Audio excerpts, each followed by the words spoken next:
to.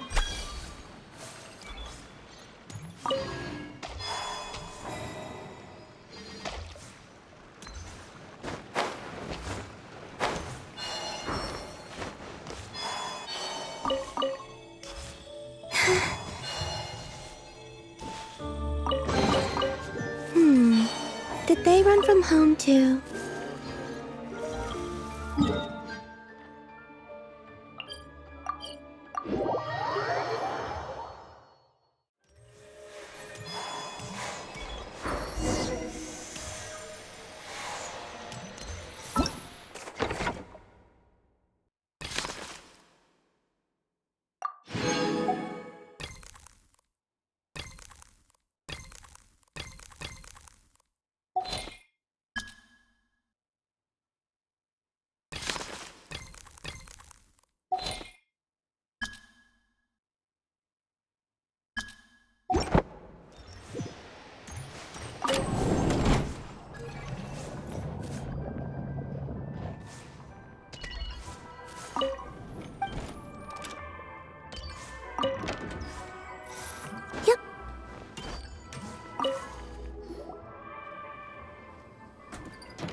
You might want to avoid looking down if you're afraid of heights.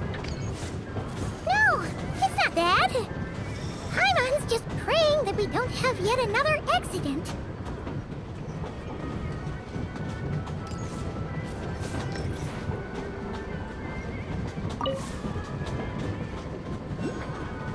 That mountain is breathtaking.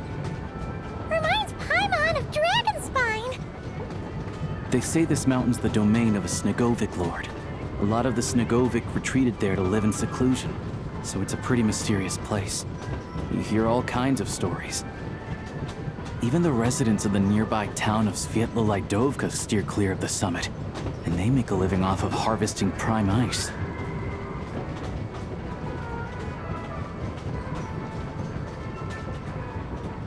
Look, Snezhnagrad's just up ahead.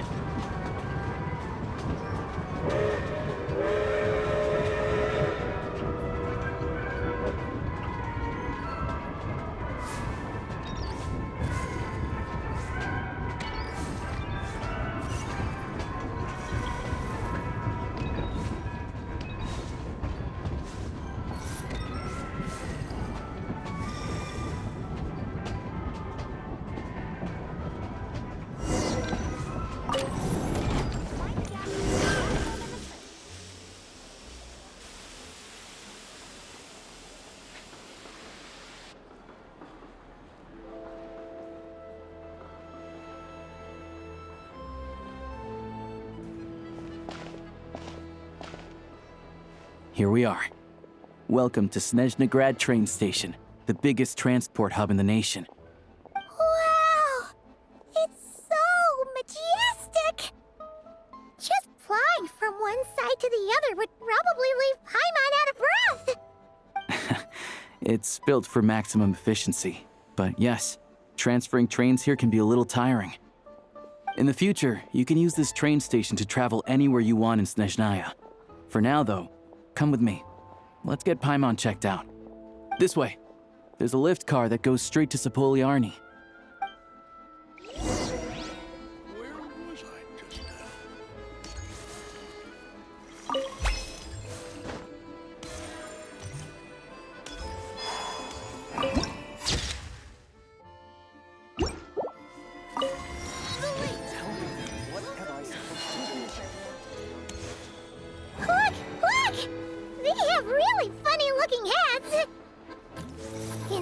those ones are about the same height as Paimon.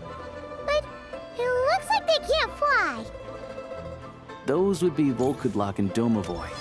You'll also see the winged Vila and the snowborn Snegovic amongst others. No wonder. We'd heard that Snezhnaya used to be the realm of the Fae. Paimon can really see it now.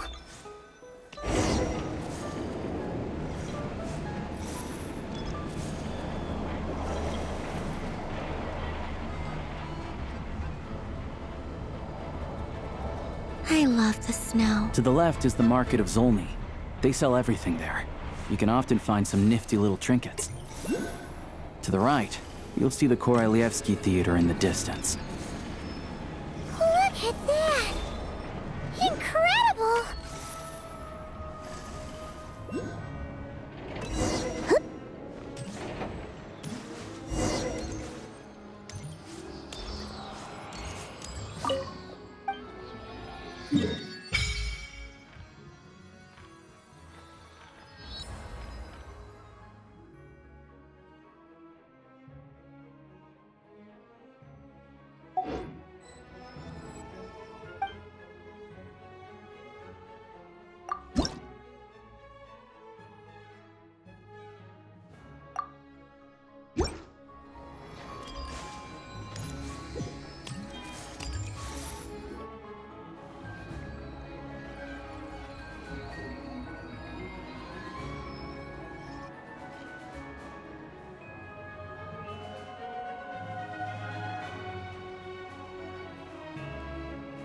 Wow!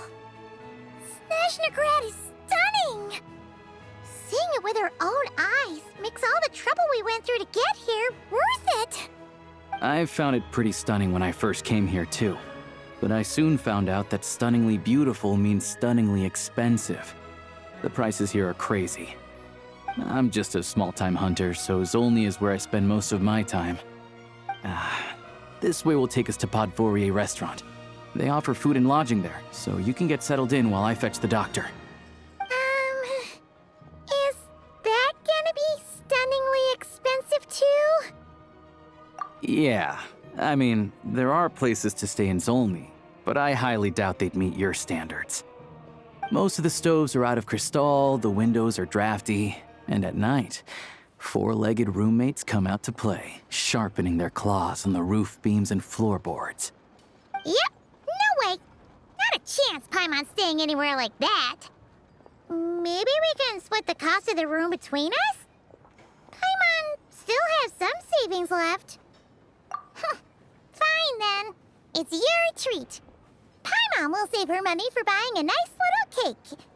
Don't worry, you'll get some too. I'm glad to see you've perked up. If you find yourselves in the mood for some sightseeing later, there's a few places around here worth seeing. This way leads to Zapolyarny Palace, which serves as the Tsaritsa's audience chamber and also her personal quarters. The adjacent block is kind of a city in its own right. That's Glupov, the headquarters of the Fatui.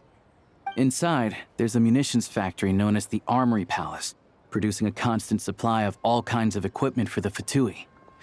A lot of important research happens there too.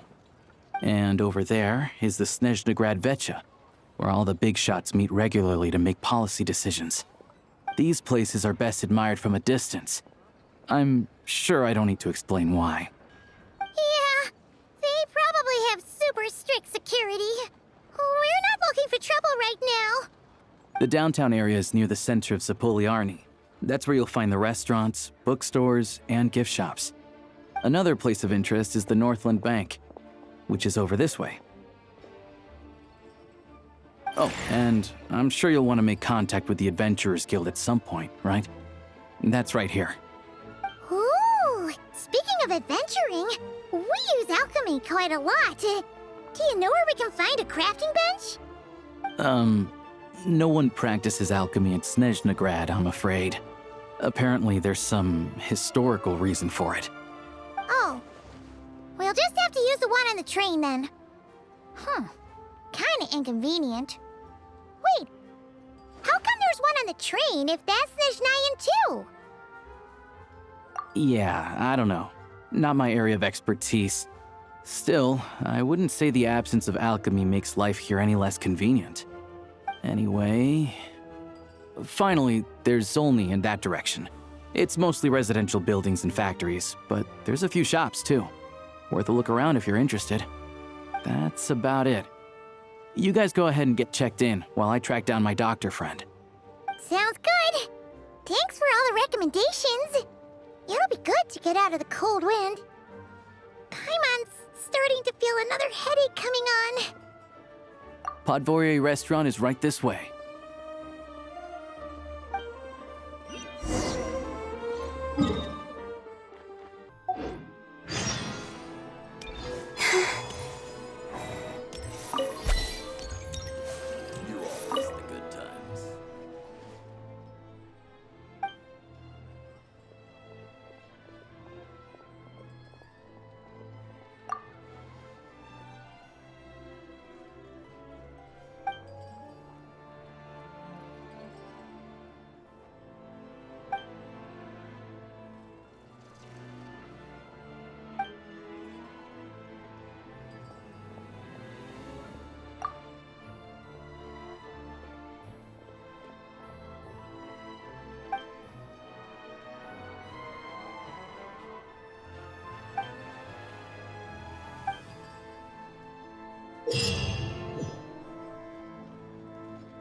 Oh, no.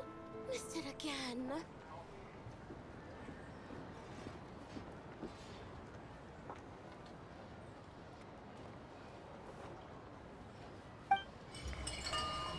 Ad Astra Abyssosque. Thank you for completing today's commission.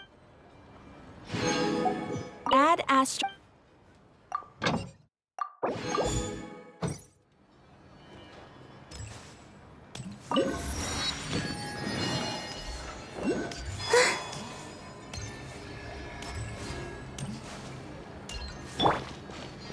That's enough.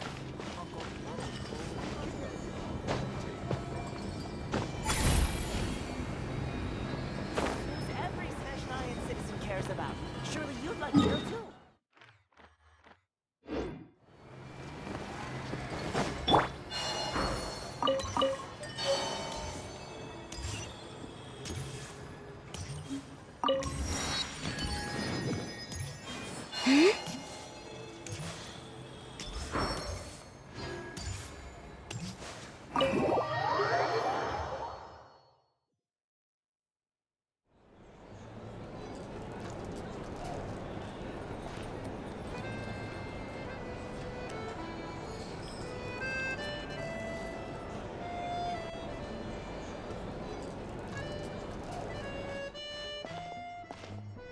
Looks like you get what you pay for, huh?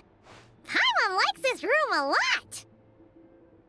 Yeah, much better now that we're out of the cold. Oh, thanks for taking such good care of Paimon. Honestly, she feels kind of bad for throwing a wrench in the works. If this were anywhere else, we'd be out investigating and adventuring by now. But instead, we're stuck here waiting for a doctor.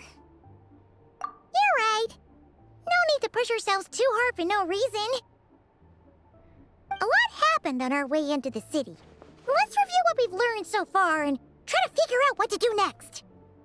Obviously, the million more question is, what is this Tsaritsa planning? Everything else leads back to that. Sure was. And so far, we've learned that in addition to the 7 Gnosis, her plan also requires a ton of energy. But we won't get to see her anytime soon. Aloysia said that she went east to fight that big monster. It must be a pretty powerful one if it can blanket the whole of Snezhnaya in a snowstorm this awful. To be honest, what we're really lacking right now is information. The kind of information that only the higher-ups in the government would know. Not word on the street type of info. Paimon can think of a few people who might be able to help us. But... Right! And when we left Nogcry, Sandroni specifically left a message reminding us which side we're on. So... it's unlikely they'd tell us anything confidential special about the Tsaritsa's grand plan. Yeah, fair point. Besides, that Gloop-Off place is right nearby. We've got nothing to lose, so it'd be a waste not to go. There's gotta be someone there willing to talk to us, right? Maybe Arlecchino or Cendrone? Or possibly Tartaglia. But it's unlikely we could sweet-talk Arlecchino, let alone Cendrone. She basically told us to stay in her lane already. Yeah, the last time was all the way back in Fontaine, right? Too bad we missed him in Nodcry. Apparently, he came to help out. Hello. Is there a traveler in Paimon in there? That's Alosha! Come in! Hello, I'm Dr. Luneva. Alosha mentioned that one of you is feeling a little under the weather. I see. So you're my patient today, yes? And you're, Faye, I presume? Good question. Paimon's not too sure either, but she's definitely not the same kind of Fae as the ones we saw at the train station. Is that gonna be an issue? Not exactly. It's just, I'm used to treating human patients. Fae tend to be far more resilient than even the healthiest and most long-lived of humans. But don't worry, I do have some experience treating Fae. I've even diagnosed plenty of cats and dogs in my time. Safe to say, I have a fairly eclectic range of expertise. It'll be fine. Paimon's basically the same as a human. Right? We're no different when it comes down to it, are we? That's just because Paimon knows how to eat. Now, please take a seat.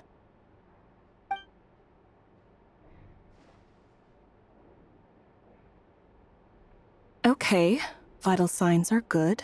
Test results are all within normal ranges. I don't think it's anything serious. More than likely, you've just caught a cold. I can give you some medicine to tide you over, but as long as you rest properly for the next couple of days, you should feel better. Make sure to keep an eye on your temperature, though. If you find yourself with a persistent low-grade fever, or if your symptoms don't improve, just contact me again.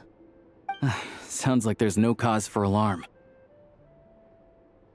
Thank you, Doctor. You're very welcome. Just doing my job. I'll leave you in peace now. Time to visit my next patients.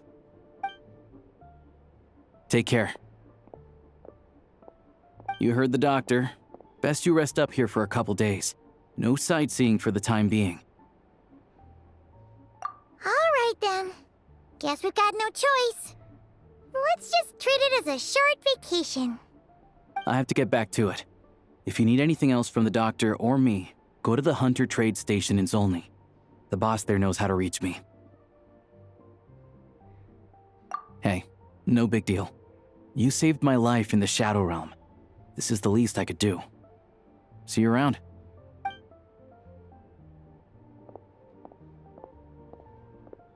All right. Time to find Child and see what he can tell me.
Did they run from home too?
Hold on.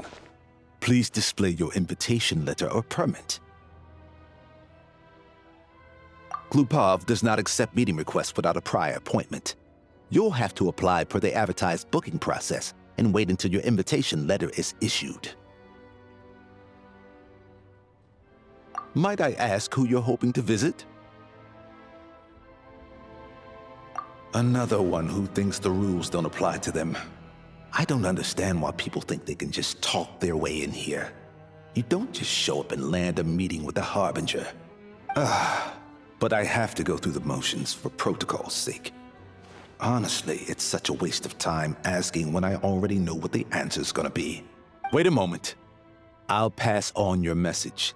If Child is unavailable, you'll have to go through the proper procedure.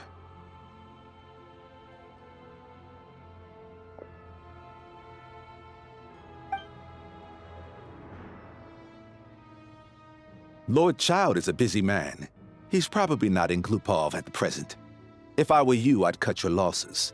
No point waiting any longer. Even if you two are old friends as you claim, please understand that the Fatui Harbingers are often busy with their official duties. They tend not to stay in Glupov for extended periods. Next time, stick to the rules. You'll make life easier for both of us, Greetings, Lady Marionette. I'll take care of our guest here. It's her first time in Snezhnaya, so it's no surprise that she doesn't know the rules yet. I trust no choice words have been exchanged. No misunderstandings I should be aware of. No, Lady Marionette. No incidents to report. Whew, that was a close call. Good thing I played it cool. Is that right? Good to know. Wait, where's Paimon? Under the weather? That's hard to imagine. She's always buzzing with energy. I take it she's still adapting to the climate. Happens to a lot of people. It's even colder here than in Nodcry. Has she seen a doctor? I can get you one if you need. All right then. Well, let me know if you run into any other problems. Why else? I was just about to sit down for some much-needed tea time when I heard that an old friend of Tartaglia's had shown up outside. No appointment, nothing. And, as obnoxious as it may be to show up uninvited at Glupov, I couldn't help but take pity on the poor soul who was waiting outside in vain. So I had no choice but to abandon my freshly brewed piping hot tea and come to see this mystery guest for myself. Well, I felt our time working together in Nodcry warranted some courtesy. I couldn't exactly let you freeze to death out here in the wind. Unfortunately, I can't invite you inside either. The rules of Glupov wouldn't allow it, and as a Harbinger, I have to lead by example. On the plus side, Snezhnograd actually has some class, unlike Nasha Town. Torchlight Books has a very nice selection of teas and cakes, so we can catch up there. Your treat, of course. Because I already wasted one perfectly good cup of tea today. That's why.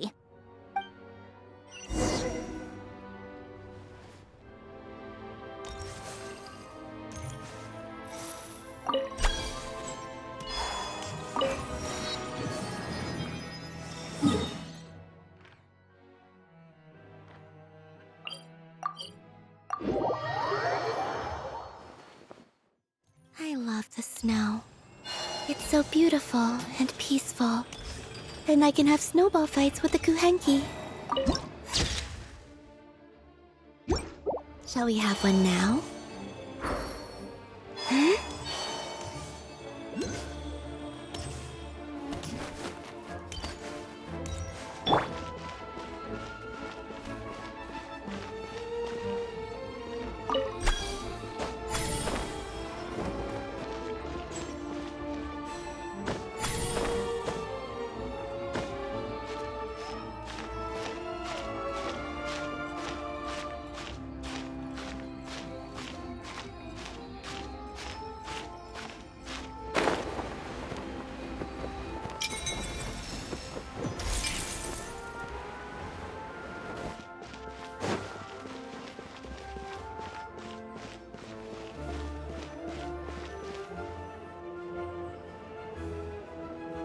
I've ordered for the both of us. No objections, I assume. I'm sure you trust my taste. Okay, let's get down to business. I'm guessing you don't actually have any urgent business with Tartaglia, per se. You just want information, right? Wanna take a guess? Of course you'd say that. You shouldn't underestimate Counselor Tartaglia, you know. That's right. I'm sure you've heard of the Snezhnograd Vecha by now. Well, he's busy preparing some paperwork for their next meeting. They'll be discussing yet another extension to Project Stuzha.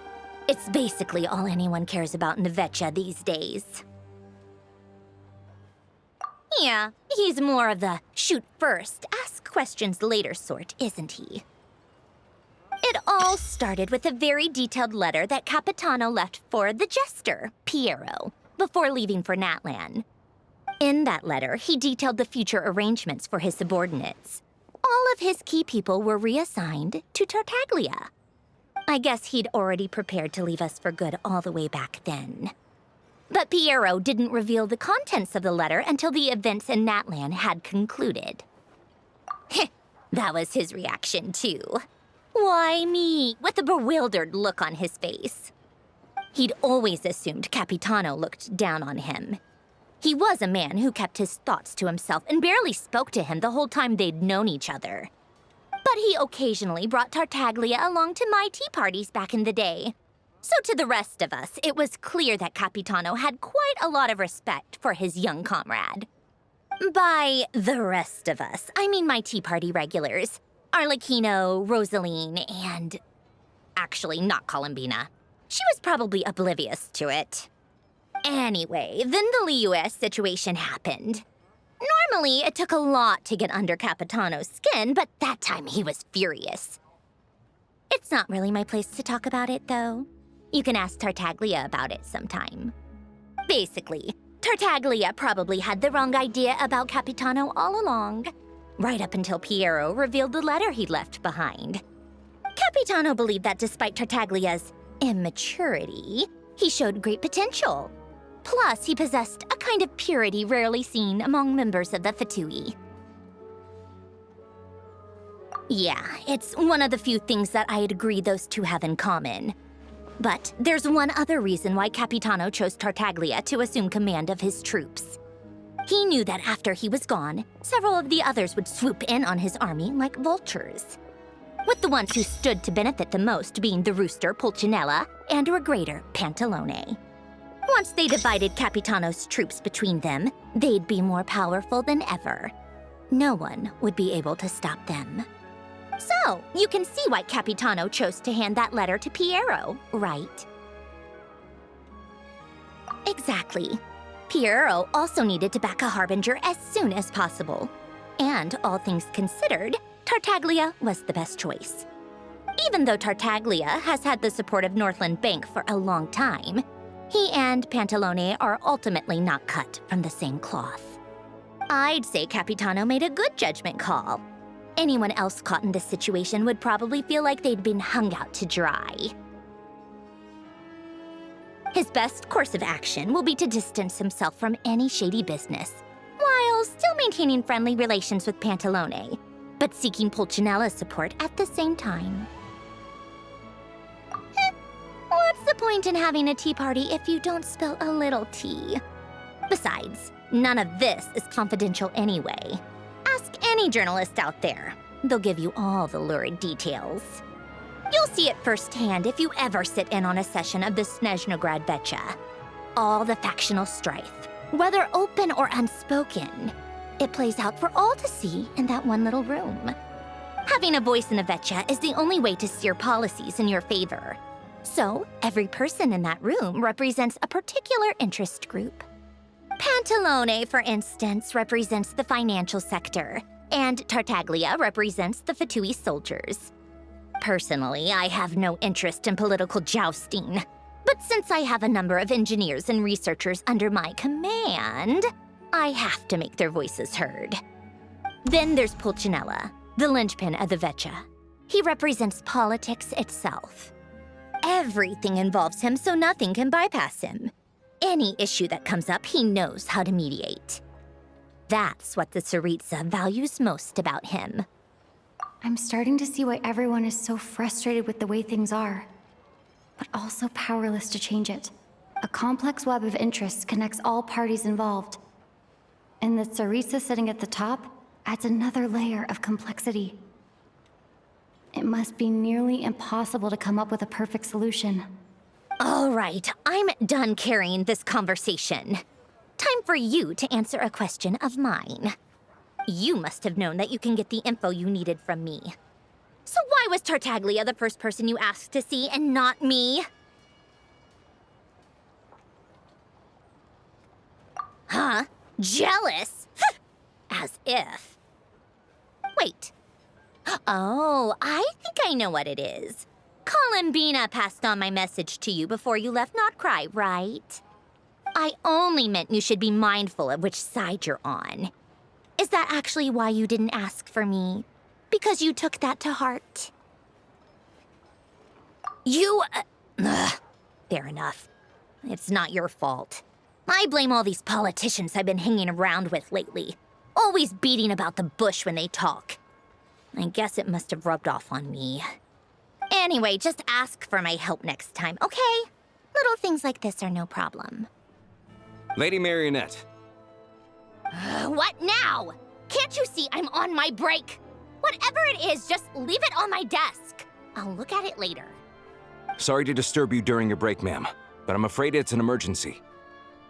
Isn't it always? I've told you before, fixing the tracks and transporting ice blocks does not constitute an emergency. The equipment in Svietlo-Lidovka is in urgent need of maintenance. With how the weather's been recently, we suspect that the cause is a buildup of snow, exceeding the maximum weight limit. The supports on one of the machines broke and fell, awakening a dormant beast and leaving many of the ice miners trapped in a nearby ice cave. Luckily, Odette's team was nearby and launched a rescue operation, but we're still facing a severe manpower shortage for both the rescue and engineering teams. I guess that's it then. Our tea party will have to end here. I'm the only engineer you'll need. Do you actually want to come with, or are you just saying that? Nice of you to return the favor. I'll have a couple of people look after Paimon. They can let her know that you had to step out for a while. Given how urgent this is, I'm sure she'll understand. And honestly, I'd rather have your help than anyone else's. Between your skills and experience, you'd be reliable help. Then let's go. You, take 2 people to Podvorier restaurant. Find her room and watch it like a hawk until we get back. If anything happens to Paimon, you'll be answering to me. Yes, Lady Marionette.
Genshin.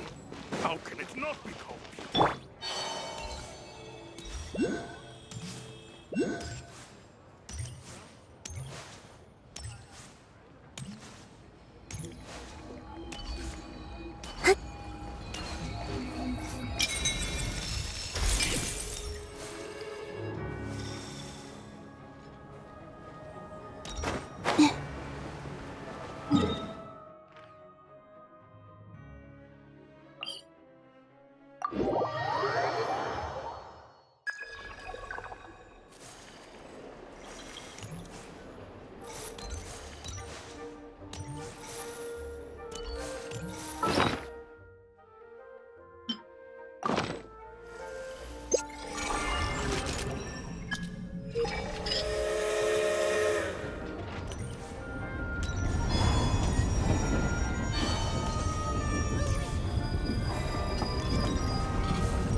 Ad Astra Abyssosque.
They weren't exaggerating. This is really dangerous.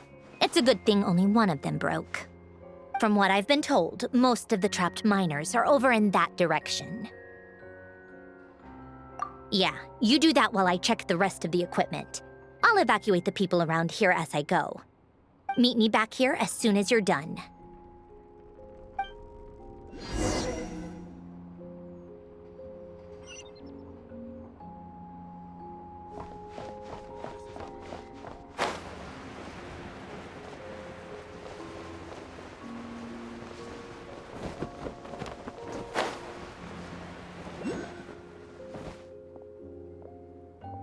I have to be getting close.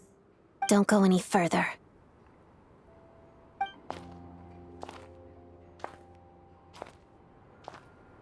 It's too dangerous here. There's a highly aggressive monster on the prowl. You need to leave, now.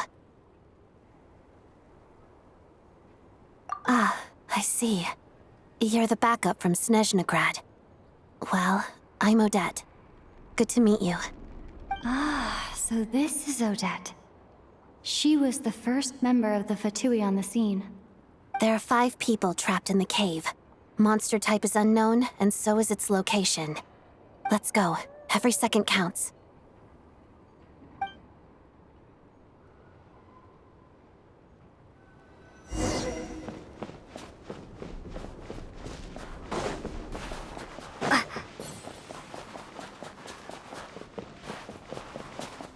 Careful. Something's moving.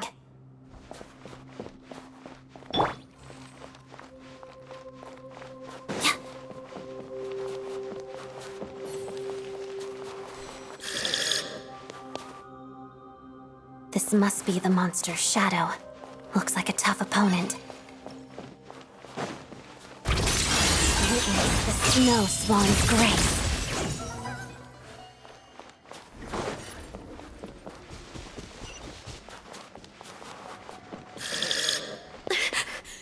Stay back!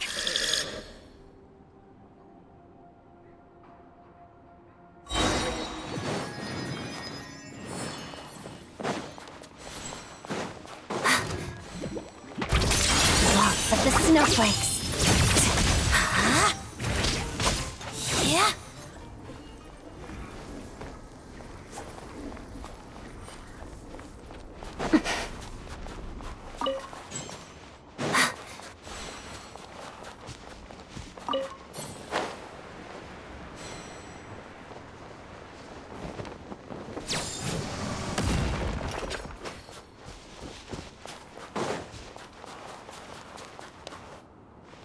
I see them. They're right behind the monster. The monster seems very agitated. It could attack at any moment. Let's make the first move.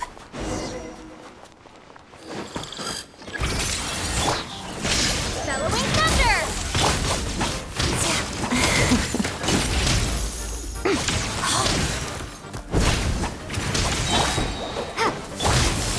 Witness the snow swan's grace. Yeah. Shadow me.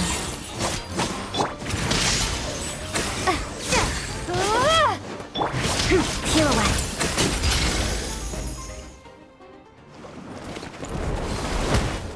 Oh, thank you for saving us. We'd have been monster fodder otherwise. Thank you. Thank you. You're welcome. You should be safe now. Follow this route out. She and I will stay behind to watch the rear. Thank you. Come on, let's go. This way.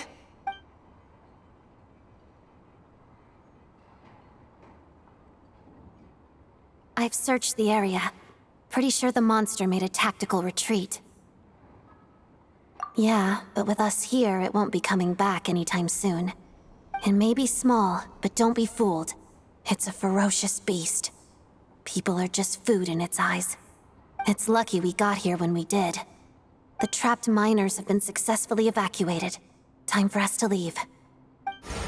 Wait, this place... There's... something unusual about it.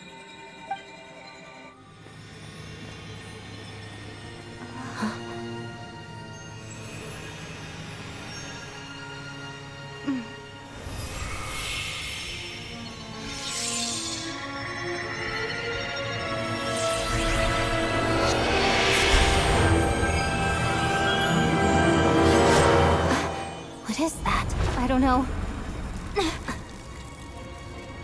It's back? Guess it has family.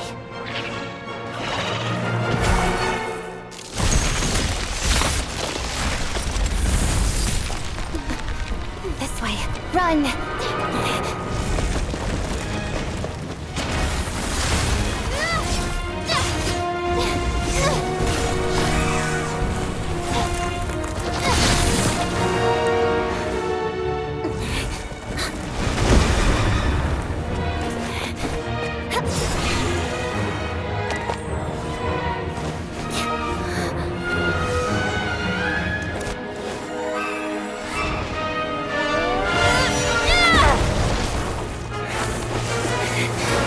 Thanks. Let's get out of here.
Everyone's accounted for. We managed to rescue them all. We also placed a sign at the entrance to the cave, warning people to stay away. You really held your own today. I still don't know your name. Don't think I've seen you before. I'll remember the name. All right then. See you around. Hello, Lady Marionette. I hear the rescue operation was a great success. I knew I could count on you. What brings you here, Odette? Here for a performance? No, a Fatui mission. I happened to be nearby and heard the crash. She hasn't introduced herself then. Odette is the prima ballerina of Snezhnograd. She's quite the celebrity. If If you ever hear people mention the two crowning jewels of the Kari-Lievsky troupe, they're talking about Odette and the prima donna, Vodianitsa. On top of that, Odette's also a rising Fatui star. It's looking likely she'll inherit the title of the Fair Lady. She learned all her combat skills from Rosaline herself. Used to be one of her most valued subordinates, too. You flatter me, Lady Marionette. If she's Rosaline's protege, that makes me... never mind. There's no need to bring it up. No point making things awkward. How's progress on your end, Lady Marionette? Equally successful. I finished reinforcing all the equipment. Took me a little longer without Polonia's help. But the outcome is the same, of course. Even if the heavy snowfall summoned by that monster lasts for another 3 months straight, this equipment won't give way. All right, now that we're done here, it's time to get out of this blizzard. Sure, but Snezhnograd will send someone to investigate and draw up a relief plan. And I guess I'll have to write the incident report myself this time, since it involves a mechanical malfunction. First, Pantalone needs to approve the budget, then Pulcinella has to sign off on the plan. Once they've argued it out and reached a compromise, we can move forward. That's the rough process anyway. Could take anywhere from a couple of weeks to a couple of months, depending on how smoothly it goes. Yup, nothing we can do about it. There's a whole stack of incident reports like this back at the office. The snow has eased a little for now, but there's no telling when that will change with that monster still at large. Fuel for heating is in short supply, and relief is weeks away. There's no immediate threat to life, but still, it just feels like there should be a better way. Hey, quit daydreaming. Let's get back to Snezhnograd. When did you get a new sword? I found it in a cave. It handles pretty nicely.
You have a strange affinity for secondhand swords.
Well, if it isn't Counselor Tartaglia, Mr. Big Shot himself.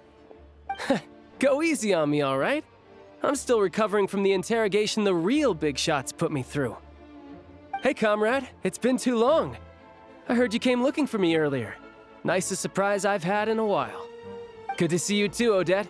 I'm guessing you guys just got back from Sviatlo-Laidovka. How'd it go? Crisis averted? It went fine. How about you? Any new developments? Not really. Same as ever. Growing opposition to Project Stuzha, and the usual rebuttals are starting to ring hollow.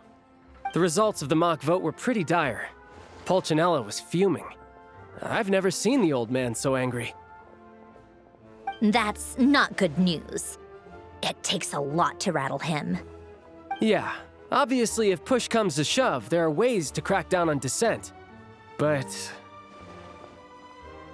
Sorry, I have to ask something. This is going to sound blunt, but may I? Huh? Of course, fire away.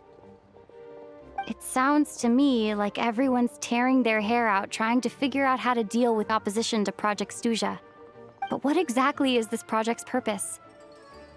And how can it be so important that even people like you two refuse to stand up for the ordinary people of Snezhnaya?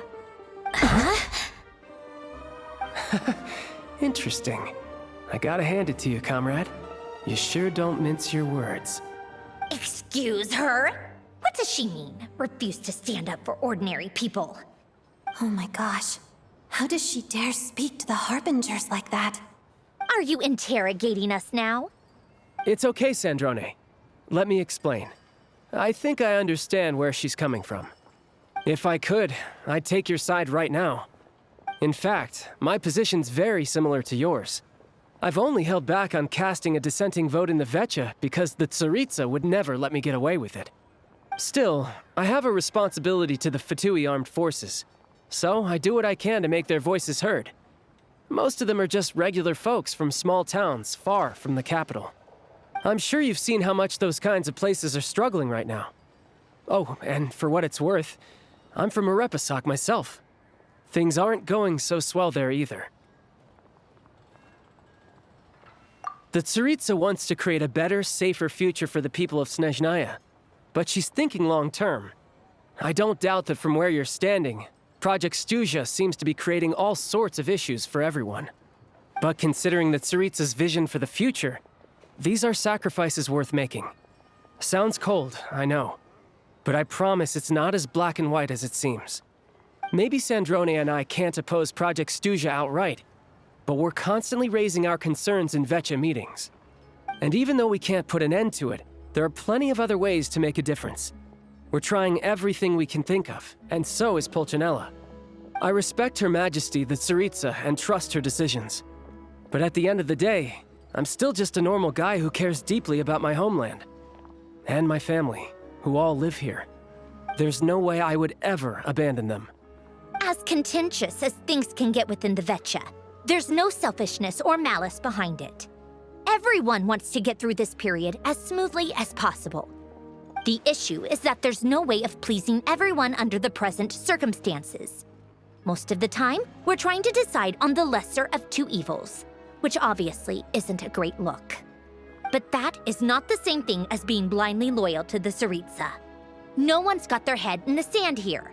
We're all well aware of the way things are. We're just doing our best to make it work. In fairness to Sandrone, she rushed to Sviatlo-Laidovka's aid the moment she heard that people were in danger. And even Tartaglia, who used to only care about the thrill of the fight, is clearly doing his best to rise to the demands of his new role as counselor. Hey, come on. There's only so much we can say, so don't press us too hard. Look, I know how untenable the Tsaritsa's position looks if you don't understand her motives. Maybe you've heard already, but she's currently leading her army on a campaign to the east to defeat the monster that's been causing these brutal blizzards. Striking that monster down will be a significant step in dealing with the present energy crisis. As laser-focused as she is on realizing her lifelong ambitions, she's still putting time and energy into taking down this powerful monster. To me, that says a lot. If she thought Snezhnaya and its people didn't matter in the grand scheme of things, why would she waste her time on something like this? Thanks. I meant every word I said, though. I wasn't just trying to placate you.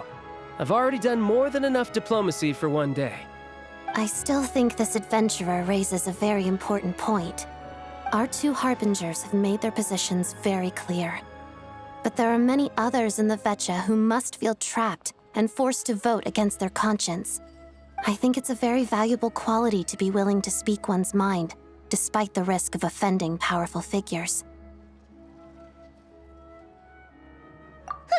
You can say that again. I highly doubt we'd feel the need to explain ourselves so much if we didn't know you so well. Forgive me, adventurer, but might I be so bold as to ask about your background? How is it that you can converse so openly with two harbingers? Oh, haven't you been properly introduced? Easier said than done. I like to think I'm not the kind of person who goes around busting open people's old wounds. I've only learned her name so far, and no details of her experiences. Is something wrong? Uh-oh. Is there no avoiding the subject of Rosaline? No, it's just... All right. I guess there's no getting around it. This is the world-renowned traveler who helped resolve the storm terror threat in Mondstadt, cleaned up after the mess I made in Liyue, and then went to Inazuma, where there was a duel before the throne in which the traveler defeated Rosaline. Oh. I'm sorry.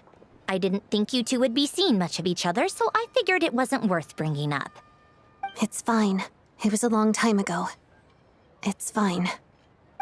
Sorry. I just remembered that we have a rehearsal coming up. Please excuse me. I should get going.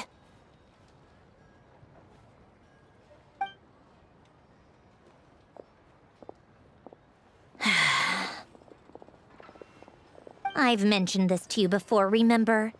She was Rosaline's most valued subordinate. But they didn't actually get along. Not that Rosaline was really the type of person to make friends, but death has a way of resolving a lot of conflicts. Don't let it weigh on you. Like she said, it was a long time ago. It's in the past now. Odette has a very different personality from Rosaline. Give her some time. I'm sure she'll work through it.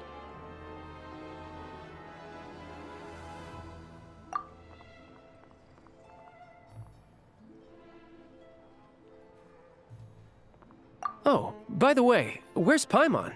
It's not like her to hide away. She hasn't been feeling well, so she's resting at Podvorier Restaurant. I got a couple of my people to look after her while we were gone. Oh, right. Sorry to hear that. Poor thing. Reminds me of when Tonya was little. She really felt the cold back then. Used to get ill all the time. I felt so bad for her seeing her lying in bed, coughing. She was so mature for her age, though. Whenever someone came to visit her, she'd greet them with a smile and would never complain. I'm sure Paimon's a good kid, too. You're a little short on manpower, right?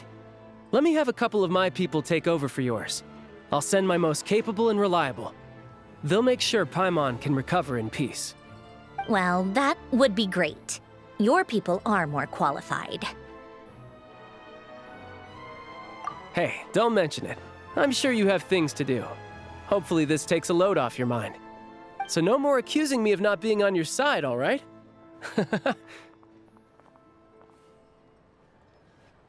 Already? That was quick.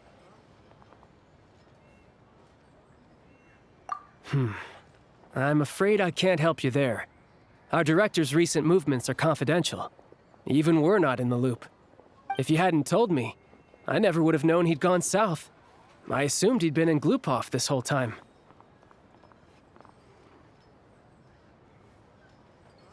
Well, I guess I'd better go sort out Paimon's security situation. I have some other work to catch up on at Glupov anyway. Me too. I have an incident report to write up. Let's leave it there for now.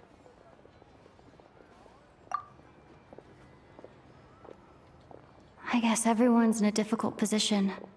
But Tartaglia's right. I have things to do. Things I want to do, and things I ought to do. To start with, I should go ask Alosha if he knows of any way to help Sviet Liledovka.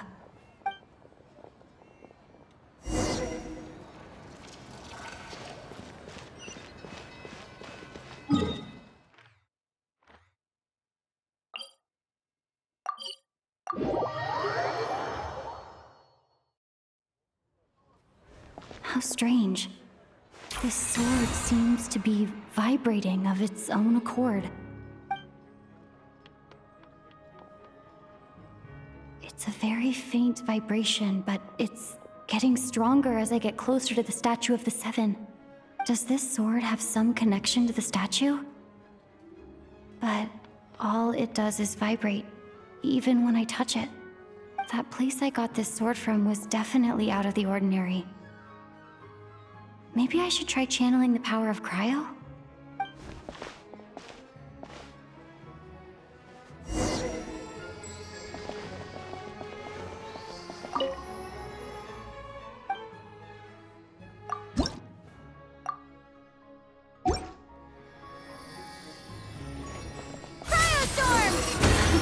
It worked!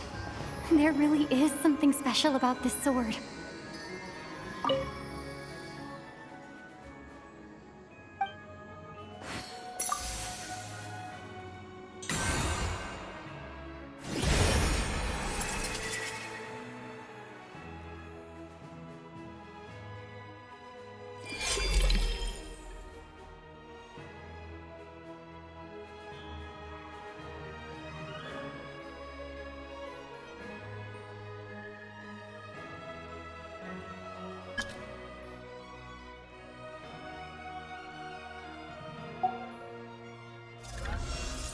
I don't really understand what just happened, but I'm pretty sure this sword just got a little more powerful. I'll have to try the same thing again when I come across another statue of the Seven. In the meantime, I better go find Alosha.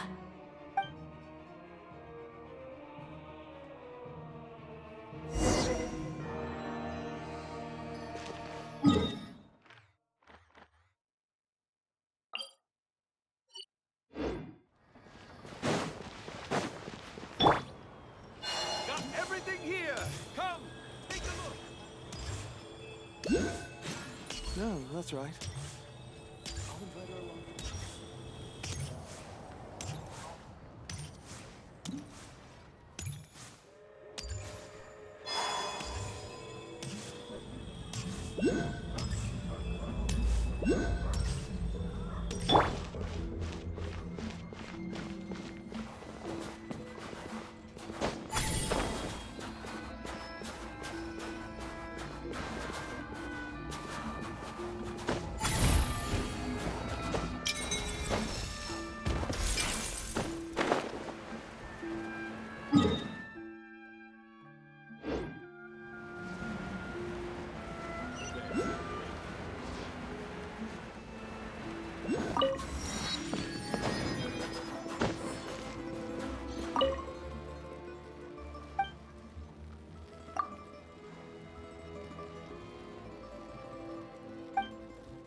You can always tell which ones are ripe for the picking by the sound they make.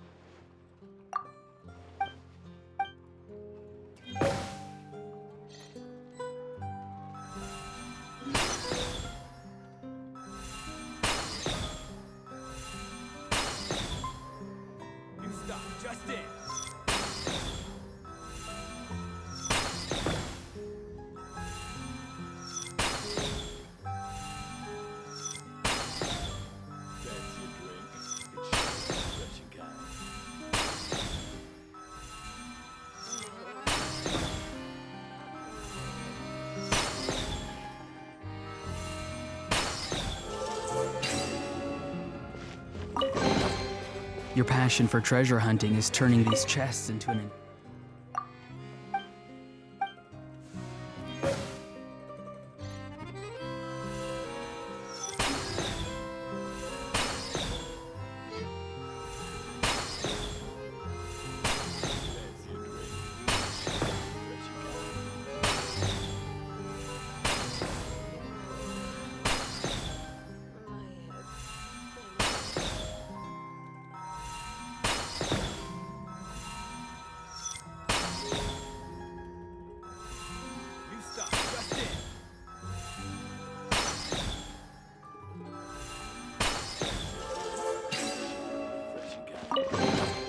You can always tell which ones are ripe for the picking by the sound they make when you tap on them.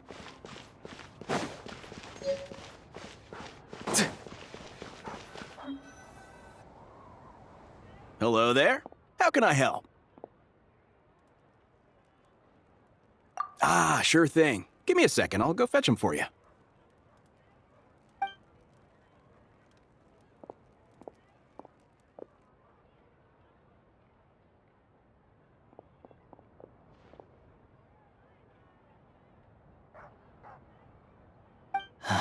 It's a familiar story. I've had similar experiences. Although Snezhnagrad doesn't deliberately delay or withhold relief, those first few days of waiting for help are always the hardest. It's a fundamental contradiction.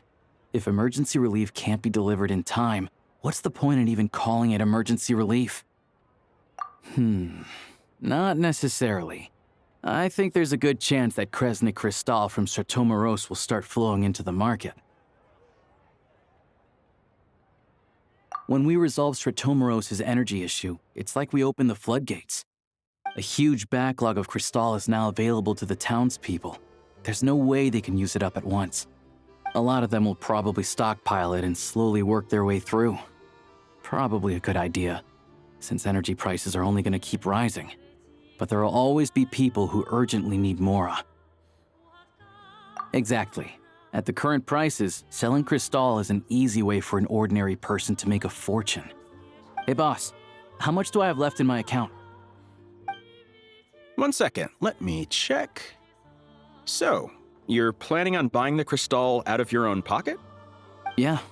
I don't know if I have enough, so I'll chip in a little extra and buy as much as I can afford. No, it's fine. You're new to Snezhnaya, and you have your own living expenses to worry about. Besides, you're already providing the train.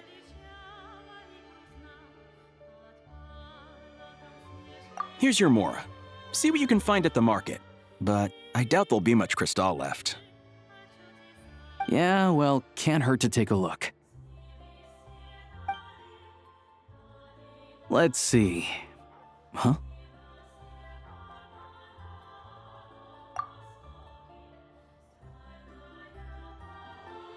Oh, Alosha, and... Hello. I didn't realize you two knew each other. Yeah, I take on some odd jobs in the city to supplement my hunting income. Sometimes I work as a cleaner or prop hand at the theater where Odette is one of the big stars, so I've met her a few times. When the weather's as bad as this, it's better for a hunter to adapt than to keep looking for game. Yes, and we sometimes need extra help.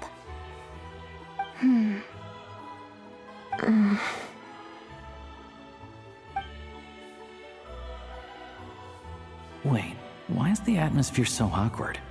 I thought things went pretty smoothly in Sviatlo-Lidovka. So, what brings you here, Miss Odette? Looking for some new props? No. After I got back to the theater, I couldn't stop thinking about the situation in Sviatlo-Lidovka. It bothered me so much I couldn't focus on my dancing. So I decided I'd come here and see if there's anything I can do.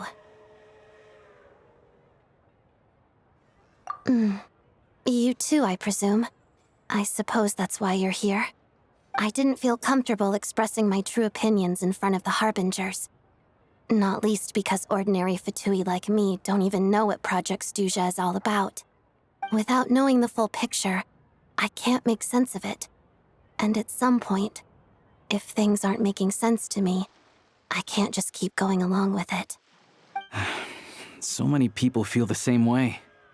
They wish they could do something, but all kinds of reservations hold them back. Explains why groups like the Rogue Cod are springing up to fill the gap. Yes. Well, that's one option. But there are risks to consider with organizations like that. The Fatui does not encourage their activities. Right, because things can get out of hand, and it's hard to hold the right people accountable when they do. I've heard about a few cases like that. Sandrone said Odette was on track to inherit the title of the Fair Lady. If so, she'll be able to find out what Project Stuzha is really about. Still, it's probably a little soon to ask her about that. There may be more to the story. What's on your mind? I think we can both agree that no matter which side you're on, it can't stop you from doing the right thing. Where there's a will, there's a way. I know what Rosaline did while she was abroad. You made the right decision, so no hard feelings. So, what's your plan? Oh, we were gonna buy some Crystal. I heard there's some on the market right now. Funny. I had the same idea. In that case, let me pay. I can claim it back as mission expenses. The real issue here is that government relief is behind schedule. Surely it makes more sense for the state to cover these costs than for us to pay out of our own pockets. True. It's a huge expense after all.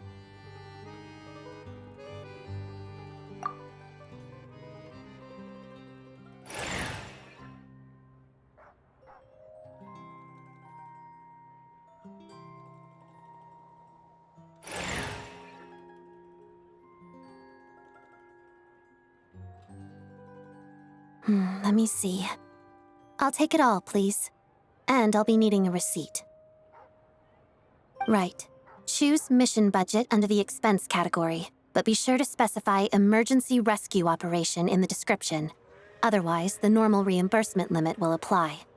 Let's book this train. Regulations say that if we need to transport Kresnik Crystal during Project Stuzha, extra carriages can be added 1 hour before departure.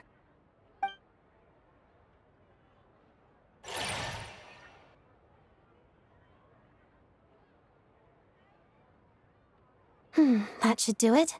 The train will be escorted to its destination by Fatui guards. This is my first time seeing you handle Fatui affairs, Miss Odette. It seems you're as skilled an officer as you are a dancer. You flatter me. It's only because I've been doing both my whole life.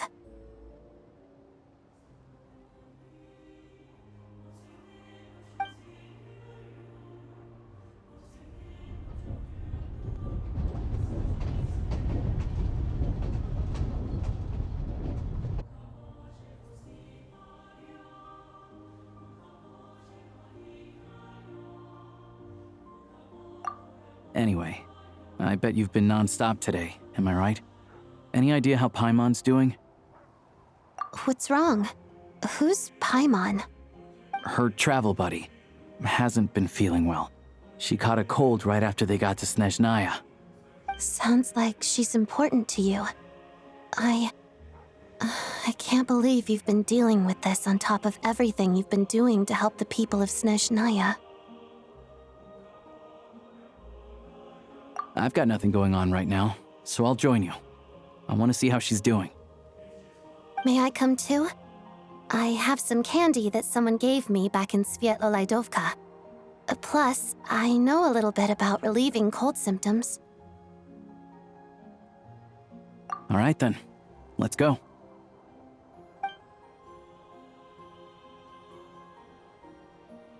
I still don't know what the deal is between these two, but at least the tension seems to have vanished.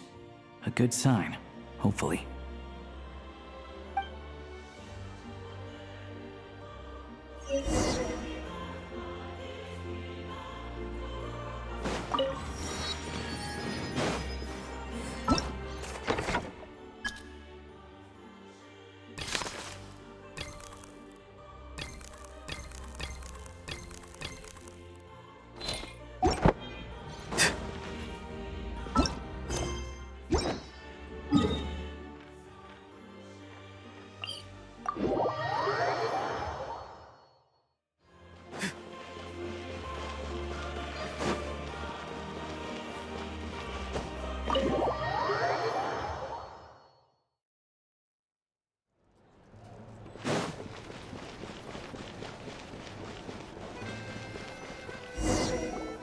Hello. Sorry, but there's a sick person recovering in this room. Can I help you? What happened? Oh, please, excuse me. Are you the Traveler? Could I take a quick look at your Adventurer Handbook? Master Child said I should verify your identity.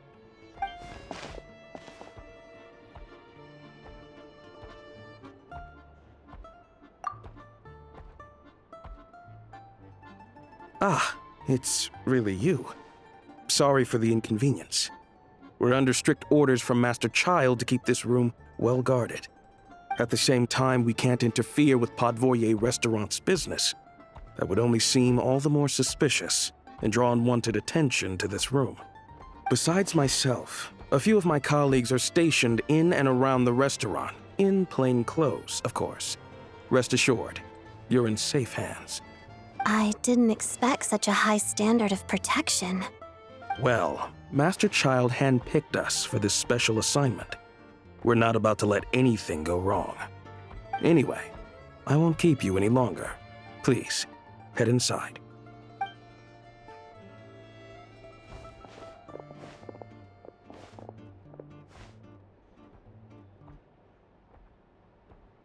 Traveler! Alosha, you're back!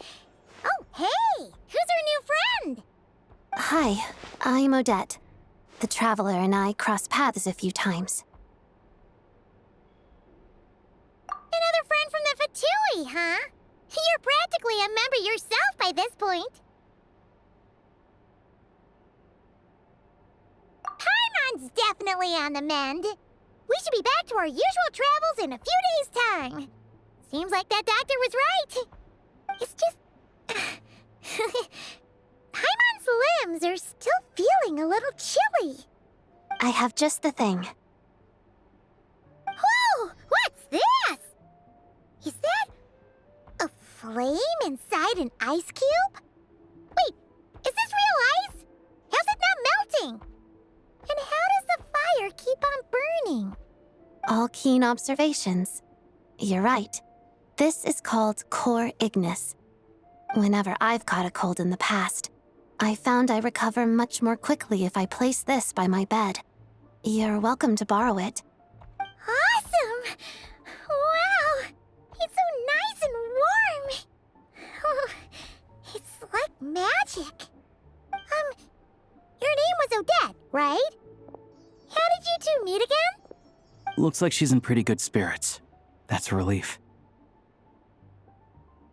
Any progress with your investigation yet?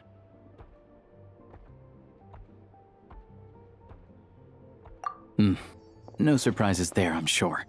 They're not likely to let anything slip. The Rokad, huh? Let me think. Members of the Rokad keep their true identities hidden, but I think there might be someone I can introduce you to. Leave it with me. Meet me at the Korolyevsky troupe tomorrow, and I'll tell you how it goes. Would anyone like a drink? I'm gonna head to the bar. Paimon will have...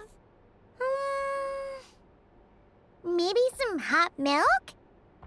Yeah. Paimon's in the mood for something warm. Enough with the secret chat, you two. Let's catch up properly in a minute. Paimon wants to know everything that's happened today. It'll be kinda like tabletop troupe. No reason why listening to a story can't be an adventure.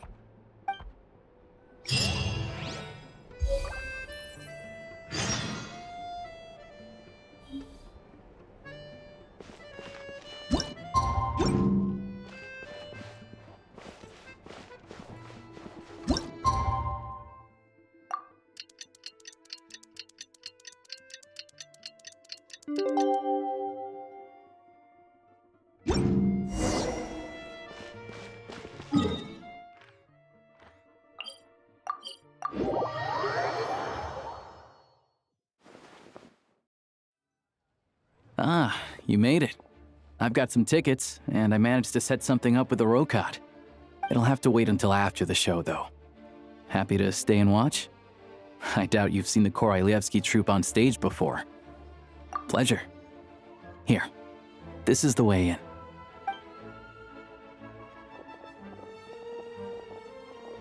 Please present yourself for a routine inspection in accordance with theater regulations. Thank you.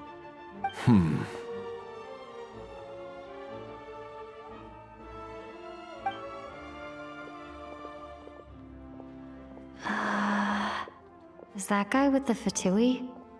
Looks like he's waiting for something. Okay, all done. Thank you for your cooperation. Please proceed through to the theater.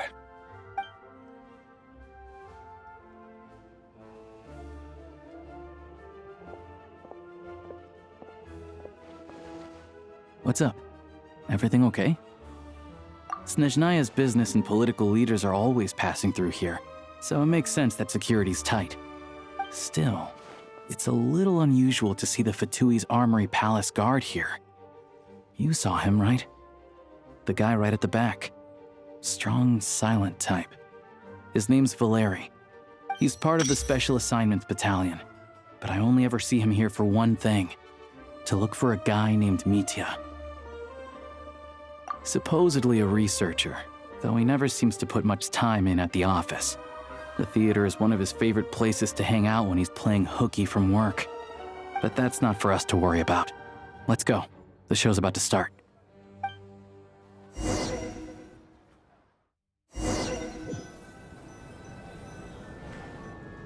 What do you think? Pretty impressive, huh?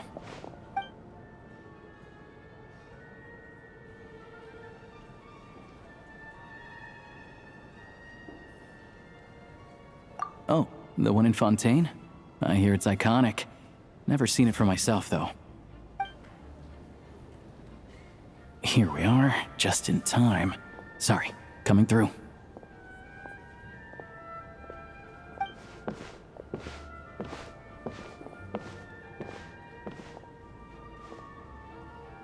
Ugh. If you're gonna show up late, keep your mouth shut. What's his problem? Whatever. No point arguing with people like that. Look, there she is. That's who I'm introducing you to later.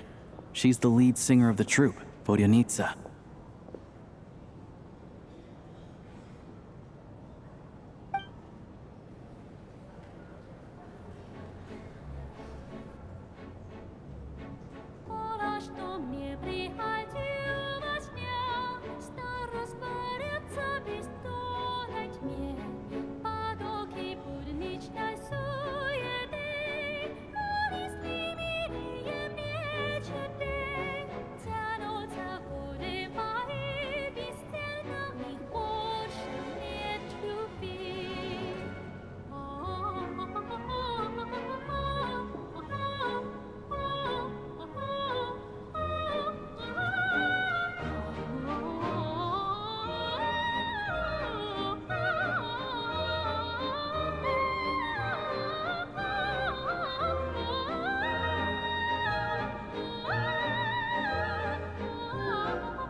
This leads directly to the green room.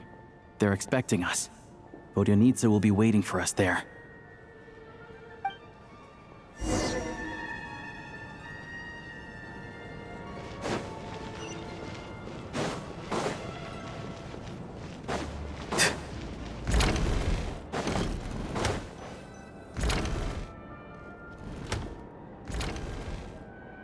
Hey there. Excuse me. Can you believe it? I am so mad right now. Come in. Oh, it's you two. Huh? You know each other? Oh, wait. Is this who you were telling me about? The one you met yesterday and couldn't stop thinking about? I never said that. Yes, you did. Why are you denying it? It was right before I went on that rant about the moody factory owner. Oh, I remember it so clearly. Might I ask what brings you two here? Oh, I just brought her here to see the show. And when it finished, she was full of praise for Vodyanitsa's performance. So I thought I'd try my luck, see if we could get the chance to chat for a bit. Maybe get an autograph? You work here. You of all people ought to know that's against the rules. It's not what the green room is there for. Oh, what's the big deal? Come on, don't be shy. I can give you an autograph. You can take a picture too if you want. Do as you please. I finished all my shows for the day. I'll leave you to chat.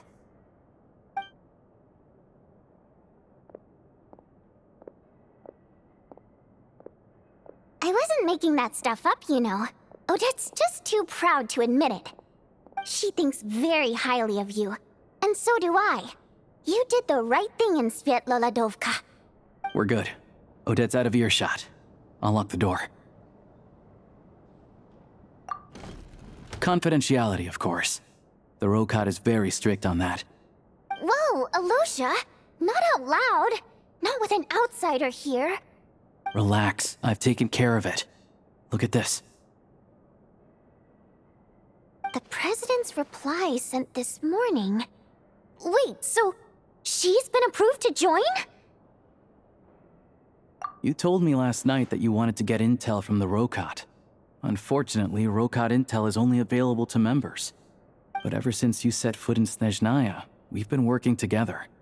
I've seen the way you work, your character, and your motives. Everything about you is perfectly in alignment with what we're trying to achieve in the Rokot. So I figured I might as well cut to the chase. I wrote a letter to the President explaining your situation, including just the right amount of detail. His approval came very quickly. Of course, it's still your decision whether you want to join or not. We'll respect your choice. Well, assuming Odette was telling the truth and she didn't misjudge you, I guess we don't need to worry about you blowing our cover. Still, you gave me a real fright. I didn't know that's why you came looking for me. So, that stuff you said about admiring my performance, was that just because Odette was here? Did you actually mean it? Now you're talking. That's what I like to hear. Anyway, let me give you a quick rundown of how things work. Like I said, the Rokot is a covert organization, and we hide our identities. Members typically don't meet in person or even know each other's identities. This helps us maintain a high level of independence and secrecy. Because of this, members are basically free to decide their methods without constraints, so long as the outcome of any activity doesn't violate the organization's principles. After all, we don't have any ostensible contact with each other. This way, if anything goes wrong, no one else will be implicated. Beyond the freedom to choose how you operate, it's also your choice whether to act at all. We have plenty of members who have yet to take any action. In short, joining the Rokot in and of itself won't place any restrictions on your activity in Snezhnaya. There's a code of conduct you can read if it interests you. But basically, as long as you don't plan on using your anonymity to go around doing evil, you'll be fine. I tried reading it 5 or 6 times. Never made it all the way through. Even the most lackluster script makes for more interesting reading. Great. Then I'll go grab an official application form. Be right back.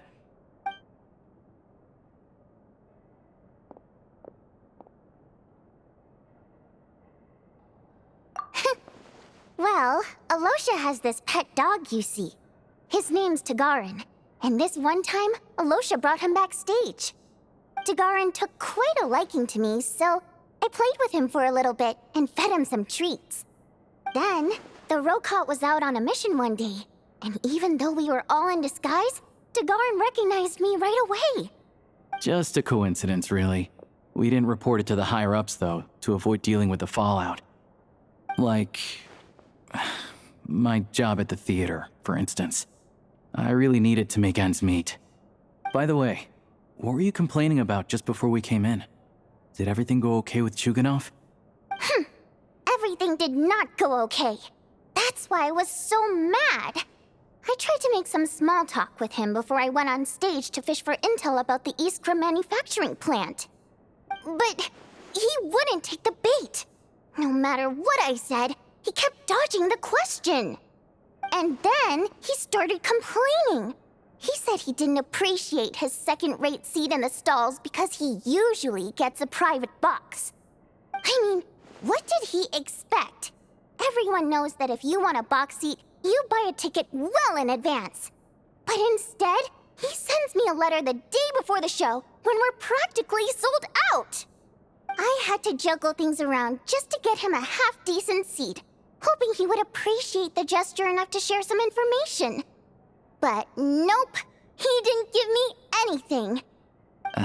Yeah, meeting Chuganov in person has definitely been a disappointing experience. Oh, you probably don't know who we're talking about, do you? Chuganov was that older guy you were sitting next to today. I'm sure he didn't make a great first impression on you either. To the citizenry, he's a family man and a kind boss. But our interactions with him tell a very different story. It's one thing to ask for a favor, but he acts like it's his right. He always expects special treatment. Take the ticket situation, for instance. I've actually gotten him a private box in the past. But not only was he not even grateful, now he's acting like I've sold him short this time. Not to mention that he's never paid for a single one of his tickets. And another thing, if he's such a big family man, why doesn't he bring his wife and daughter to see the show once in a while? I've never seen them here, not even once. Calm down, Vodyanitsa. If you won't do it the easy way, we'll have to try the hard way. But first things first, here's your application form. Go ahead and fill it out.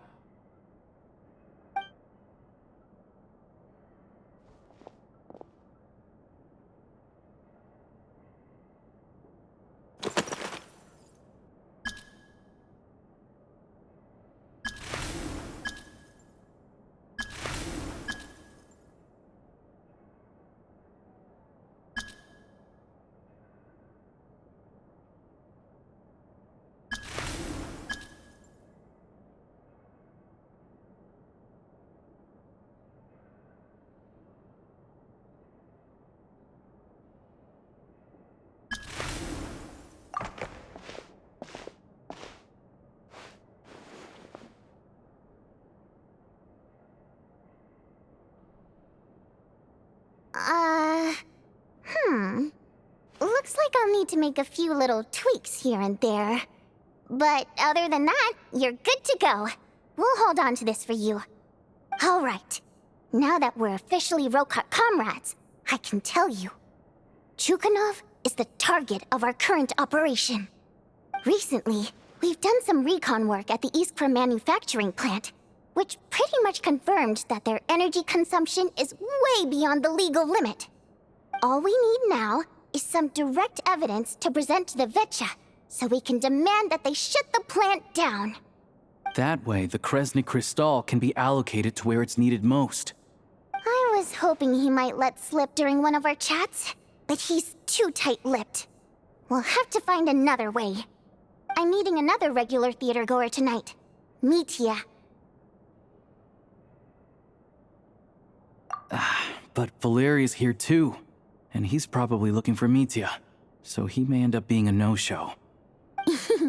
Don't you worry. He must know how to dodge Valeri, or he wouldn't be showing up on time for every performance. Mitya is a renowned energy expert. Although we can't get any direct evidence of the excessive energy consumption at the plant, we can accidentally let the information slip to him. The authorities should take someone like him seriously. So if he starts raising questions about energy use at the Iskra manufacturing plant, there will be a proper investigation. Also, we're not allowed on site, but he has clearance. So all we need is his cooperation. Yeah, so that's the other thing we're trying to figure out.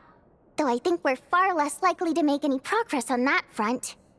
Still, I hear that Mitya is a bit of a chatterbox. So, who knows? Maybe if we catch him in the right mood, he'll let something slip. What do you think? Sound like something worth your time? Okay, in that case, you guys find a seat somewhere nearby. Pretend you're a couple of buddies there to eat, and keep your ears peeled for useful information. He's a huge fan, so I doubt he'll have his guard up around me. But you two need to be convincing. If he suspects anything at all, he might stop talking. Sure. Don't worry. We'll make a believable pair of buddies. Perfect! You've sold me already. Now, help me tidy this room up a bit before we head out. Okay. What needs tidying? Everything!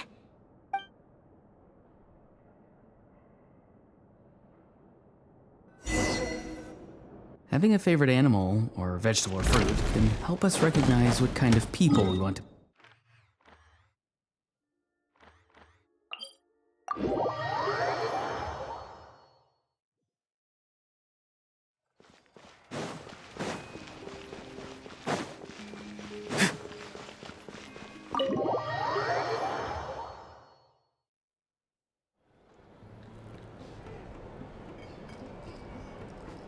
We come here often, so we shouldn't stand out. Let's sit here. Now, it's up to Vodyanica. Let's see how the conversation goes.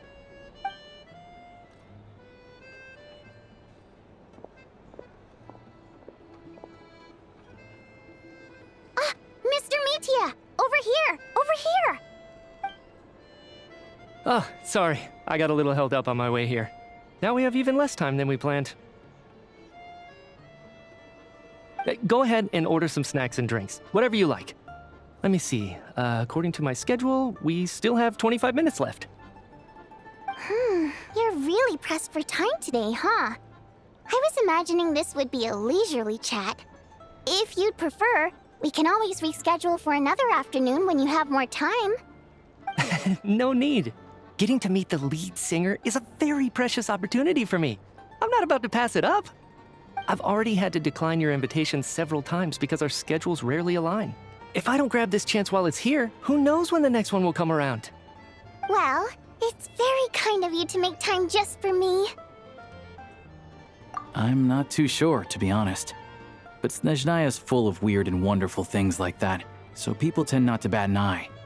I'm sure the same will go for the Eye of Grey and Paimon. The reason I invited you out for tea and a chat today was to get some feedback from a true fan of the theater. Well, I genuinely have nothing bad to say. No matter how many times I hear you sing, it never gets old.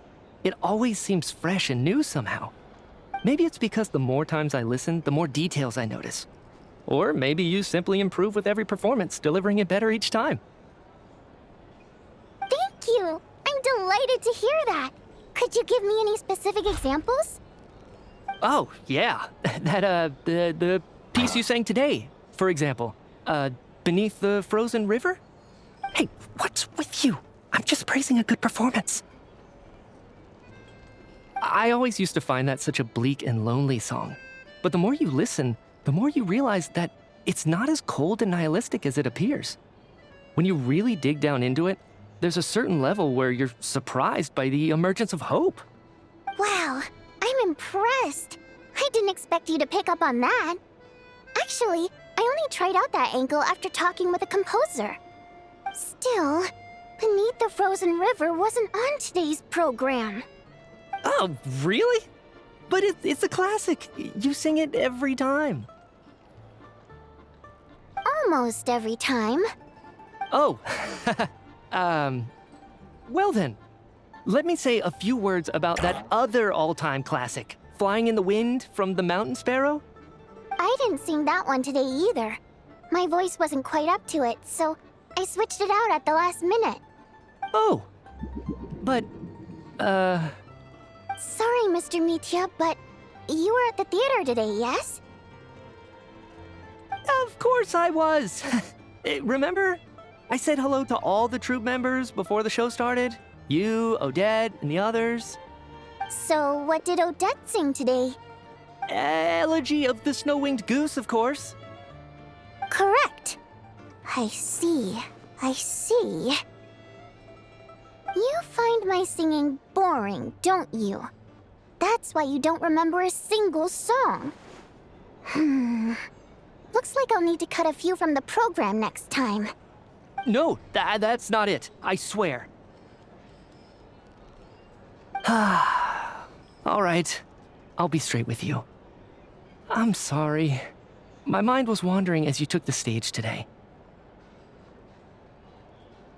I enjoy watching your shows because the exquisite performances stimulate the mind. It always sparks some inspiration for my research.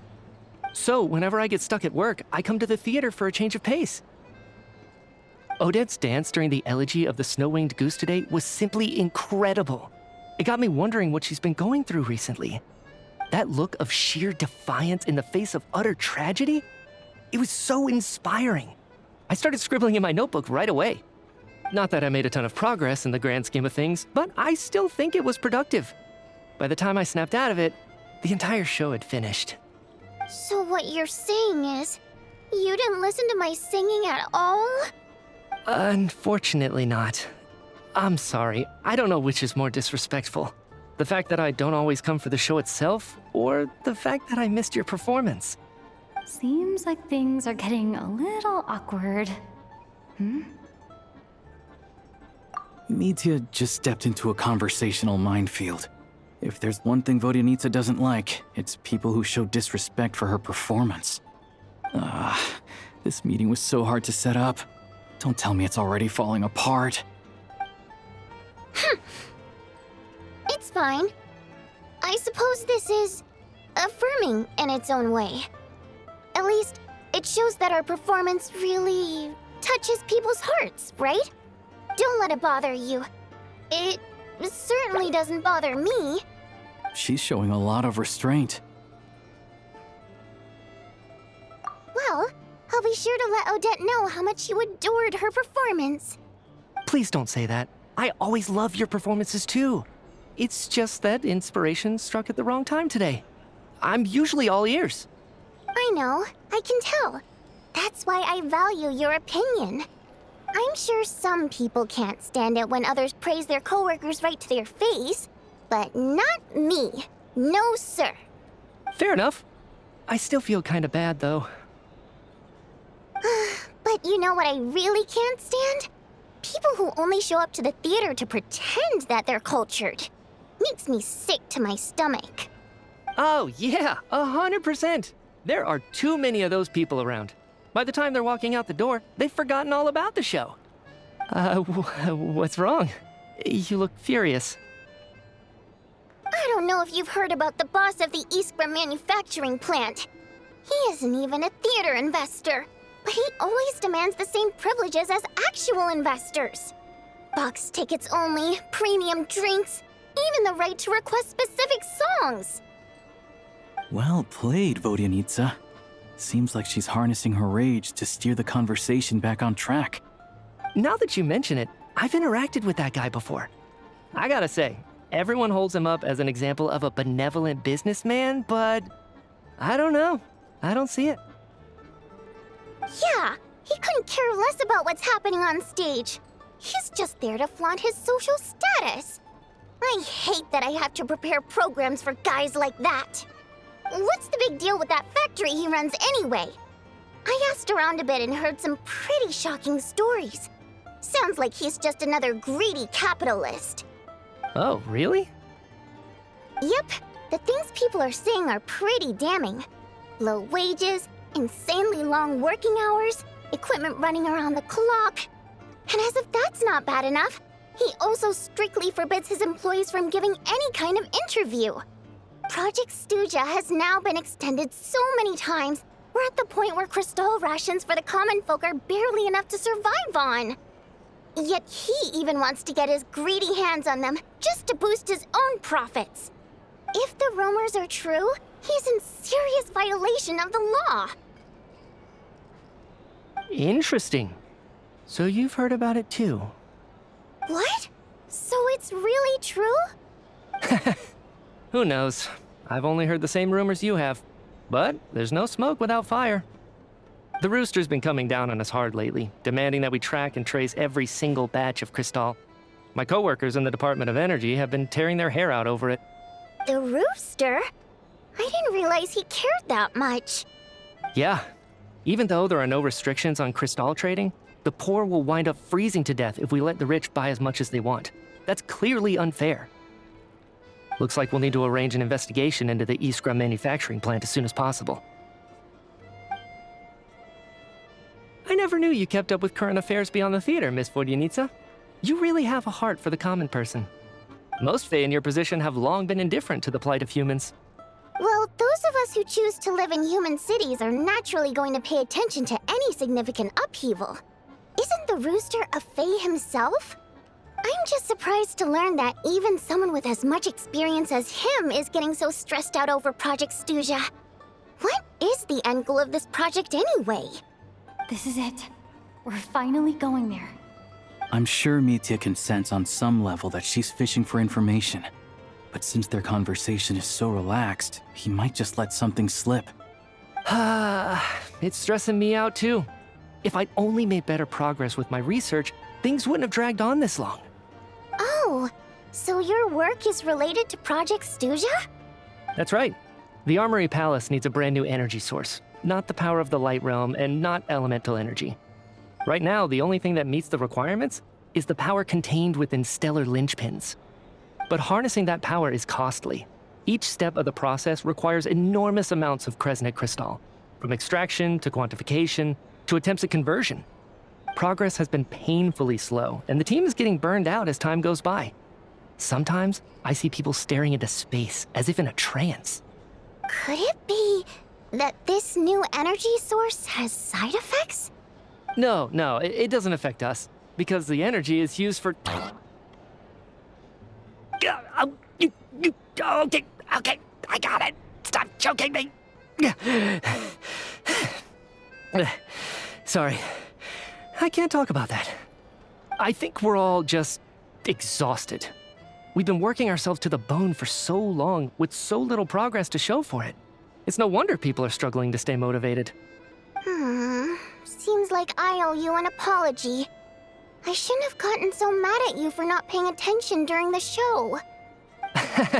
Don't worry about it. I count myself lucky, to be honest. I don't envy the people who work closely with the Tsaritsa herself. I'd much rather be in my current position. At least I don't have to shoulder any major responsibilities. So they're trying to develop a completely new kind of energy. Yeah, censored by a scarf. Who would have thought? Oh, dear. It looks like my time is up. I'm afraid I have to leave. I'm so sorry. We ended up barely talking about the theater. That's okay. It was a pleasure chatting with you, really. Let's make up for it next time. Yeah, hopefully once the work pressure eases up a little, I'll be able to focus more on the performance, and then we'll have more to discuss.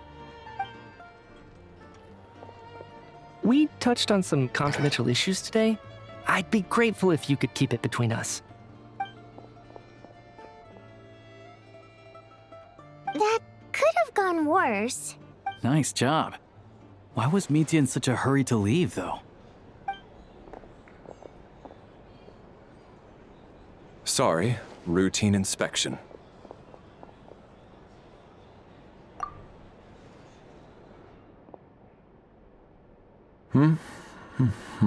Okay, let's go. So he wasn't rushing to get back to work. He must have calculated that Valeri would find him here in exactly 25 minutes. That's frighteningly accurate. One of the main duties of the Special Assignments Battalion is to ensure that important figures stick to their schedules. All right, time for us to get going too. Excuse me, check please. We'll settle our check too, then. Oh, hello there. Mr. Mitya paid the check before leaving. He also asked me to pass on a message. He said it was an honor to share his tea break with Miss Vodyanitsa and her two friends. Wait. So he knew we were here all along? This raises a lot of questions. Did he deliberately mention the new energy source so that we'd overhear it? Maybe his work isn't confidential after all. Maybe the key here is the purpose of this new energy. I guess that's the next thing to look into.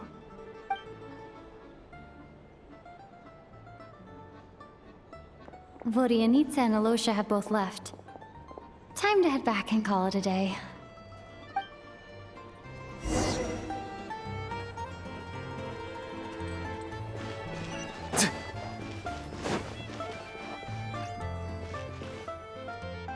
You're back! You're pretty early today. Paimon was just gonna mention that. After she woke up today, Paimon felt like her temperature was completely back to normal. But her strength still hasn't returned. Still, there's some good news. Paimon thinks she might have figured out the source of the problem. It's like there's some kind of mysterious power affecting Paimon. Paimon's never felt this way before during any of her travels. She only started feeling this way since we arrived in Snezhnaya. That's right. The Armory Palace needs a brand new energy source. Could that have something to do with this? What is it? You're making that face again. You know, the one you get whenever you have a light bulb moment?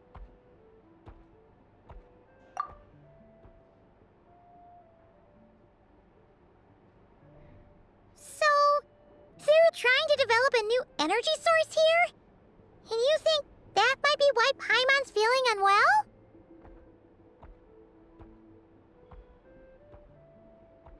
Well, Media denied that the energy they're researching has any side effects. Although, he did say that people working on the project have been having issues with their concentration and short-term memory. And even so, those are completely different symptoms from Paimon's.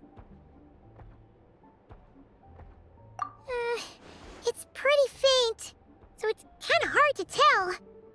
But, if anything, it seems like it's coming from roughly the same direction as the Armory Palace. Sure, Paimon's with you there. But how, though? The robot only has a limited amount of intel. Oh, great point! They argue about Project Stuja every day. If we could sit in on one of their sessions, we might pick up some new leads. Good idea! Oh yeah, while you were out, Paimon tried all the yummiest looking desserts in the Potforia restaurant. This one seemed right up your alley. So, Paimon saved some for you. Come try it once you finish writing your letter.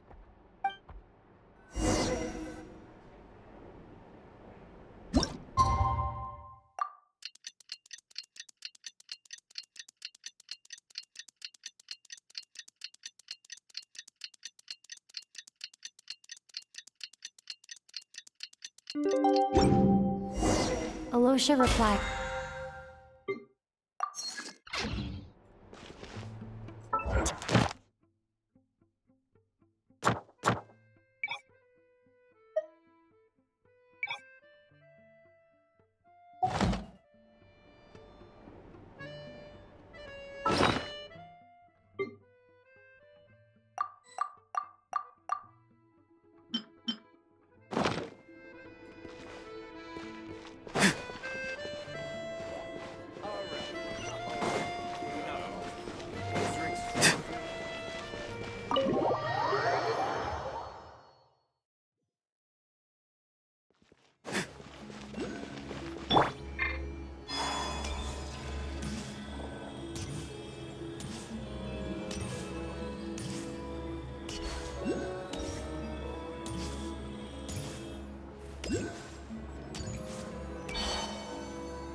Miss Vodianitsa, prima donna of the Kari-Pekka troupe. What a surprise meeting you here. Will you be sitting in on a session of the Vetcha? Sorry, I'm not taking interviews today. Oh good, you're here. The session's about to begin. Let's get inside. Please wait, Miss Vodianitsa. Could you introduce me to your new friend?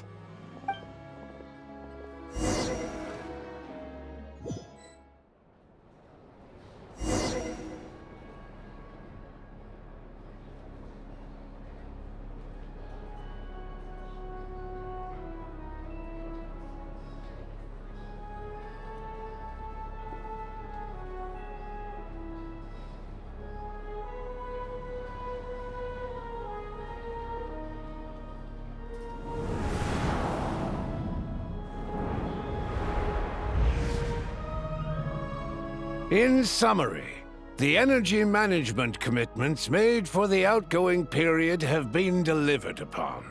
Furthermore, both the production and consumption of Kresnik Crystal show clear signs of stabilizing.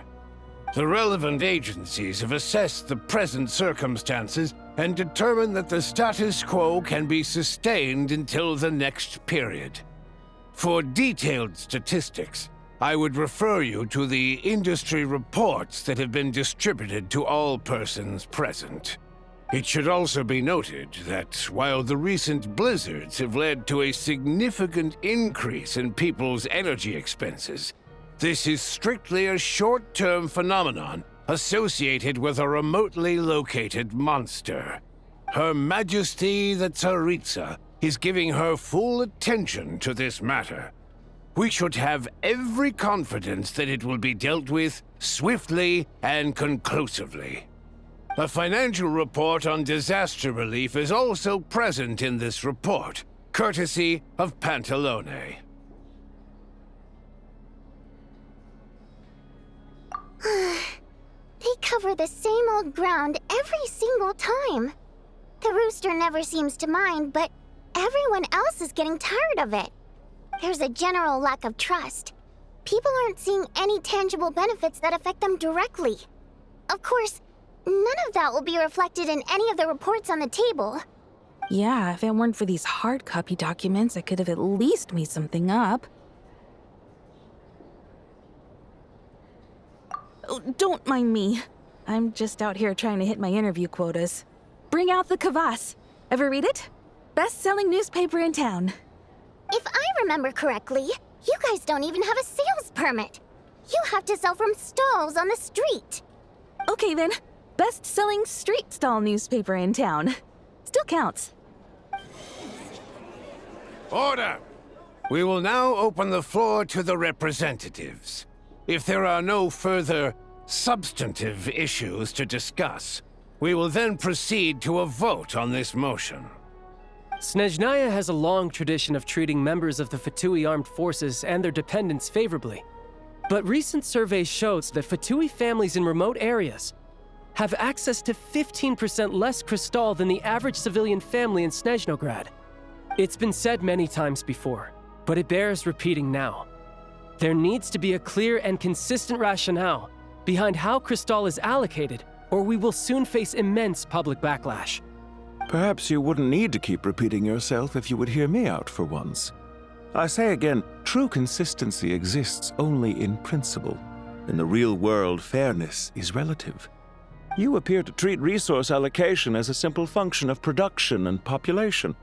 So what about when the equipment used in production breaks down? Have you factored that into your equation?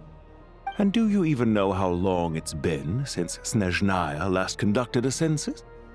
If I knew the answers to questions like that, I'm sure I'd be a very wealthy man. And I doubt I'd be going by child. I'd like to bring the focus back to the specific issue I raised. Or do you wish to deny that favorable treatment for Fatui dependents is our long-standing policy? It's easy to be a critic when there's no accountability. That seems to be a running theme in the anti-Project Stuzha cohort. Defeat the ringleader and all other problems will magically resolve themselves. That's what they seem to think. But in case you aren't aware, not one jot in my report would change whether Project Stuzha continues or not. So you have no intention whatsoever of finding a solution to this problem? On the contrary, I'm the only one here who ever brings solutions. Child opened by speaking up for the armed forces. Regrator struck back with style and a war of words ensued. Our reporter was live on the scene to get the audience's reaction as it all unfolded. Who do you support? The people have spoken! Child received raucous applause from the crowd as he pushed Regrator onto his back foot with a relentless barrage of questions. It had to be seen to be believed. Now you see why they don't have a sales permit. However this reporter wants to spin things, I haven't forgotten that Tartaglia was representing the Northland Bank when we first met in Liyue. So, Surely their relationship can't always have been this strained. You two are getting off topic. Let's focus on what the data is saying. Mr. Pantalone, may I speak on your behalf? Oh, please do. I'm more than happy to save my breath. Crystal distribution policy undergoes modifications with each new period. The ultimate goal being to find the most reasonable method of allocation, which I believe is what Mr. Tartaglia also seeks. But I fear many may have been misled on this topic by extremist activists. To clarify, Project Stuja is not the root cause of the problem. It is merely a framework for resource distribution. The most recent reports all point to Snezhnaya's resilience and adaptability during this period of fine-tuning, and give clear indications that a distribution framework is improving with each iteration. To make drastic adjustments without first considering the risks would likely do more harm than good. It would be a waste of the hard-won experience we've gained to date. Renowned scholar of finance, Arapov spoke up to clarify the fiscal logic, clearly alluding to social organizations like the Rokot in his words. With the notorious Lelex still active to this day, should the Rokot be held responsible? No, there is someone else to blame. She's just rephrasing what Mr. Pantalone said. The Rokot are the critics he accuses of taking no responsibility for their actions. As for Lilac, you won't have heard of him yet. He's currently the most famous member of the Rokot. Well, more like infamous. Ending Project Stuja has become an obsession for him. Unlike the more decent ones among us, he believes that votes in the Vetcha are all that matter. So whether it's threats, coercion, or bribery, he'll use whatever means necessary to get people to change their vote. And since we're already on the subject, what do you think of Lelec's methods? Are you for or against? Yes, don't we all? Lelec supporters grow in number by the day. We stand with Lelec! At least someone here wants to take this discussion seriously. I've been considering that issue myself. What you really need is more precise regional data, right? I think it would be easiest to let the Fatui handle it, since they're already in charge of Crystal shipments anyway. We may as well get them to collect some data while they're at it. Whatever you need, you can ask the Fatui to look into it for you. In terms of supervision, I think the Druzhna would be a good fit. I had hoped to discuss this with Miss Vesna, but sadly, she's not present. I will be happy to take a note of your suggestions and present them to Commander Vesna for a decision upon her return. The Commander has always taken a keen interest in Project Stuja. However, given the Druzhna's demanding workload, I'm afraid it may prove difficult for them to provide any practical support. Let us refrain from jumping to conclusions until a concrete and actionable plan is in place. My apologies, Lord Rooster. There are numerous issues to address here, including manpower, time sensitivity, and reporting lines. Nevertheless, I support drafting a proposal. Follow the usual procedure, and it can be raised as a new motion for all parties to evaluate at the appropriate time. In that case, I'd like to share one thought before the proposal is drafted. The issue of time sensitivity was raised just now, which I presume relates to the official reports. In fact, the Energy Commission already collects regular statistics on each urban center and its surrounding area. Would these be of any use? That's a good idea. I read every issue of Sviet-Lolaidovka's report, and although my focus is mostly on the section about equipment operation, the energy consumption statistics also yield a lot of insights. Be that as it may, does no one see an issue with using local data to determine Crystal quotas? In the long term, it seems like a very risky solution. Not if they are used purely for reference. So long as we have the report from the Northland Bank's headquarters to corroborate it, no one will be able to fool me. Very well, then. It appears that this arrangement is acceptable to all parties. Yeah, sounds good to me. The members reached a provisional consensus on the issue of improving treatment for Fatui soldiers.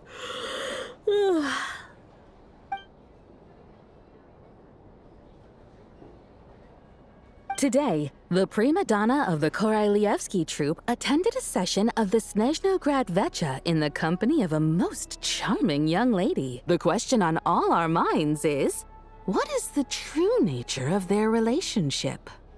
Write anything like that again, and I'm revoking your permission to interview the troupe. Got it?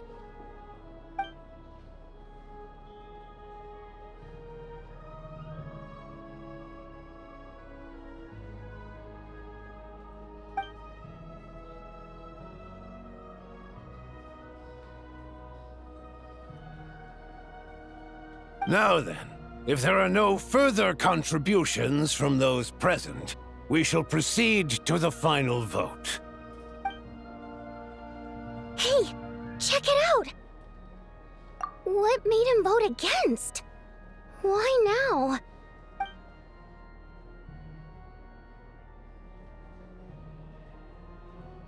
The votes have been tallied.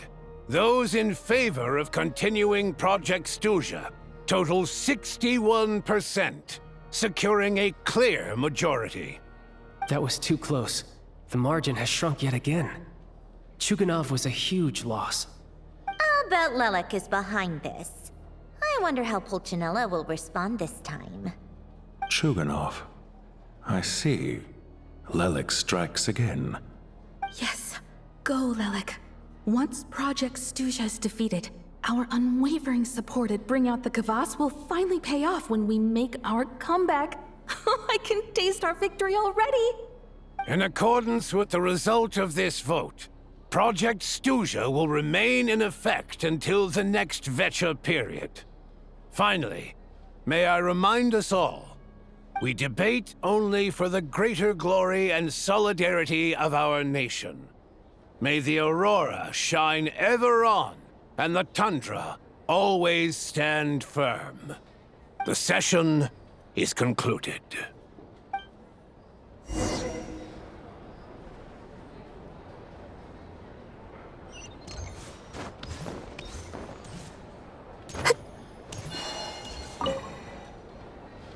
I have to say, I really wasn't expecting Chuganov to vote against Project Stuzha. Well, in principle, Snezhnaya's business and political elites ought to be the ones least likely to oppose it. As we heard, Project Stuzha is basically just a resource distribution framework that requires everyone to cut back during the winter. But even if the policy got cancelled, the Tsaritsa's energy needs wouldn't suddenly go down. The extra demand from the public would have to be filled from somewhere. So logically, the factories would have to take the hit. I got a letter from Mr. Mitya just before today's session. He said he's confirmed that there are issues around overtime and excessive energy consumption at the Iskra manufacturing plant. In a situation like this, once the Rooster receives the report, he'll order the factory to halt production and submit to an investigation before issuing a penalty. But that's a week-long process, and thus didn't make it onto the Vecha agenda this time. I don't think he suspects anything so far. Exactly. And as you know, he's a very selfish person. I was originally gonna try and flip him after he received notice of the official sanctions. My plan was to convince him that the whole thing was completely unfair. Rather than just sit back and take the hit while his factory stopped production, he'd be better off voting to end Project Stuzha. At least that way, no one else would be able to make any money either, because all the factories would suddenly have more limited energy to work with. But now, he's already voted against it, which means someone must have used more forceful means to change his vote, just like with everyone else who flipped.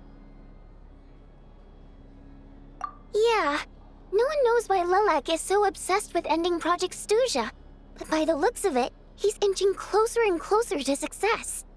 Lelek must have strong motivations, given how he'll stop at nothing to achieve his goal. Maybe he knows the full truth of Project Stuzha. Maybe my next step should be to focus on him. All right. What are your plans for the rest of the day? Shall we head out? Hey, comrade. I noticed you were here during the debate. I I didn't take you for a political enthusiast. Greetings, Harbingers. I just happened to have some free time today, and my new friend here thought it might be fun to check out the Vetcha. Ah, Odette must have introduced you. Looks like you two are getting along pretty well. I'll leave you to catch up. I should head back to the troop. Sure. Break a leg and all that.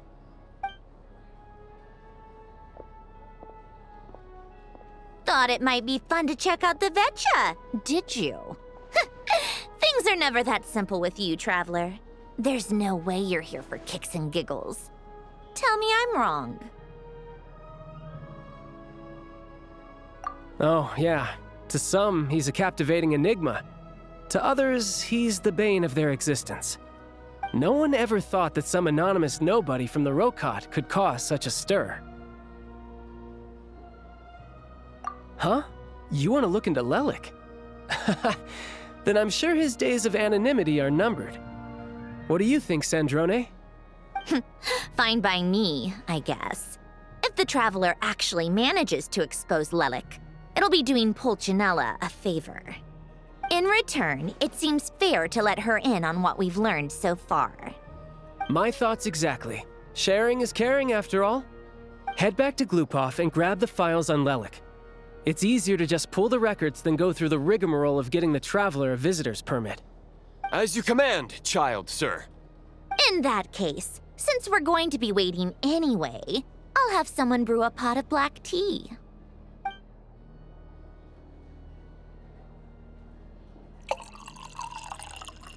One common thread among the many incidents Lelik has been involved in is that the victims are all too scared to share any real information about him.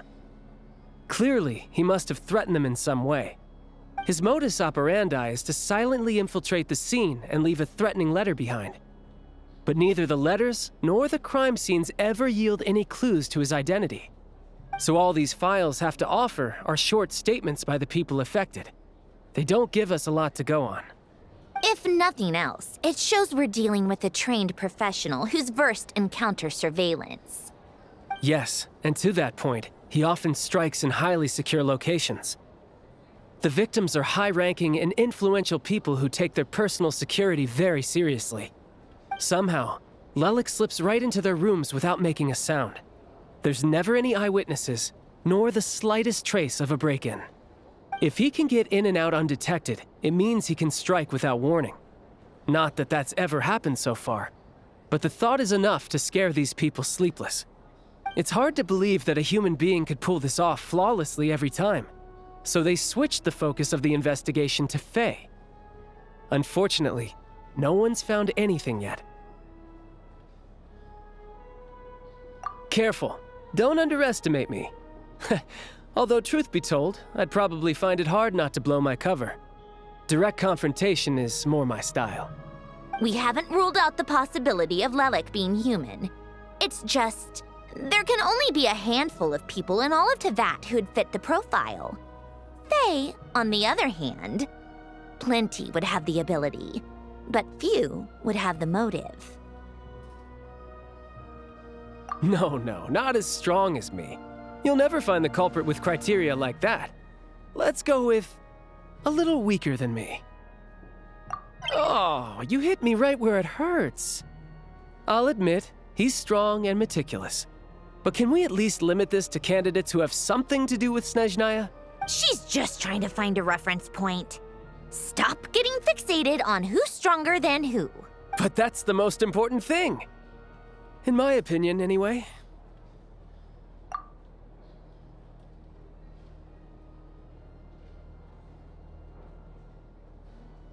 Odette? Yeah, that seems about right. Her skills are solid, and she's always calm under pressure. Except she's Fatui, so the likelihood of her working against us is pretty low.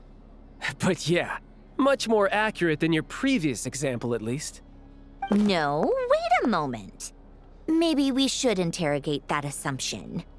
What do you mean? Which assumption? Her Fatui identity doesn't necessarily exonerate her. And when you think about it, the Rokot would be precisely what she needs to conceal her identity. Plus, she wouldn't need to be such a pro at covering her tracks. She'd already know where the Fatui will be and when, so she could choose the perfect time to act. Oh, yikes. I was just thinking out loud. Why is this starting to sound like such a convincing theory? Still, what reason could Odette possibly have for trying to call off Project Stuzha? Arlecchino would be the best person to ask. She knows Odette best. Unfortunately, she isn't back yet. Rosaline used to open up to her in private about her struggles with Odette. As I'm sure you can imagine, Arlecchino is quite a lot better with children than Rosaline was. She gave her some tips on how to handle the situation, and Rosaline managed to reach a settlement with Odette before leaving. So I suppose there were at least no lifelong regrets left behind. Beyond that, I don't know the details about that side of things. But I do know that Odette definitely has a motive to hold a grudge against Project Stuzha. The reason being, her father passed away during the early stages of the project. That was back before it had been named Project Stuzha, when things were still being worked out. But in essence, it's remained the same ever since. Huh, the more you know. Rosaline was always so self-centered. I never understood why she started paying so much attention to Odette.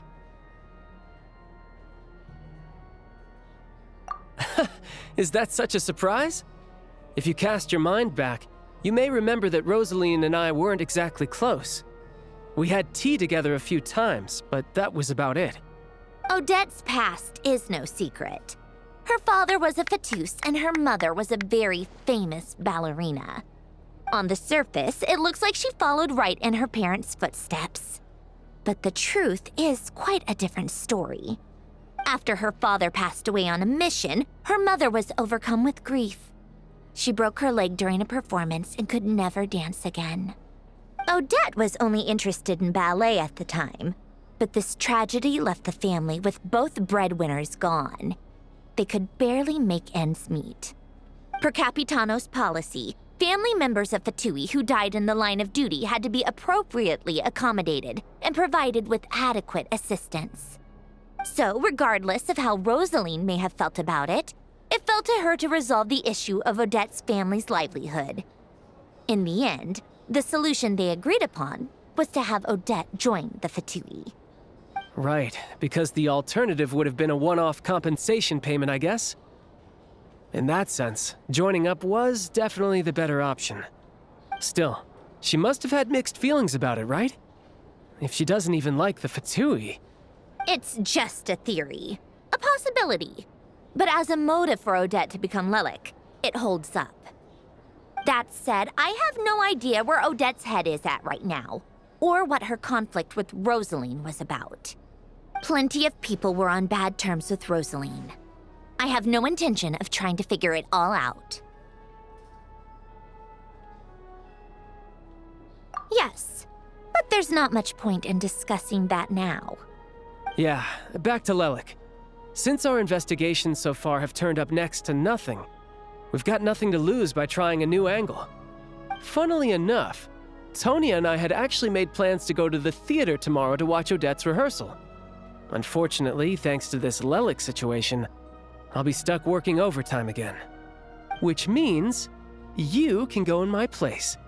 No point wasting the ticket, plus you'll get to meet Tonya.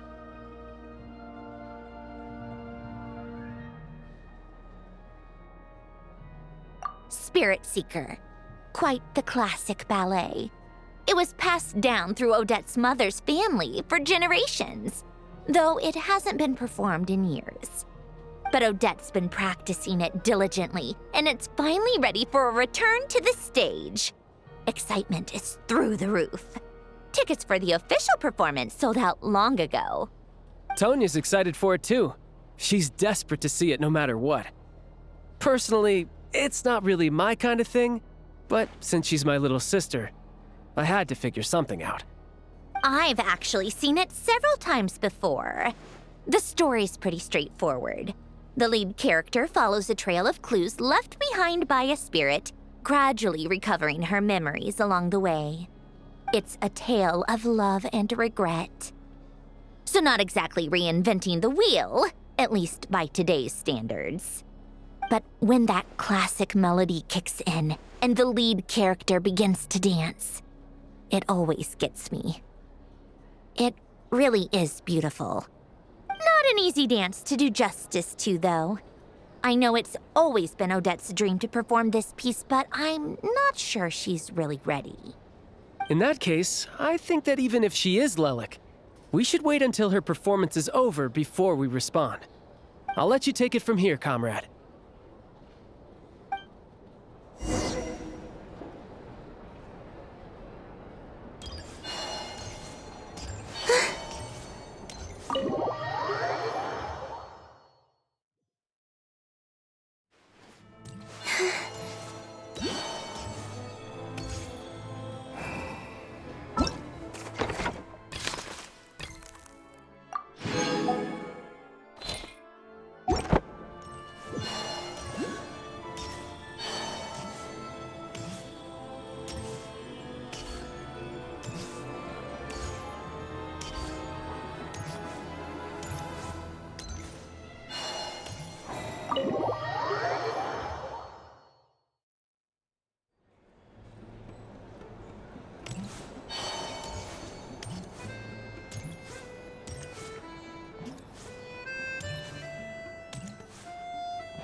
You've made a ton of progress today.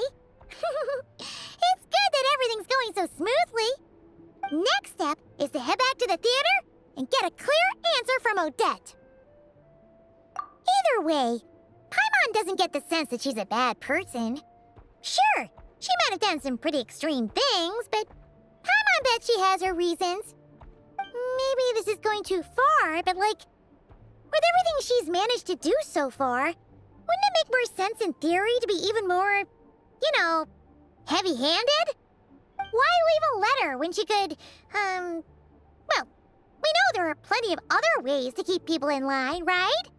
The point is, she could have gone further, but she didn't. So, if it is her, she's got some principles at least.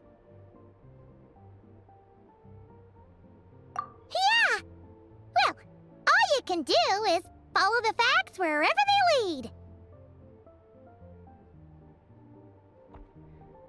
No change, really. But that thing Paimon told you about yesterday? Paimon feels like she can sense it more clearly now. Hearing you talk about your day makes Paimon itch for an adventure. If only she could be there with you so we could experience it all together. Yeah, I wish you could be there too. I'm not used to adventuring alone. But don't worry, we'll get to the bottom of this. Guess it's just one of those things. Never mind. Paimon will behave herself and keep resting.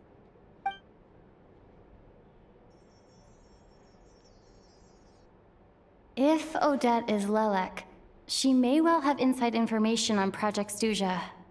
Her father was involved with the project's early implementation and tragically died in the process.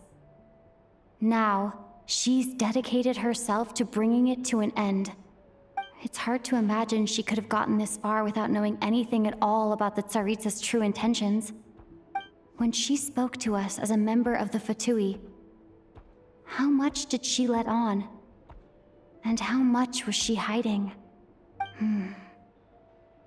Only time will tell. Maybe tomorrow everything will be answered. Hey look! It's snowing! Could be a tough day ahead. Make sure you wrap up warm tomorrow.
Ooh, it sure is cold today.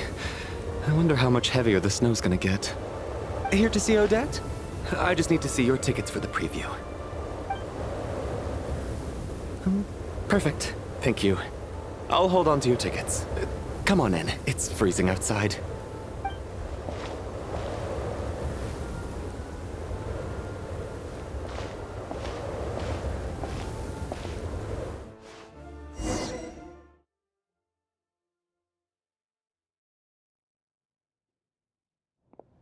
I think I'll leave the Lelek question until after the show's over. Then I'll go find Odette.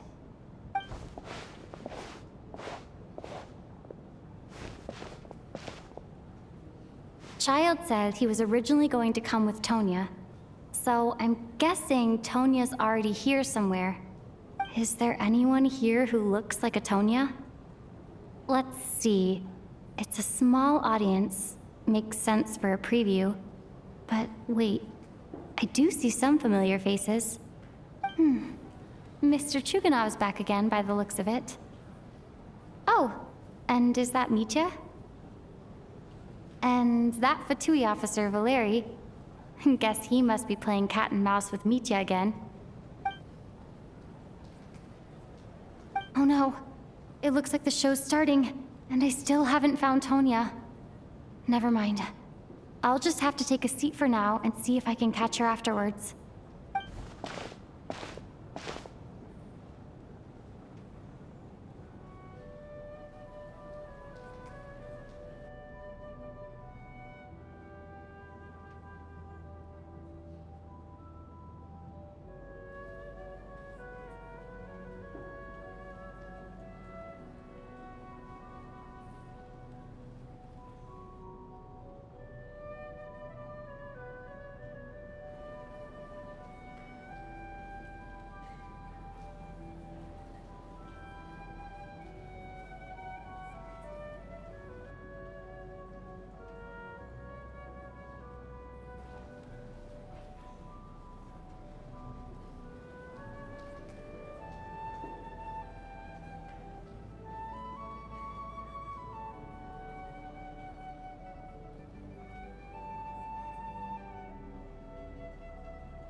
Members of the audience, I'm a staff member here at the theater. Today's performance was a very special one for us, as it marks the first attempt in a long time to revive the classic Snezhnayan ballet, Spirit Seeker. To commemorate this occasion, we would love to take a group photo of the cast, crew, and audience members present today. Could I kindly ask the audience to please come up onto the stage?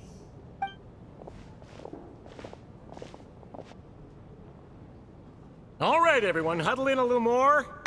Now, look at the camera. 1, 2, 3.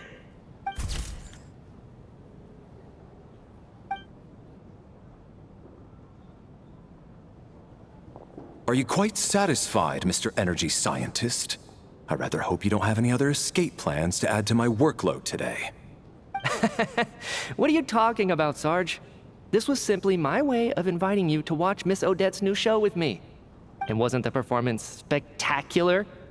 In the future, I heartily encourage you to take a leaf out of my book. Find some soul-nourishing pastimes to enrich your time outside of work. It was indeed a fine performance, but I must correct you on one point. This is not time outside of work. These are working hours. Working hours and non-working hours are just a social construct. Human technology can never advance if we're too rigid in our thinking, Sarge. May we leave now? Already? I mean, I was kinda hoping to soak up the atmosphere for a little longer, but... No? Okay, guess I'm pushing my luck. Didn't seem like too much to ask, but fair enough. Off we go then, Sarge. Back to the land of working hours. Lead the way. That has to be her. She's the only person in the audience around Tonia's age. Excuse me? Are you Tonia? Huh? Your brother's busy today, so I took his ticket. Don't worry about him. He's fine. Oh, okay. Sorry for the trouble. What's wrong? Are you sick? No, I'm fine. It's nothing. Maybe she caught a cold on the way here because of the weather?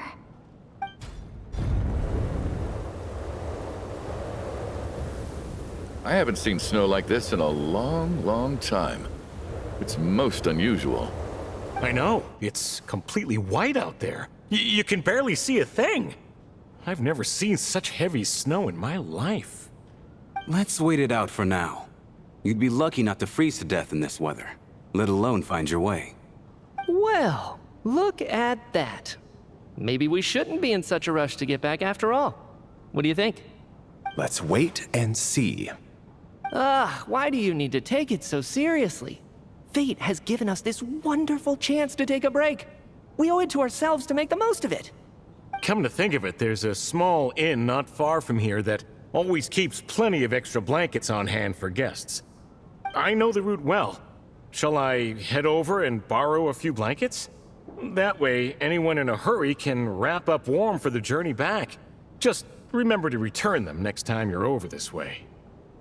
Sir, there's really no need to go to all that trouble. Hey, it's no trouble at all. Wait here, I'll be right back. What a kind gentleman. Very good. My wife and daughter are waiting for me at home, so I shall be heading back as soon as I get my blanket. So... are you expecting us to go back to the Armory Palace wrapped in blankets too? Don't worry about that. I made arrangements in advance. Should I not return to the Armory Palace within 3.5 hours after Operation Showtime begins, an armed squad will be sent to collect us. They will escort us back. You are one of our key military personnel, so any weather-related risks must be eliminated. Operation Showtime? So, wait. Every single time you drag me back to work when I sneak out, it's a whole official operation? I gotta say, you've really turned this into quite a moral dilemma for me. It's snowing pretty hard out there. I think you should stay here for now. You seem a little under the weather. Sure. My brother might come pick me up in a bit anyway. Time to get to work. I should head backstage and find Odette. I need to look her in the eye and ask her about Lelek. Excuse me, are you looking for someone? Ah, a fan, I'm guessing? Today is just a dress rehearsal, so Miss Odette won't be meeting with fans. She's taking a well-earned rest right now. Sorry, but that area is currently off limits to everyone except the cast and crew. Huh. Bad timing, I guess. Well, I might as well stick around. I doubt Odette will be leaving before the snow lets up in any case.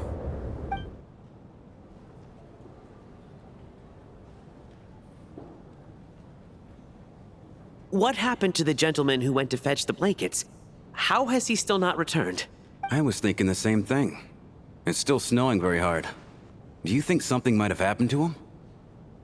Whatever the reason for his delay, I must say I hate nothing more than people who make empty promises and fail to deliver. Well, I have to treat my employees like that on occasion, but that's different.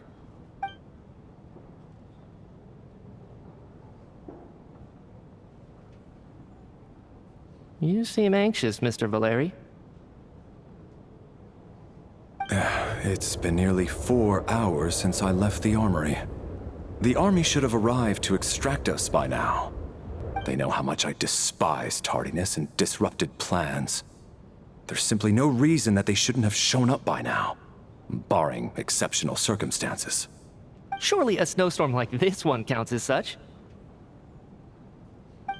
Few things in this world can stop the Snezhnayan army, Mr. Mitya.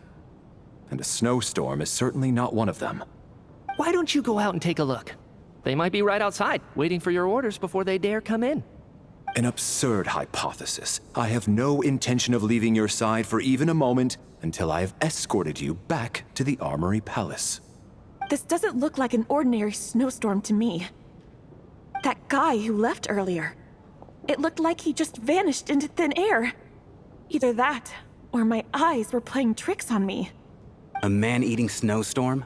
Come on. Night hasn't even fallen yet. Spare us the ghost stories.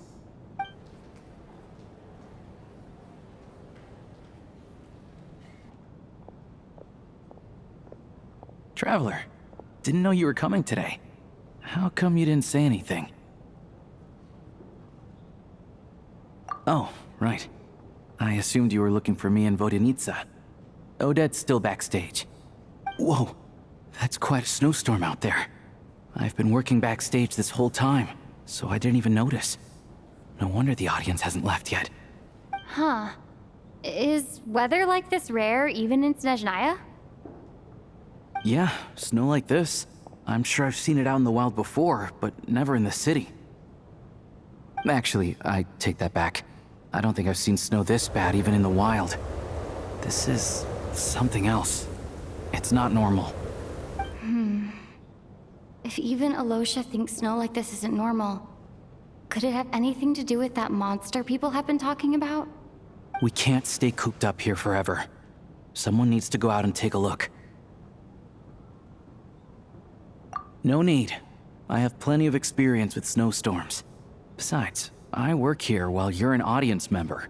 I should be the one to do it.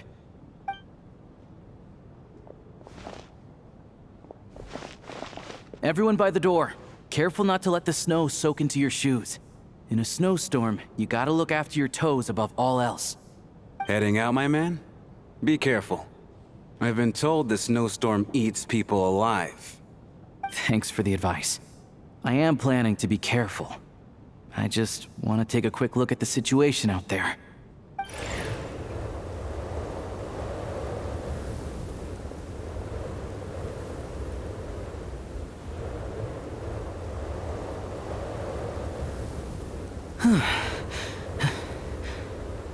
He's back! He's back! How was it? What's going on out there? Did you see any soldiers patrolling the area? Something about this storm isn't right. There's no one out there. I didn't see a single soul. And something in the air gives me the creeps. This isn't your average snowstorm. I suspect it might be related to recent events in our nation. I strongly advise everyone to stay here until the snow dies down. Are you serious? So all of us are trapped here now? That sounds a little far-fetched to me. You want to go outside and see? I, for one, am not risking my neck in that weather. This just turned from a minor delay into a major hassle. We can only hope that our friend who went to fetch the blankets just ditched us and went home. Is it really that bad? But my daughter, I won't be able to read her a bedtime story tonight. Huh? What are you all still doing here? Whoa! It's snowing hard! So now we're stuck here? Oh, this is terrible! Luckily, it was just a dress rehearsal today, so there aren't too many people here. On the bright side, The theater's always well stocked with supplies. If the snow still doesn't let up as we get into the evening, you can spend the night here, everyone. At least, I assume that's all right? Odette? Fine by me. This seems like a sensible backup plan under the circumstances. My thanks to the theater for being so accommodating. What are you staring outside and praying for, my man? You anxious to get home too? Oh, Your Majesty the Tsaritsa, I beg you, please do not let tonight's snowstorm stop. This is a golden opportunity to spend the night under the same roof as the 2 top stars in all of Snezhnaya. It's a once-in-a-lifetime experience. I think I've changed my mind. Sir, if you so much as look at us funny, you'll be seeing stars in a whole other way. Behave yourself, or you'll be begging for that blizzard. It's getting colder. We need to keep the indoor temperature up. Close the door and lock it tight. Let's head somewhere warmer.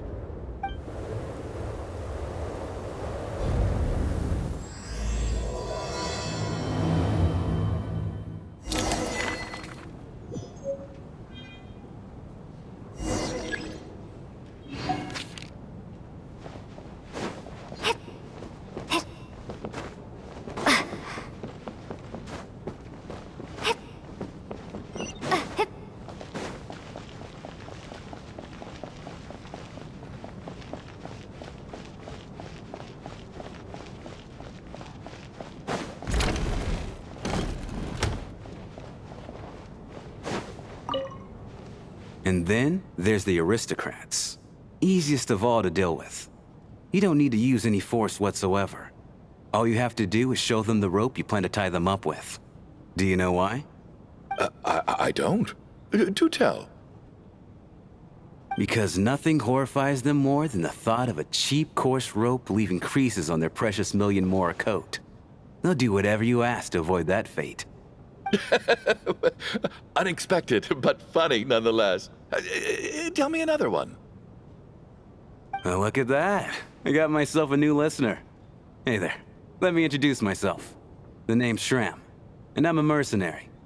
The kind that gets paid to do odd jobs for rich folks. And I am Chuganov, an entrepreneur.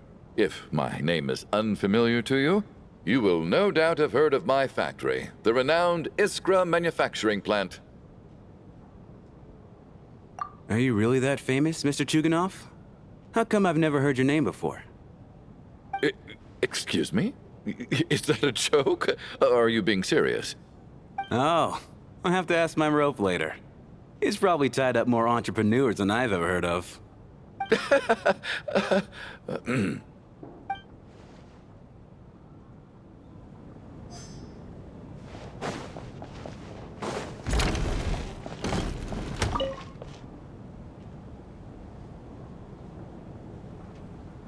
I don't think it's ever been this lively backstage before. I didn't know you were coming today. Hey, have you seen Chuganov? I heard he was coming today. Have you spoken to him at all? I'm with you. This could be just the chance we need. Yeah, I gotta figure out a way to coax some more intel out of him. I want to know why he suddenly changed his stance on Project Stuzha. What exactly happened before the most recent Vetcha vote? For the Rokad, or just out of personal interest? Shh! There are other people around. Don't say the R word.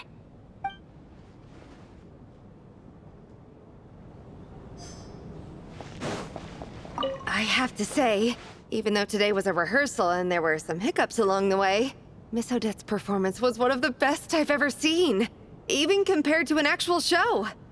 Oh, I couldn't agree more, especially considering the weight of the subject matter. It takes a truly seasoned professional to do justice to a theme like love and regret. Do you think we were coming on too strong? Odette's ignoring us again. What about you? What did you think of today's performance?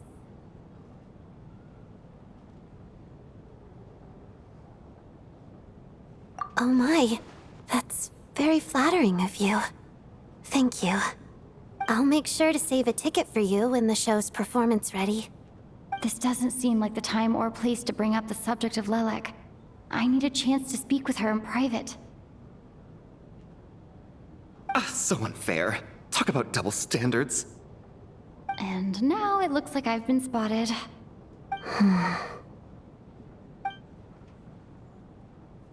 You know Mitya too? No, I don't.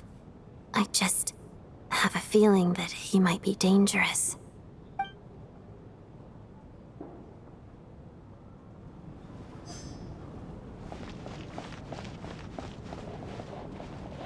This is highly irregular. A delay of over an hour during an operation like this theoretically warrants a Harbinger-level response. I wonder what the issue is. The storm, or something else. Sarge, the day you learn to let go and just enjoy moments like this is the day you'll finally understand the meaning of life. Why, hello, ma'am. I believe you were the one sitting at a nearby table back at Podvorye Restaurant. Any friend of the theater's star performers is a friend of mine. It's a pleasure to meet you. I'm Mitya from the Energy Commission. Greetings. Major Valeri, head of the Special Assignments Battalion. Armory Palace Royal Grenadier Guards, 1st Regiment. I am here to ensure Mr. Mitya's personal safety. Please let me know if I can be of any assistance. Miss Traveler, I cannot help but notice that Miss Odette is stealing glances at me. Any idea what that could be about? I've racked my brains, but I can't think of anything I might have done to offend her. Perhaps she noticed me spacing out during her performance? So, Mr. Mitya, is your work related to Project Stuzha? Yes, that's right. The higher-ups in the Fatui transferred me from the Energy Commission to the Armory Palace because they wanted me to... Really? I can't even talk about that? Pretty sure it counts as part of my private life. All right, I won't say anything. Sorry, Traveler. As you can see, I'm afraid this pleasant chat will have to end here.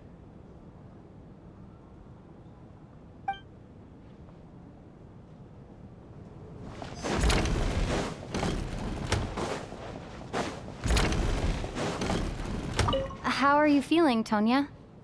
I'm fine. Sorry to worry you.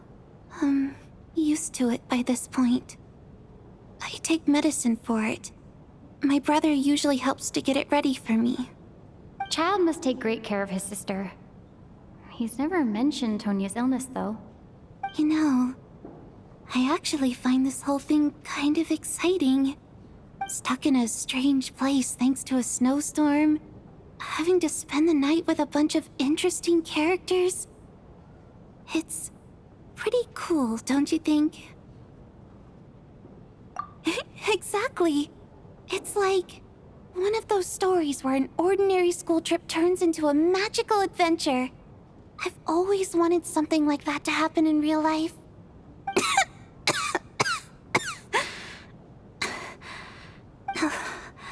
I'm fine, really.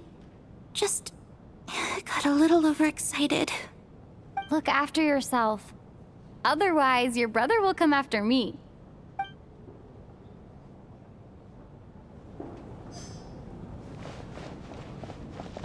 My husband has major trust issues. To him, I doubt even this snowstorm is a good enough excuse for me to stay out all night. That's the price of marrying into wealth. You'll get used to it. I'm not about to stop you if you want to leave, but don't drag me along. Hello? Can I help you?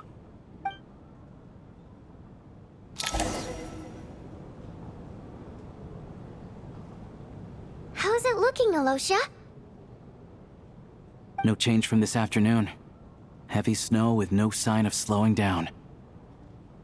May I have your attention, please?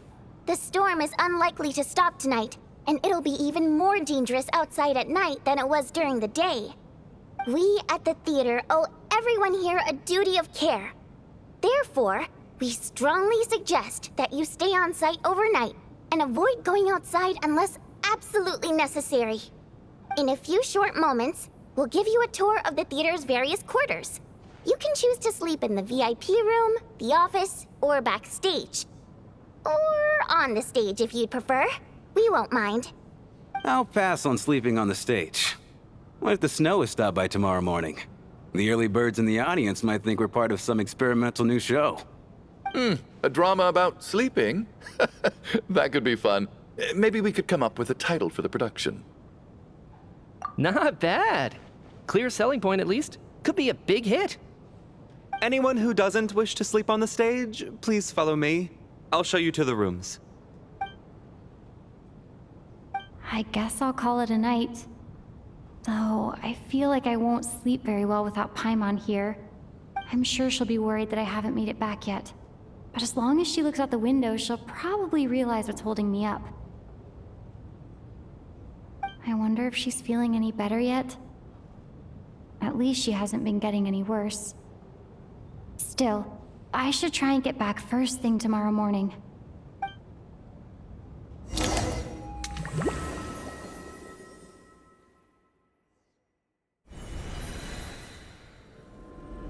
Ah, finally. Welcome back to the world of the living, lazy bones. I was about to wake you. The black mist is almost on us. Still waking up, huh? You know, the black mist. It's been chasing us from below ever since we were born. You're just dozy. There's no way you've forgotten. Come on, let's keep heading up. Onwards and upwards is the only way to survive. Don't listen to a word those black mist cultists say. Here we go again. The endless march toward survival. What's going on? That black mist down there is creeping me out. And it's rising. Guess I should head upwards and get away from it. The black mist cultists believe that being swallowed by the black mist leads to everlasting peace. But if you ask me, they're just lying to themselves. We're the only heretics left. The only ones who refuse to give in. We have to keep going. But how do you actually know that they're wrong? Dangerous question there, Torgov. The moment your faith wavers, you start a chain reaction that ends in the collapse of your will. Put the question out of your mind. Stay strong and believe that the black mist means certain death. Okay, but it's not my mind that's the problem. My body's about to give up on it. I can't do this anymore. I've had enough of being forever on the run. What's the point of it all? All this will pass eventually, I promise. Keep fighting. It will be worth it. You accuse the Black Mist cultists of being liars. But you're lying too. There is no end to this path. It keeps going up forever. There was never any hope to begin with. The cult of the Black Mist has poisoned your mind, Sobolova. Are you thinking of giving up as well? I am. I think I'll take my chances with the Black Mist over this perpetual torture. As much as I detest the Black Mist cultists, I'm just too weary. Then I bid you both farewell. Let me put my personal opinions aside for a moment and say, I hope that you both find peace within the Black Mist. Fate always appears so impossibly complicated. But at moments like this, its raw simplicity is laid bare. Their fate was sealed from the instant they entertained doubt. From then on, the outcome was both inevitable and irreversible. Let's go.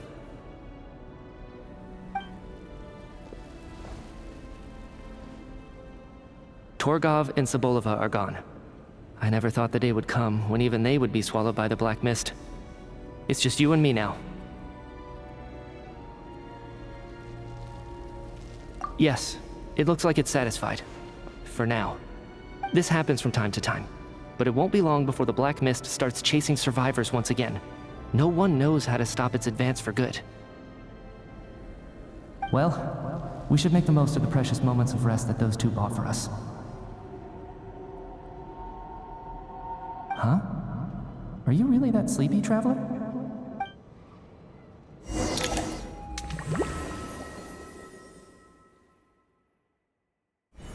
Ah! Help! Somebody, come quick! What is it, Chuganov? What's wrong? Huh? Is it morning already? What's all the commotion? Sounds like it's coming from next door. I should check and see what's going on.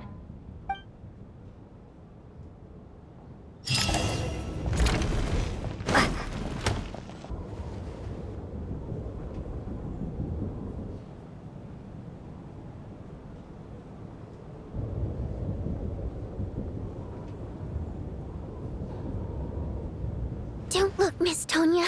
Stay here. Okay. What happened to them?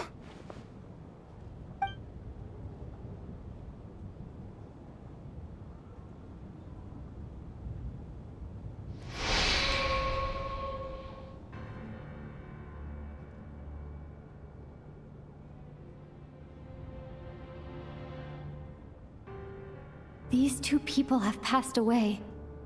And the strange thing is that somehow I knew this was going to happen.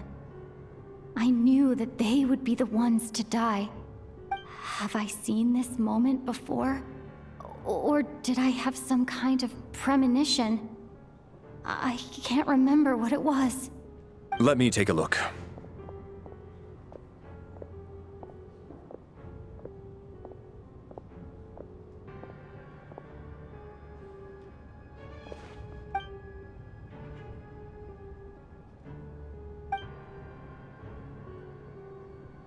No vital signs in either of them.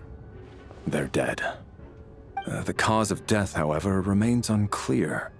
No wounds on the bodies, no signs of a struggle, and no skin discoloration caused by the buildup of toxins. But just last night, they were chatting and joking away. This is so sudden. Could they have had pre-existing medical conditions? Even then, the odds of them both dying of sudden complications on the same night are extremely low. It's hard to believe that they died of natural causes, nor does this appear to be a suicide. Who was the first to discover the bodies? It was me. But these deaths have nothing to do with me, officer. I got up early because I wanted to see if the snow had stopped. Then I noticed that the door to this room was open, and it looked like there was a man and woman inside. I just went over to see what was going on. I had no idea they were... I can corroborate this. I was doing my morning exercises near the stage. When I saw Mr. Chuganov heading this way, I followed him. I can also confirm that I didn't see a single person approach that room before him. The snowstorm was raging all night, and it's still going now. There's no way someone could have come in from outside, correct? You mean an intruder? No, not possible. I slept by the door last night as a precaution. There's no way I wouldn't have noticed if anyone had tried to open it. Everyone, split into pairs and search the theater for anyone in hiding or any signs of suspicious activity. I'll follow up with a full search of my own shortly. Go. There is no time to waste.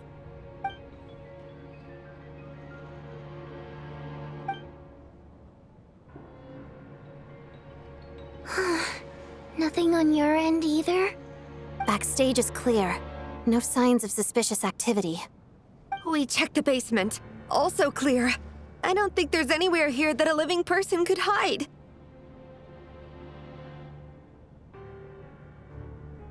Are we certain that the theater doesn't have a back door?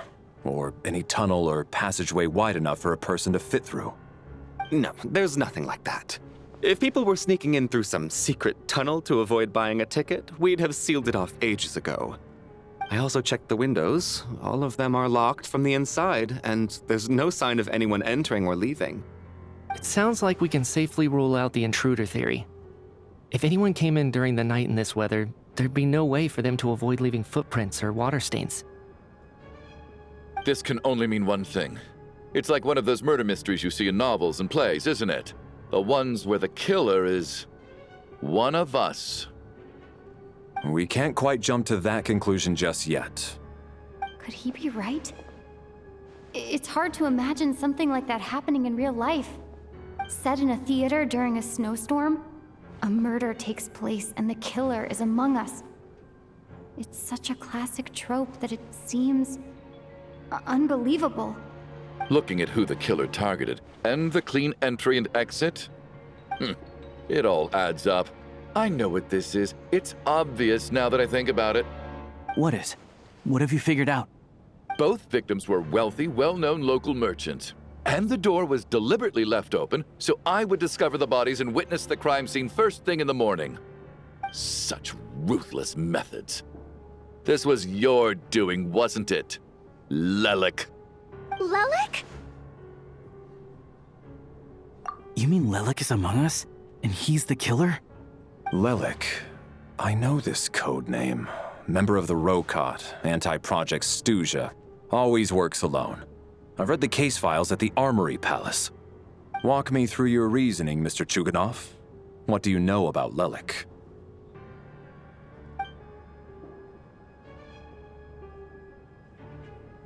What now, huh? What now, Lelik? What more do you want from me? I already voted against Project Stuzha at the Snezhnograd. You snuck into my house the other day while I was asleep. Left a threatening letter. And I did all that you asked. But Project Stuzha cannot be so easily shaken. Not with the rooster in charge. So he really was threatened by Lelik. That makes sense. And now you're resorting to murder to threaten me. Isn't that right? I knew it. The Rokot despises the rich. The lives of the wealthy are but refuse in your eyes. Show yourself! Which one of you is Lelik, Tell me! I'll do whatever you want! Just stop playing these mind games!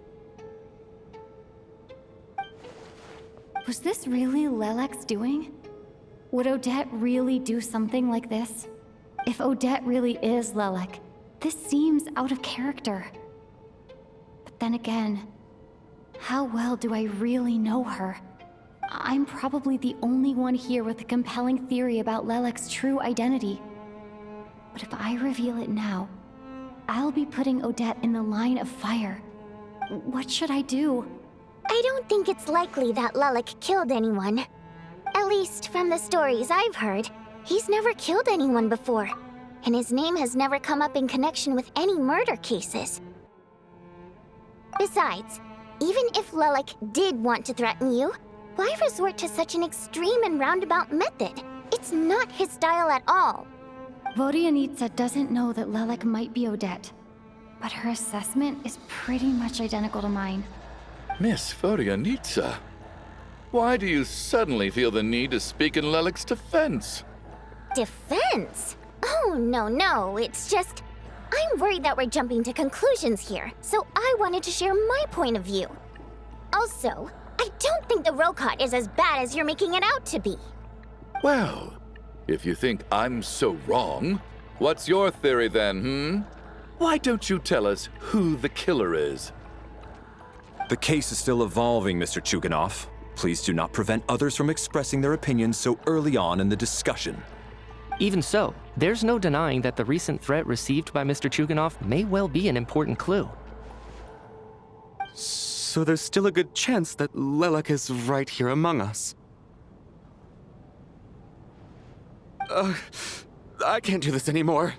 I don't care if it's still snowing outside. I have to get out of here. Whoa, take a beat. We all know it's far too dangerous out there. Even the soldiers couldn't get to us. Go out that door, and you might not live to tell the tale. And whoever this Lelik is, they're surely not going to murder anyone in broad daylight. Be sensible, my man. You're safer inside. As much as I regret having to say this, I'd like everyone to cooperate and refrain from exiting the premises until further notice. Because as things stand, every one of us is now a suspect. Unless anyone has further information to share, let's adjourn for now. Feel free to keep searching for clues, but make sure you don't go off alone.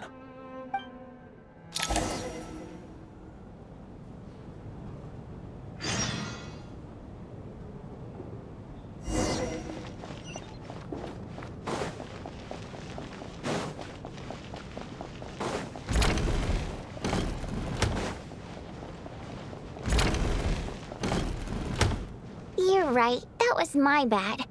It was a knee-jerk reaction. I didn't think it through. Luckily, no one suspected my identity.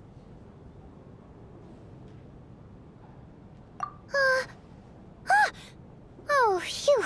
It's just you. I thought someone was eavesdropping. Since Vodyanitsa and I were on the same page earlier, I think I should share my thoughts with the Rokot members first.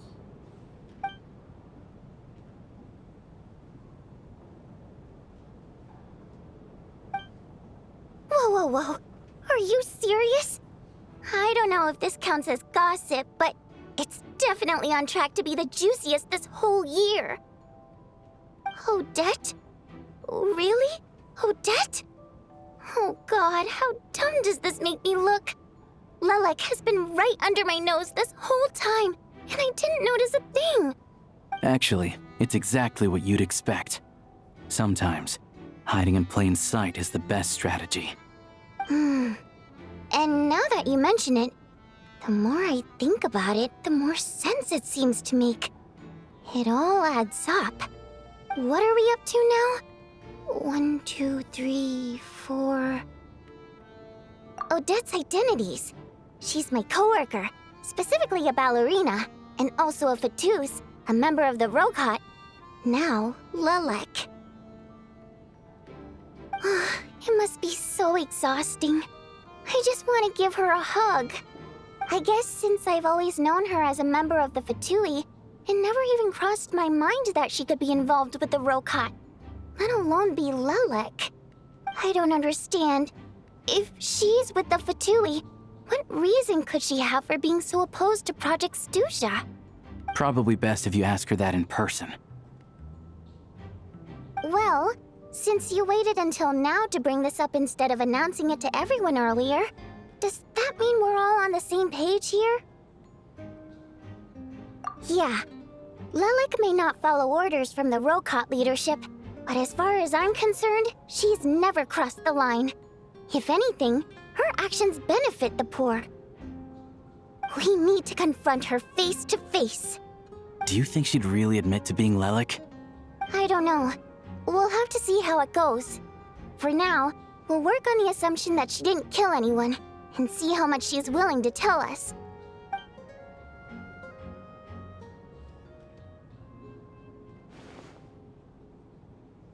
Now's her chance. Odette's alone. Let's go. Hey, Odette. What is it, you guys? Shh. Keep your voice down. We need to talk. So, you're Lelek, aren't you? Alright, fine. You don't have to say anything or explain yourself. Just hear me out first. None of us believes you'd kill innocent people. Whoever murdered those 2 people last night, it wasn't you. The Traveler was the first to figure out your identity, but she kept quiet during the discussion just now. Still, it's clear where the group consensus is heading.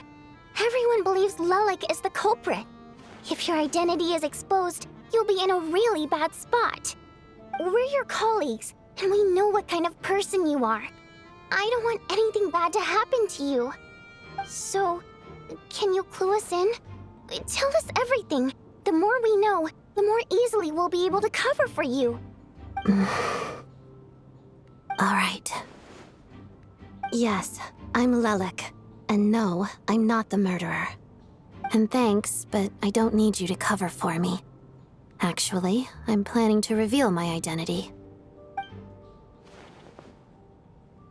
Huh? You're gonna reveal that you're Lelek? Here? That's right. I'll admit I was surprised at first when Chuganov guessed that I was here. It was just a lucky guess, but it caught me off guard. But after taking some time to assess the situation and confirm where everyone stands, I don't believe I have anything to worry about. Are you sure you don't need a second opinion? Given the circumstances... Mr. Valeri! What?!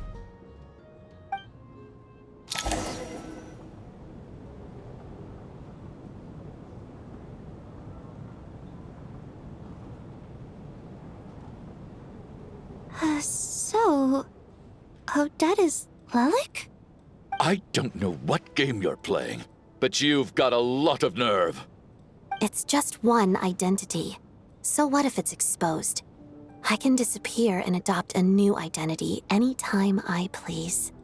I made my peace with this when I chose to become Lelik. But more importantly, I promise I am not the murderer, which means that someone else is.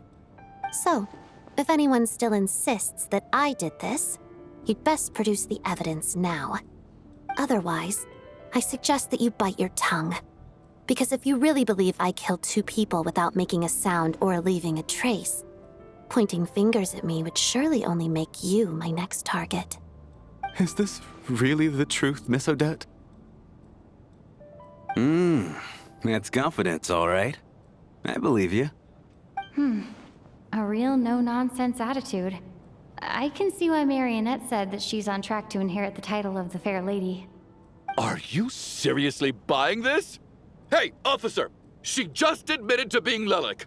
Aren't you going to do something about this? I do have one question, Miss Odette. Why have you chosen this moment to come forward and reveal your identity? If I didn't say anything, everyone would be focusing all their efforts on finding Lelik. And that is exactly what the real culprit wants. I don't want to be the scapegoat who lets the murderer get away with this crime. Despite all the accusations, she made the smart choice. A remarkable display of rational thinking under pressure. Clearly, Odette's talent extends far beyond the art of dance. She thought so far ahead. Ugh, why do I always feel like I'm one step behind her in everything? You've convinced me. Dealing with the murder case remains the top priority right now. Let's put the name Lelik and all related incidents aside until further notice. Nevertheless, the group still considers you the prime suspect. I assume you have no quarrel with that, Miss Odette? I understand. You're welcome to keep an eye on me around the clock. I have no objections. Mr. Chuganov? For my wife and daughter's sake, I'll let you off the hook for now. But don't think you're forgiven for breaking into my house and threatening me. Just wait till we get out of here, Lelik.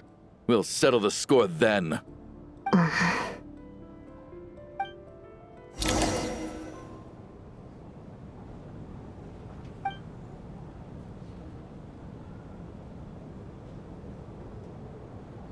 Good work, Lelik guard team. And Lelik too. Here, have some hot water. Turns out Valeri knew about my exploits, so now I've been told I have to guard Lelik with him. Shouldn't you be facing my way if you're guarding me? At the moment, it looks more like you're my bodyguards. If the true culprit is indeed still at large, as you have claimed, we must keep our guard up against them also. Don't worry, Tonya. We'll get through this. Once the snow stops, the officials will step in. The investigation will get easier, and then we'll be safe. But once the snow stops, won't everyone just leave? You're gonna miss us, huh? Well, some of us work at the theaters, so we'll still be here. I'll even give you a special backstage pass. Really, Miss Vodyanitsa? That's awesome! You've made a fan for life. Aw, you're so cute, Tonya. All right, let's swear to it. I promise to give you the pass, and you promise to never change your mind about being my fan. Promise. Don't indulge her, Tonya. You don't have to swear an oath over things like that. You really do get carried away sometimes, don't you, Miss Vodyanitsa? Hey! Mind your own business!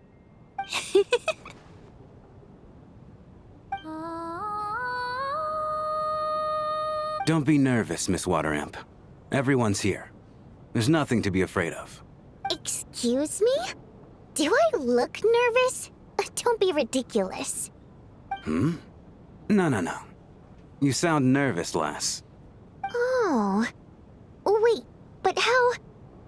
Okay, plenty of people know that I'm a water imp, but still... How come you understand our primary mode of expression? Primary mode of expression. I've not come across that concept before. Do enlighten me, Vodyanitsa. Well, it's just... We water imps tend to communicate our emotions to each other by singing, rather than facial expressions. The emotions we convey through song take precedence over our facial expressions. So, we think of it as our primary mode of expression. I'm impressed, Shram. I didn't take you for a man of culture, but you're clearly rather learned. It's not about being cultured or not. The thing is, this mode of expression can usually only be understood by other water imps. It's not a simple case of a song sounding happy or sad. And yet, you're clearly human, Mr. Shram. It's really not the big deal you're making it out to be. I think I just have a knack for it. Plus, I have a... very close friend who's a water imp. A delightful lady. But keep that a secret. Anyway, we spent so much time together that before I knew it, I noticed I could understand her expressions. Oh, I guess that makes sense. Still, the fact that you have a water imp friend is even more surprising. I'd better watch what I'm singing when I'm around you from now on. Hey, what are you implying? You're not secretly insulting the audience in your songs, are you? Heavens! Why would I do a thing like that? It's getting late. We should discuss our sleeping arrangements for tonight. To guard against the killer, someone needs to keep watch. I suggest that we don't sleep in separate quarters tonight. It will be safer if we all stayed together. As long as someone keeps an eye on Lelik, I'm quite sure we won't have any trouble. Are you saying that you wish to bet your life on Miss Odette being the killer? Nonsense. Of course not. Then I propose the following arrangement for tonight. The Traveler, Odette, and I will form the Night Watch. We'll sleep in shifts, but 2 of us must be awake at any given time. An excellent idea. This allows us to handle the Night Watch while also keeping an eye on Lelik. Meanwhile, the rule of taking shifts in pairs resolves the other issue. Namely that we can't necessarily trust the Traveler or Valeri either. I expect that plan took you quite some time to come up with, didn't it? Actually, our field combat manual outlines a similar approach. Although the scenario there involves guarding prisoners overnight during field operations. That being said, I must clarify that I harbor no disrespect towards you personally, Miss Odette. In fact, Lelik's numerous covert operations make fine textbook examples for military agents. I care less about respect and more about the fact that you just robbed me of 2/3 of my sleep tonight. I'm calling dibs on being the first to rest. Good night.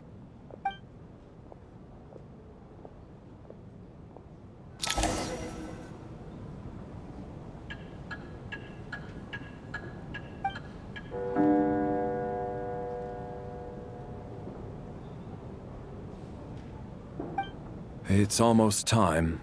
We should wake Odette. How are you faring? Oh, not going to argue with that. I'll take a quick nap.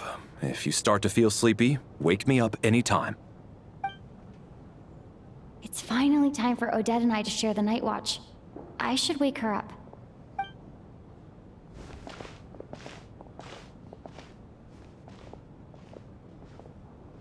I came here to get information from her in the first place. Maybe I should think about what questions I want to ask before she wakes up. How long are you gonna keep staring at me? Couldn't sleep. My mind's been running haywire. Plus, there's something I've been meaning to talk to you about. I had a hunch that you wanted a conversation, too. Let's take this chance to clear the air, shall we?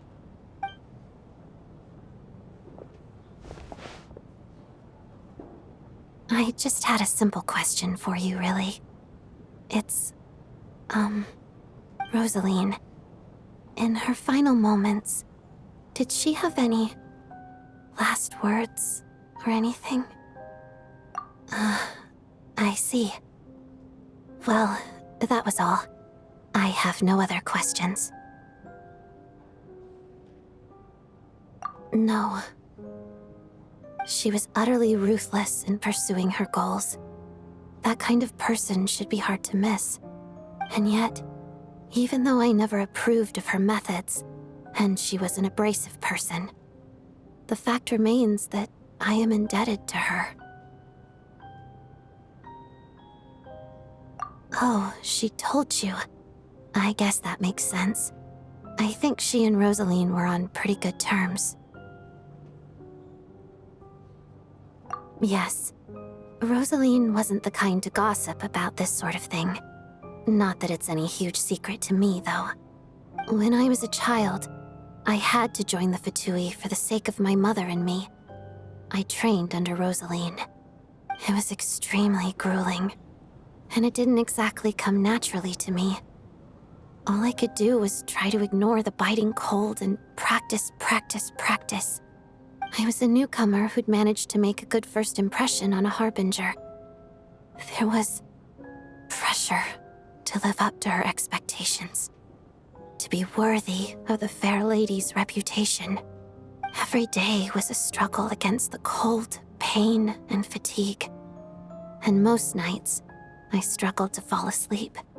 After enduring all that, I've become almost immune to the sensation of pain. I suppose that was the cost of survival. Surely, any child who had to experience that would grow to hate her lot in life, don't you think? So, I put an equal amount of effort into my ballet. Because in my young mind, that was the only way to defy my fate. It was my way of telling her, the Fatui's demands and your expectations of me are not what I wish for. One day, I will leave. I think she probably blamed my poor performance in training on my passion for ballet. She knew my heart wasn't in it. One time, when I was secretly practicing a dance at night, she suddenly showed up. I knew she was there to catch me red-handed. I told her, "You don't deserve to watch the dance I learned from my mother." She looked stunned. I guess she was surprised that I lashed out first, before she had the chance. But strangely enough, on that occasion, she wasn't fierce with me like she was during training. Instead, she fell silent for a moment, and then left. After that, she never interfered with my dancing or asked me how it was going. She never came to watch me dance again either. Not even once. She was. But even now, whenever I take out this core Ignis, I can't help but think of that night. Of the look on her face.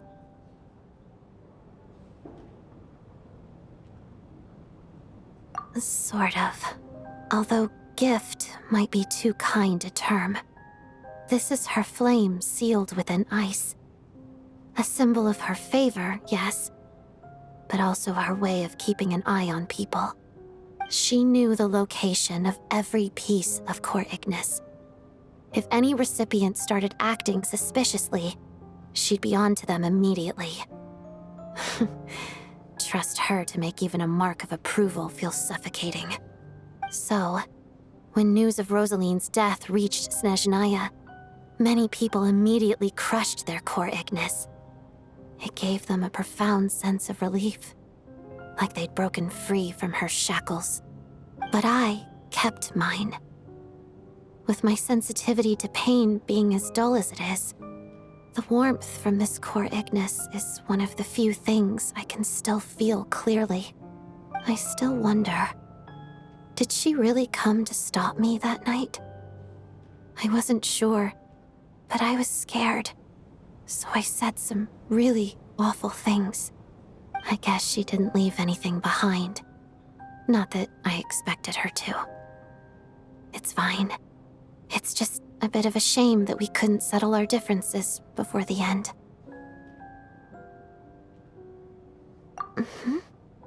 She did. Are you sure she was talking about this event?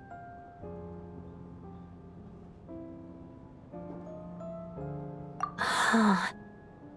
No, she didn't. I didn't even find out that she'd gone to Mondstadt until a while after she'd left. Wait, in that case... Okay, I will. Thanks for letting me know. There's something I'm trying to figure out. I'm beginning to suspect that Paimon's mystery illness is being caused by the energy research behind Project Stuzha. Paimon's very important to me, so I have to get to the bottom of this. I figured that since you're Lelek, you might know something about all this. The ultimate goal of this energy experiment is to create a weapon for the final battle. The weapon's construction was completed in Nodkrai. Now, all that remains is to arm it with a sufficiently powerful energy.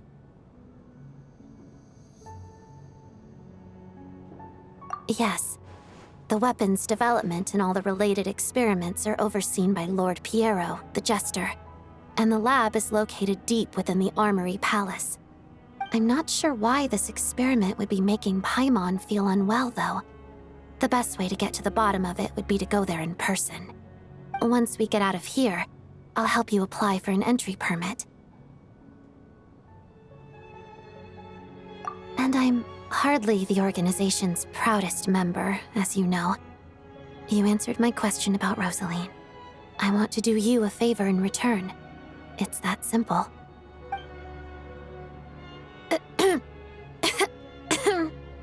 Huh? What's wrong? Are you not feeling well? You two seem to be hitting it off.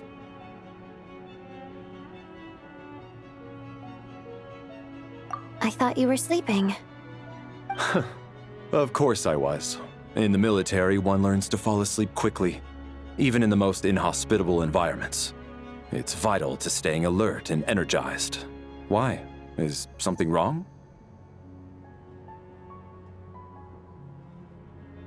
Even if he was awake, he can't have overheard us, right? Well, thank you both for keeping watch.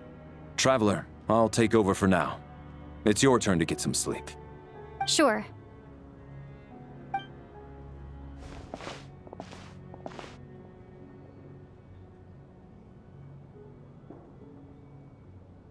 This is our second night here, but at least I found out a little more about Paimon's condition. I hope she's been sleeping well the past couple of days. Huh. Why do I feel like I'm being watched? Seriously? Is this payback for when I stared at her earlier? But I thought she was asleep. Never mind. I'd better try and get some sleep myself.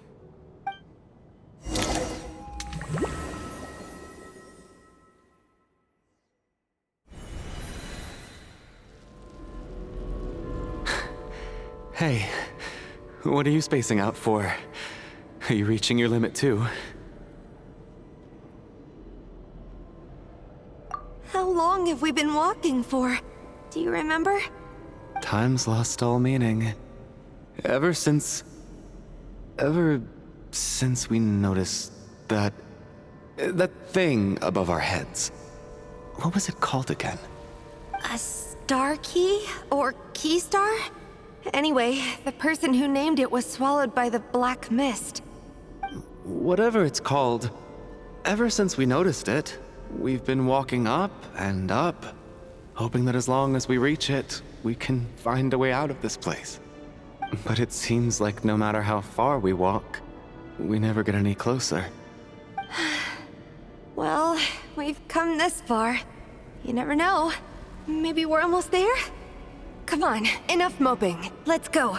The black mist is catching up.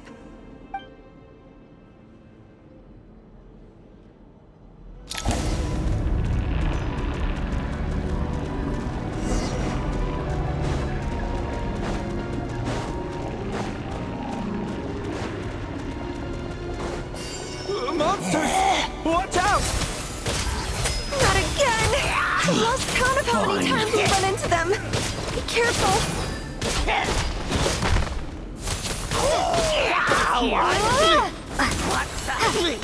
What the?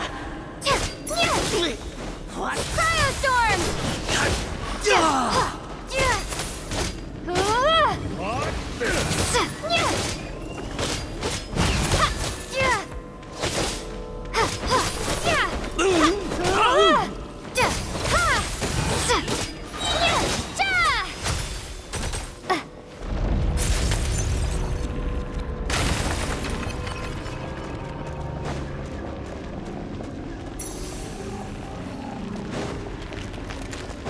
Here they come again!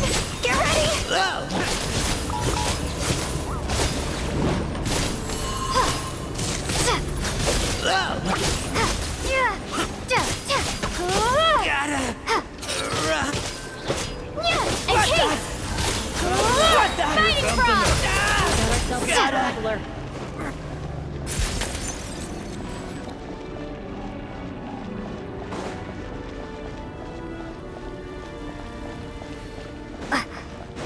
Monsters ahead of us?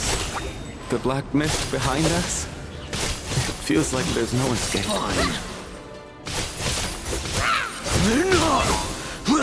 Shut up! Run faster! And Kate! Learned! Are you hurt, Coolish? No. I'm fine. It's just... Suddenly I don't want to walk any further. I get you. In fact, I reached my limit a long time ago. Sometimes it feels like there's hope where there shouldn't be. Yeah. The hope that the star gives us is the only thing keeping us going. But I'm not sure it's real at all. It may just be a collective illusion. Otherwise, why would it always be out of reach?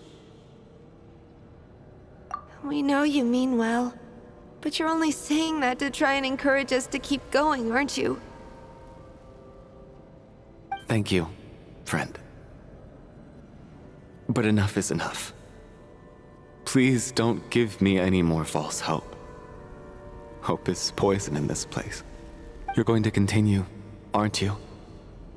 I admire that. I've given up, but I wish you the best. May there come a day that you catch up to the star and leave this godforsaken place.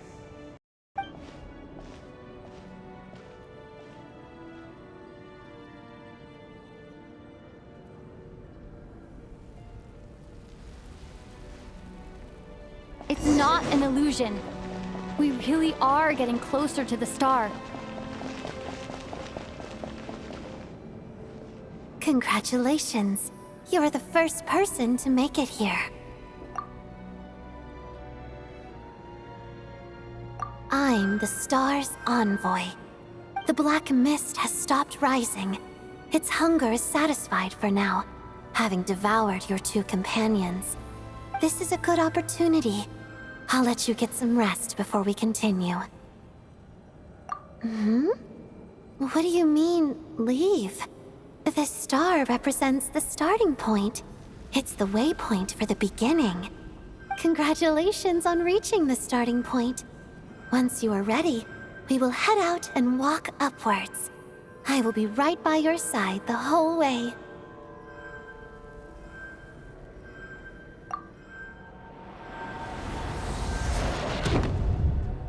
Huh? What's wrong? Hey, don't give up before the journey's even begun.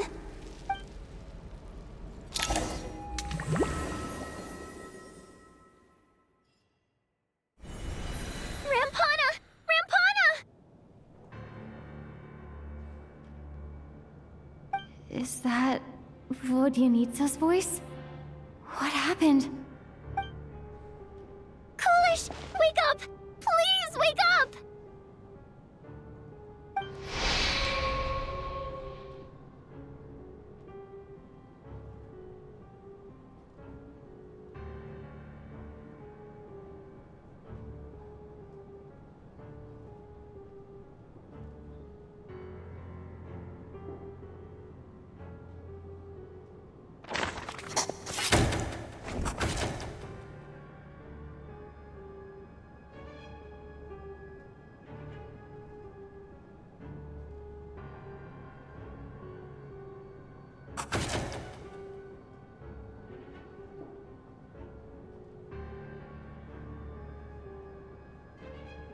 The situation is identical to that of the 2 casualties yesterday. We cannot ascertain the cause of death. At least there are some elements that we can rule out this time. They slept on the stage with everyone else, so I suppose the surrounding environment can't be a relevant variable. Rampana. Coolish. Weren't some of us keeping watch last night? 3 of us, in fact. How could you not notice something was wrong? I'm as confused as you are. Certainly nothing unusual happened on my watch. Likewise, and from what I've observed so far, both Miss Odette and the Traveler can be trusted. To be honest, I didn't get a wink of sleep last night. I couldn't help but think I was the target, so I just laid there with my eyes closed. I heard the Traveler and Lelik chatting, but otherwise I don't recall hearing any commotion during the night. Me too. I didn't want to wake everyone up, so I was concentrating hard, trying not to cough. I hardly slept at all. If anything had happened, I'm sure I would have noticed. Then, what could possibly be causing this? Once was bad enough. I can't believe it happened again. I worked closely with Rampana and Coolish for so long. I never imagined that one day they'd... And on the stage of all places... Florianitsa... 4 victims in just 2 days, and we still don't have a single lead. I need to get to the bottom of this as soon as possible. And above all, keep Tonya safe. I'd never be able to look Child in the eye again otherwise. Still snowing? Yes, I just checked. Still no sign of anyone outside either. So we only have ourselves to rely on. If you ask me, this killer can clearly strike whenever they please. The Night Watch was a useless endeavor from the start. Lelik must be an expert in poisoning. Clearly she used some poison that can't be detected on the corpse. Here we go again. Listen, I was already thinking to myself last night, was Lelik's reason for revealing her identity the real story? Well, now I have my answer. It most certainly was not. She's been playing us for fools. You get off on this, don't you? Revealing your identity, only to carry on with your killing spree? That's a hideous thought. One that only a hideous mind like yours could dream up. How dare you? That's enough. Yesterday, you named Lelik as a suspect because the victims were both wealthy merchants. Lelik might have had a motive then, but today's victims were just ordinary people. Not to mention that they were colleagues of Odette and mine. What reason would she have to murder them? Let me guess. Just to scare you? Who knows? Maybe you don't know her as well as you think. I implore you all to ask yourselves, how many people are there really in this world that have what it takes to kill another person? Not many, I'd wager. Lelik is well known to be a ruthless operator, and now she has revealed her identity. How could it be any more obvious? Everything you've said so far is still just conjecture, which doesn't constitute a concrete lead. You need to back up your claims with some evidence. How can you defend her, officer? What did she say to you while you were on Night Watch? Maybe I shouldn't be so surprised. You military types are always colluding with criminals to target the rich.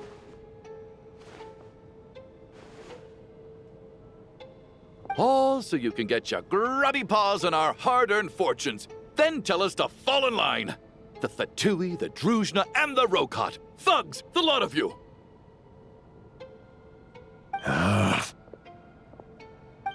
Don't you dare!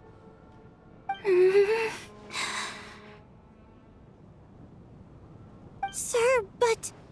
You were the one who told us not to stop other people from expressing their opinions yesterday. 4 people have already died. Only yesterday I was chatting with Mr. Coolish. Then we woke up in the morning and he's... Turning against one another is the last thing we should be doing right now. Little girl. Even if Even if Mr. Chuganov is a puffed-up, pig-headed windbag who doesn't have a clue what he's talking about, he's still one of the victims here, isn't he?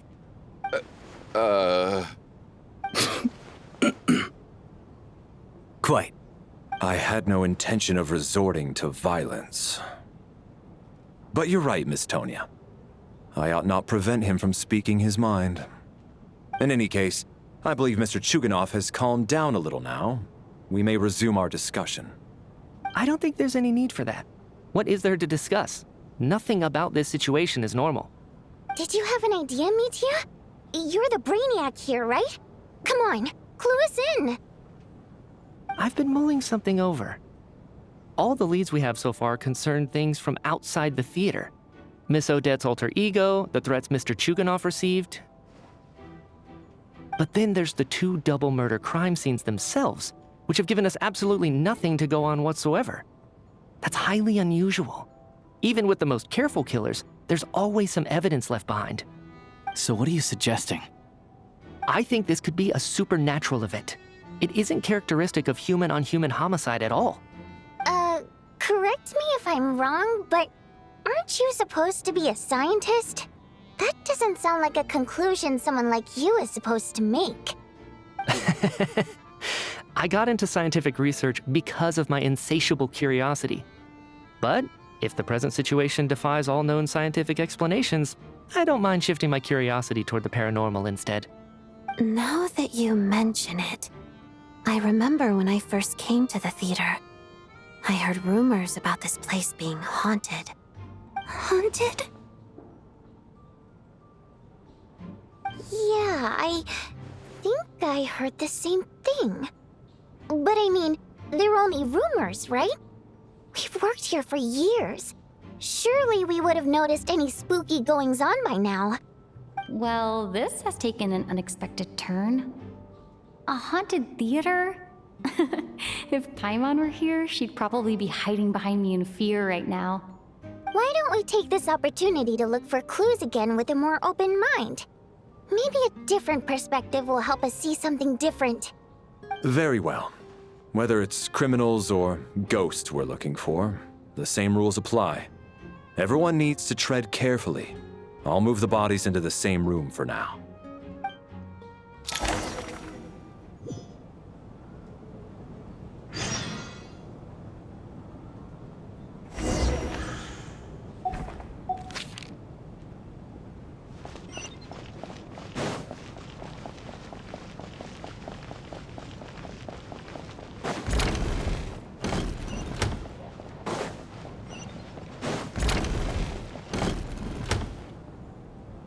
Valeri, come take a look at this.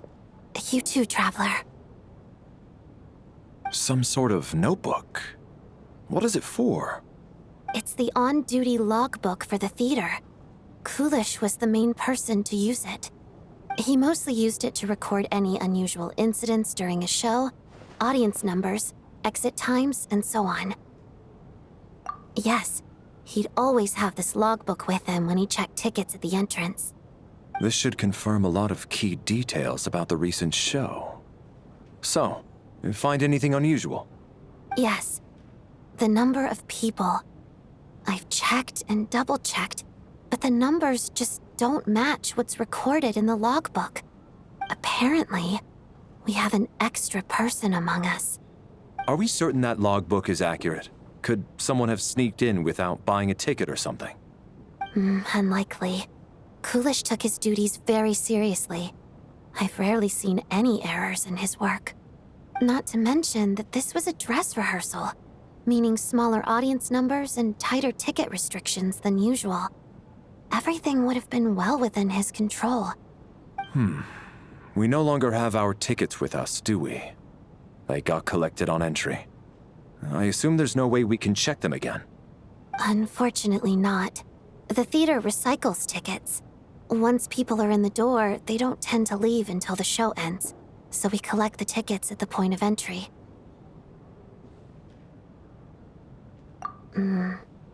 Still, I'm inclined to believe that this discrepancy in the head count is significant somehow. Did an extra person just materialize out of thin air?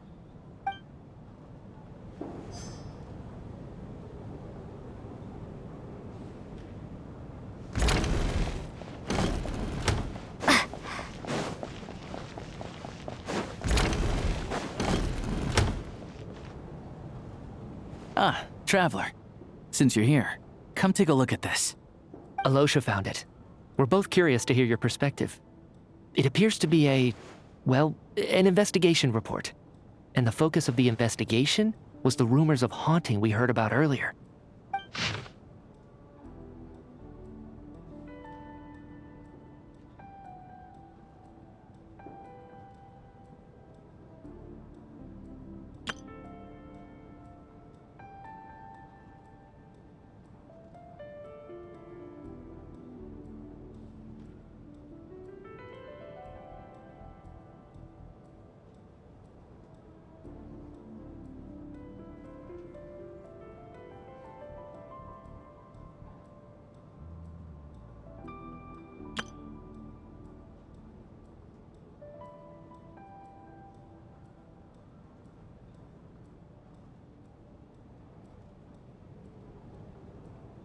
An investigation report, huh? Looks quite old. Huh. This person's name looks to be of Sumeru origin to me. Was the investigator from Sumeru? The theater manager must have hired an investigator once specifically to look into this issue. But it doesn't look like anyone ever looked at the report.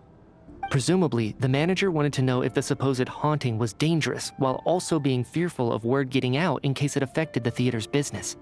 Anyway, the bottom line is, the haunting is actually real after all. It's caused by an obstruction in the ley lines.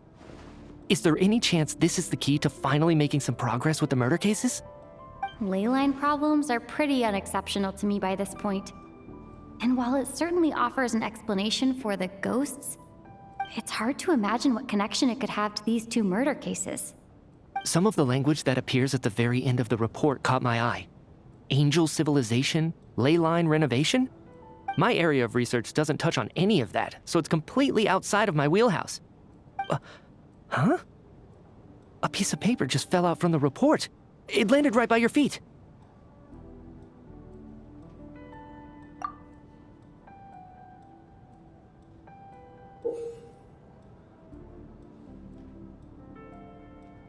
How unnerving. It was tucked inside the report, so it must be a note left by the author. Death is near. Is that supposed to be what's going on here? With us, in the theater? But if so, how did the author foresee it? Could he predict the future somehow? Maybe things are more complicated than we thought. No, wait a second. If we take the report and the note at face value, they completely contradict one another. The report definitively concludes that the hauntings in the theater are harmless and cannot affect the real world. But the note seems to be warning of potential danger. The question is, what exactly does the note mean by death?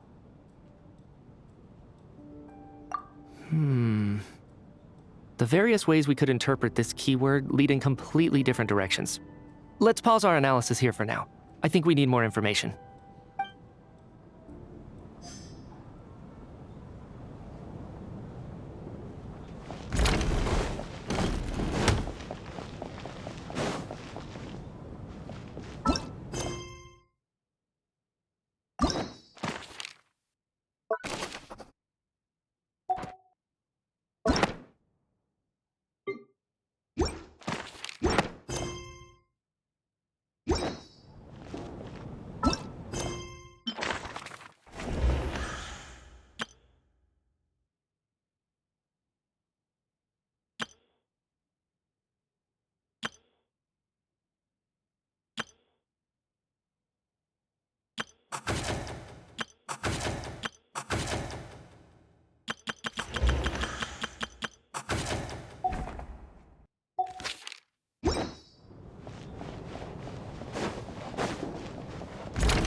Tonya? Did you find anything? Not yet. Still looking. So... Are we supposed to be looking for something paranormal? I think I'd prefer teaming up with you than looking around on my own. This looks like somebody's notebook. Shall we read it together?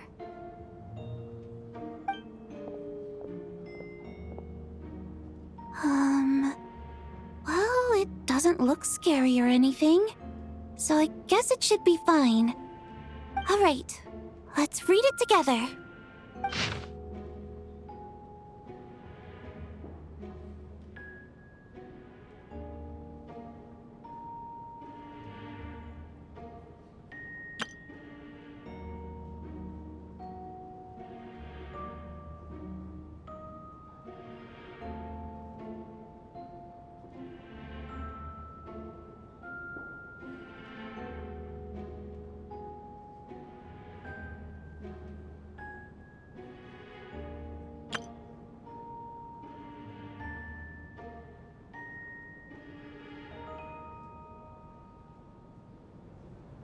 Huh.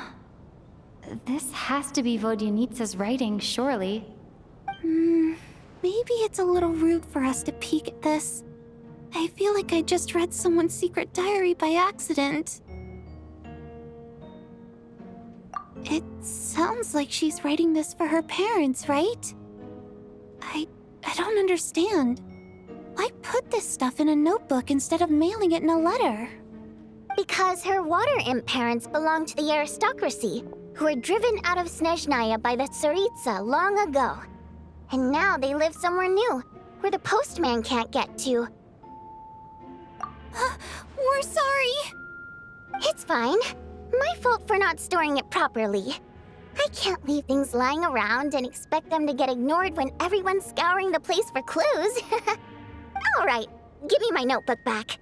I'll take over the investigation in this room.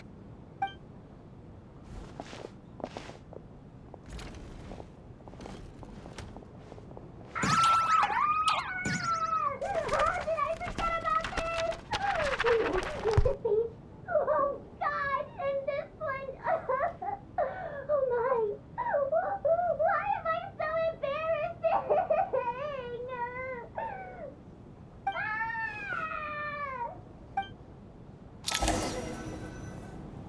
If we take all this together, it's not impossible, is it? If anything, it's the natural conclusion. Oh, I beg to differ. This sounds to me like a product of a researcher's vivid imagination. And perhaps it's because I'm still viewing this through the lens of a typical murder investigation. But still, I'm struggling to be persuaded by your theory. Does it really sound that far-fetched? All right, well, let's treat that as speculation for now. I do agree with what you've said, so let's go with your idea for now. Good. Okay, now that we finally have some meaningful leads, I think it's time to reconvene. Let's get the others.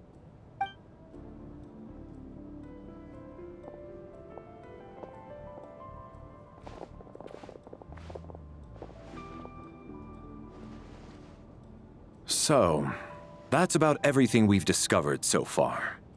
I'll share my theory first. Based on what we've learned from the logbook, I believe the extra person among us is most likely the killer. If the killer had simply bought a ticket, it would have greatly increased the risk of their identity being exposed. I expect he or she either hid in the theater ahead of time, or found a way to slip past the ticket inspection. They then blended in with the group and waited for an opportunity to strike. What about the note found in the investigation report? Any thoughts on how that fits in? The killer may have simply planted it there as some sort of sick joke. I've seen my fair share of psychopathic killers. They love playing cryptic mind games. So, it has nothing to do with the haunting of the theater after all. This theory makes sense to me. If we have an audience member unaccounted for, chances are they didn't come here to watch the show. Could it really be that simple? So, in other words, all we have to do is find out who got in here without a ticket, and all our problems will be solved? Then let me make one thing clear. All the theater staff should be well aware that I came here for the rehearsal legitimately, yes? There's no way I'm the one who didn't have a ticket. It's true. I hear you used every trick in the book to get a hold of that ticket, too. Everything short of throwing a temper tantrum and rolling around on the floor at the entrance. I most certainly did not degrade myself in such a way. Probably a stupid question, but I might as well ask. Did anyone here get in without having their ticket checked? guess it was naive of me to expect them to just admit to it. Especially after the unprompted Lelik reveal. Once was already a miracle. Twice would be unfathomable.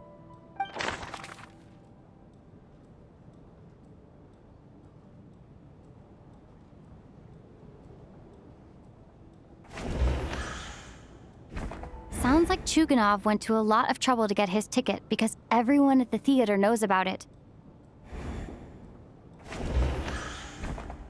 I don't believe any of us here knew Shram before all this. If no one can verify Shram's identity... Mr. Shram, did you really go through the ticket inspection to get in here? Huh? Me? Why am I being singled out, my friend? Do I seem that suspicious? It's not that you stand out as suspicious, more that everyone else has been ruled out as trustworthy. Okay. Well, we spent the best part of 2 days together now, so I'm sure you can all tell what kind of person I am. I'm a true gentleman. I never dream of doing something like sneaking to the theater without a ticket. Yeah, I have no doubt that you're a good person. But the problem is, none of us here actually know you, so no one can say for sure that you are who you claim to be. Although, actually, what was it you said last night? Yeah, you're friends with that water imp, which is why you understand our primary mode of expression. Last time I checked, there were barely any of us remaining in Snezhnaya, since most of the water imps left. Could you tell me a little bit more about your friend? There's a good chance I actually know her. And I suppose it's also kind of a way for everyone else to get to know you a little better.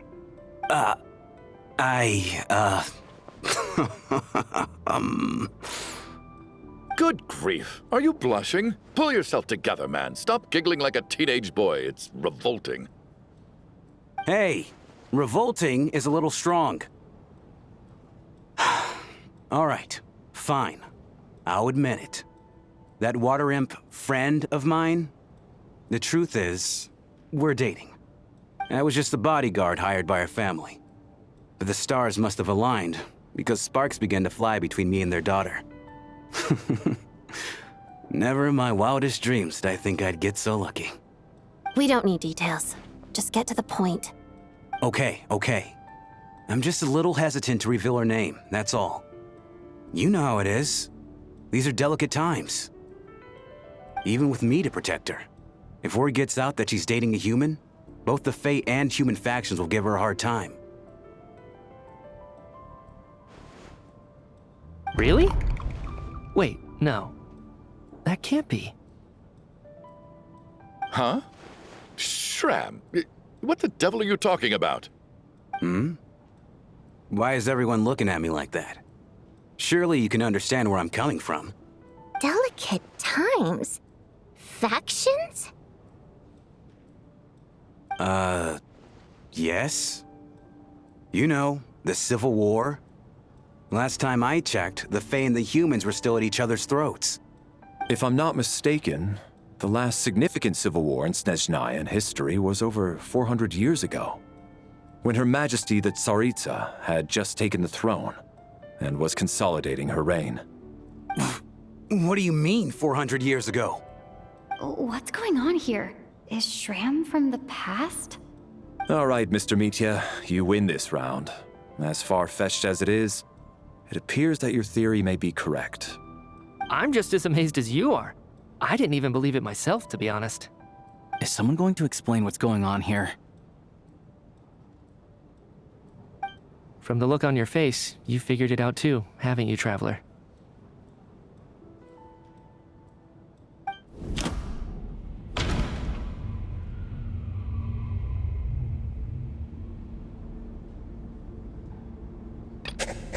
That seems to be the case.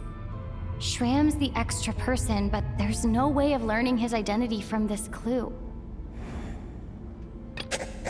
Vodyanitsa's private letter touches upon the history of the Water Imp aristocracy's exile, but reveals nothing about Shram's identity. No. The truth lies within the clues we've already discovered. The theater's ley lines have been modified to block souls within its grounds from returning to them. Some souls can even wander this place forever. Mr. Shram's statement proves he's from hundreds of years ago. And according to the investigation report on the theater hauntings, Mr. Shram is very likely a lost soul wandering the theater.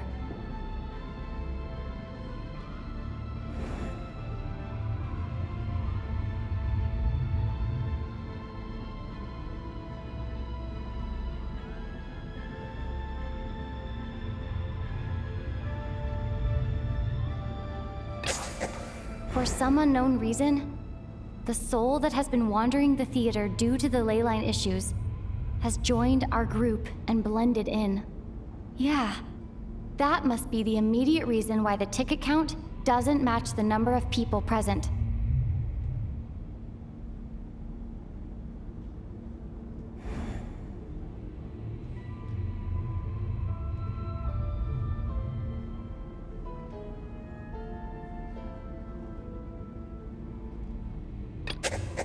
The death of those victims is an Since we discovered them all of last night, the contents of the investigation report have been verified. There are indeed ley line issues and wandering souls in the theater. Death likely symbolizes the deceased. Mr. Shram, for instance. Death is near. Huh. That must mean that there's a dead person in our midst. That's the truth, isn't it?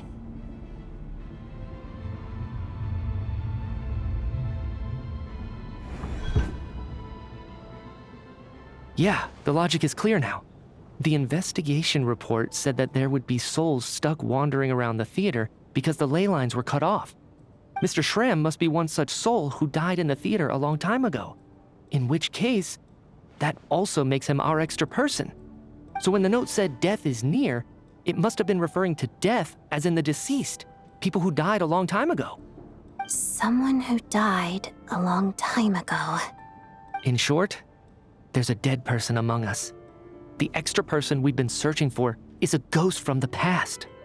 You mean I'm a ghost? No. Don't make jokes like that, my man. There must be some mistake. But even if I was dead, I know for a fact I didn't kill anyone these past 2 nights. Yeah. Even if all that's true, the report also said the souls inside the theater can't affect reality, right? They're harmless. Then what if the problem isn't the souls at all, but the ley lines themselves? The ley lines have a powerful ability to attract and devour souls. Let's say that the ley lines are like a black hole, constantly seeking to engulf souls. But the souls that don't want to return are trying to avoid being sucked in. Huh. Why does this analogy sound so familiar? What happens when the black hole can't achieve its goal? I'm only speculating here, but what if it ended up swallowing innocent souls by mistake, or intentionally taking other souls to compensate? That could explain why we weren't able to determine a cause of death. If you're right, and their souls were devoured by the ley lines, it does make some sense. It does seem to explain a lot of the things we couldn't make sense of. Does that mean it's true? Except there's no concrete evidence. Mitya is relying on a lot of logical leaps. Still, it seems like the best explanation we have under the circumstances. All right, so how could Shram not know that he's dead? Seems a little unlikely that he hasn't noticed anything unusual even after several days interacting with us. On the contrary, it's perfectly normal for a soul to wander the theater for centuries without questioning their existence or reason for being there. It's simply what's natural for them.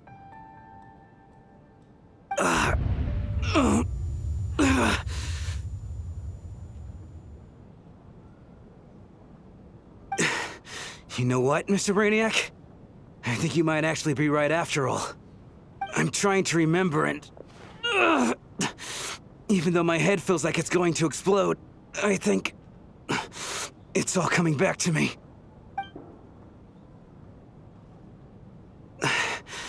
I was the one who didn't want to remember my own death. So I forced myself to forget. Well, I'm sure those are painful memories. My lady and I snuck out to go on a date one day. We bought tickets for the theater. It wasn't really my thing, but I was just happy to be together. All of a sudden, a group of people burst into the theater, shouting for all the water imps to get out, performers and audience members included. It was clear the conflict between humans and Fae had reached a boiling point. This time, the extremists were even coming after the water imps who had nothing to do with the war. I thought I could pull one over on them, so I took off my jacket, draped it over my lady, and tried to sneak out amid the chaos. But I got caught. They started shouting, calling me a traitor to humanity. But I was going to do whatever it took to buy her a chance to escape, no matter how many people stood in my way. I had to, both as their bodyguard and out of love. It's all right, friend. You can stop there if you want. You don't need to dig all that up again. It's just... Even now, I'm still struggling to accept the truth. How could I be dead? I'm sorry, everyone. If I'd known I was a dead man walking, I wouldn't have dragged you down with me. If I'm the cause of all this death, then punish me however you see fit. But, Mr. Shroom... No. I refuse to be a burden. I know what I have to do. You said I've been wandering the theater for centuries, right? I guess it's high time I got a breath of fresh air. Out there, I mean. I'll leave this place and take all this death with me. Go out on my own terms. Mr. Shram, I'm sure we can figure out a different course of action. My good sir, we both know I'm not supposed to be here. I should have accepted my death long ago. One way or another, this has to end. Unless you're saying this goes against another one of your military principles somehow. No, I'm speaking on a personal level this time. Let it go, man. Oh, wait. One last thing. Miss Waterimp. My lover. Her name was Litia. Litia Ozarova. Do you know what happened to her? Ozarova. Oh, Auntie Ozarova. That's what we all called her. I remember her as a very kind elder. She had a bunch of kids, too. I'm so glad she survived. And she had lots of kids? Good. That's... good. I could hardly expect her to stay single just because of what happened to me, right? As long as she went on to be happy, that's all that matters. Besides, I'm dead. My soul's been wandering around here for so long because I was worried about her. But now, I can go without regret. There's no need to see me off, my friends. I've enjoyed our time together over these past few days. Perhaps we'll meet again in the next life.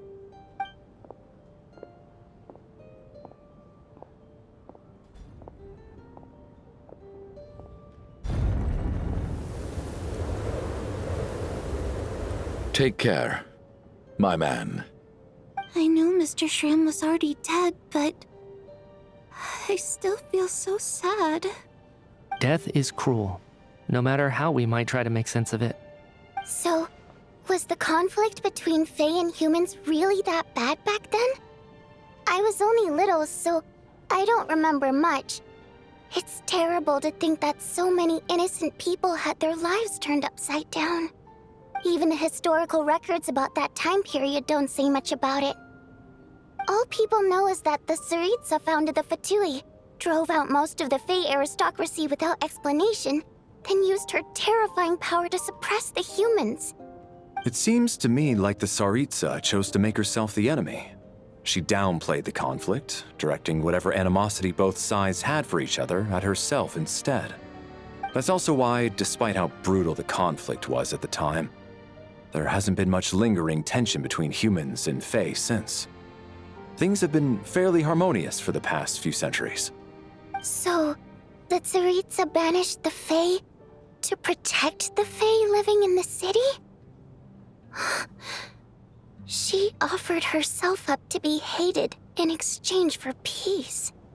Maybe it's not quite as bad as it sounds. I don't think Her Majesty is too concerned if mortals hate her or not. And besides, there are very few who truly do. All this time, I had no idea. All right.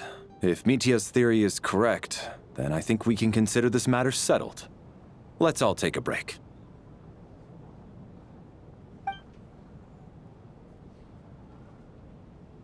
Ugh, if only this blasted storm wasn't still raging on.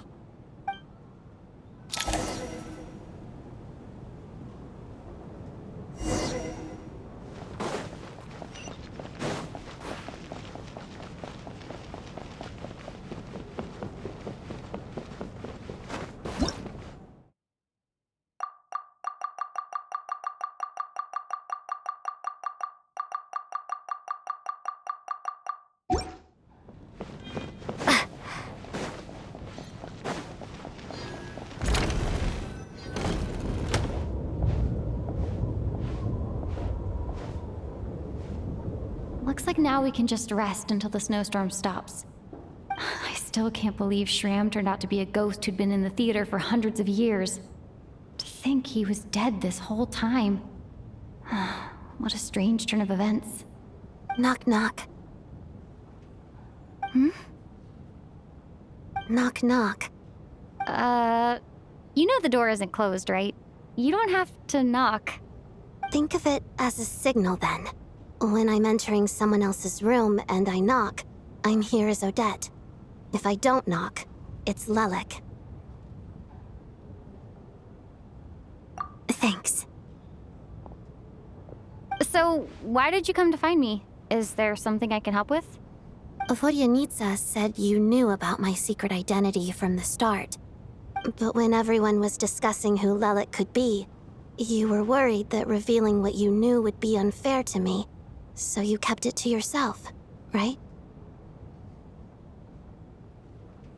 Yes. I'm extremely grateful for that. It's nothing. I mean, you didn't hold what happened to the Senora against me, so I should thank you for that as well. Actually, there's something else as well. I found myself in a situation similar to the one you were in when you helped conceal my identity. So I thought I'd come and ask you for advice. It's about Mitia. Before all of this, the last time I saw him, he was dead. As I'm sure you know, my goal as Lelik was to stop Project Stuzha. Well, when I found out the tech lead for the experiment behind Project Stuzha was Mitia, I immediately started planning to track him down and threaten him to back out. I often saw him around the theater, but I soon concluded that making my move there would risk exposing my identity. So I decided to infiltrate the Armory Palace and go directly to his lab. That way, the threat would be much more effective. Well, I suppose there was a bit of luck involved, but I am a Fatus, so I already had some familiarity with the building's layout. But when I finally made it to his lab, Mitia seemed to be dead. I checked his breathing and his pulse. He had no vital signs whatsoever. I'm certain of that. I thought maybe another anti-Project Stuzha activist had beaten me to it, and chosen a much more brutal method, so I made myself scarce. That's why you were so on guard around Mitia that first night here. Yes.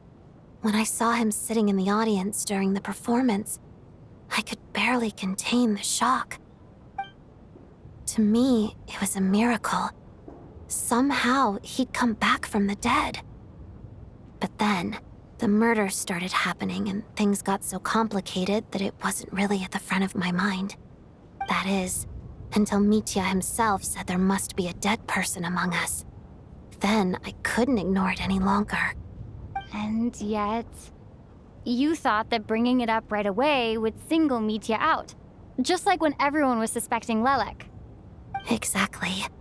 I thought there could be something I was missing. Besides, we soon figured out that Mr. Schramm was a ghost. And we knew there was only one extra person. So we thought he had to be the one. But now it seems like there's another candidate. I understand why you kept it to yourself. There was so much information being thrown around during that discussion. Bringing up Mitya would have just introduced more confusion. So, what do you think we should do? Let me confirm one thing first. When was it that you found Mitya dead? Around a week ago. Sometime in the afternoon. A week ago? That's earlier than I thought. I saw him just a few days ago at a restaurant. That definitely would have been after you found him dead. He seemed completely normal to me. Chatting with Vodjanitsa, trying to avoid Valeri.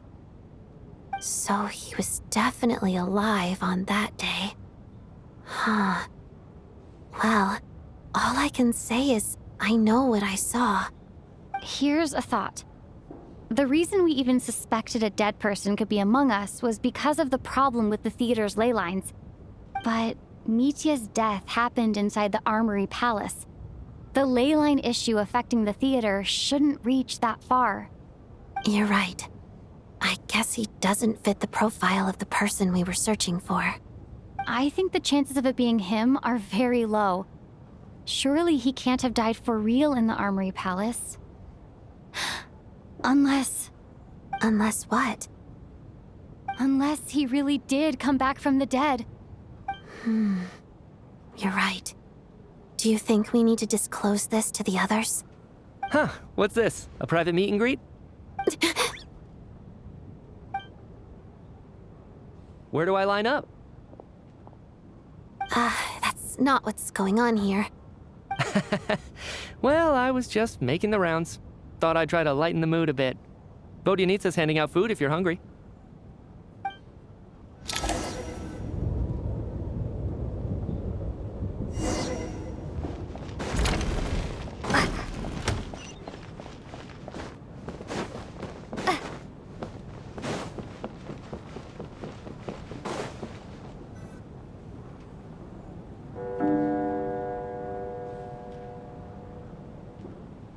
What is going on with this storm?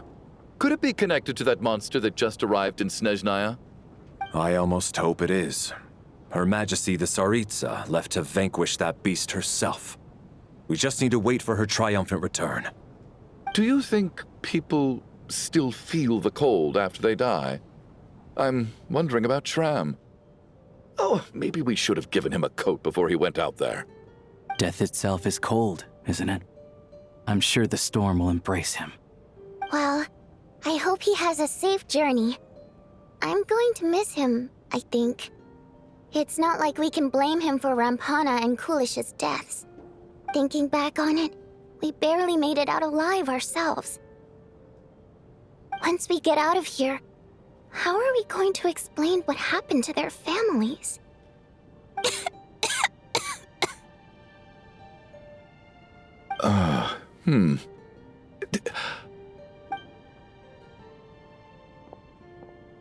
Are you okay? Here, take this. I've never used it.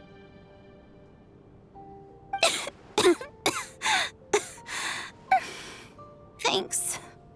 Look who's Mr. Nice Guy all of a sudden. Is it because Tonya stood up for you this morning? At least you know how to return a favor.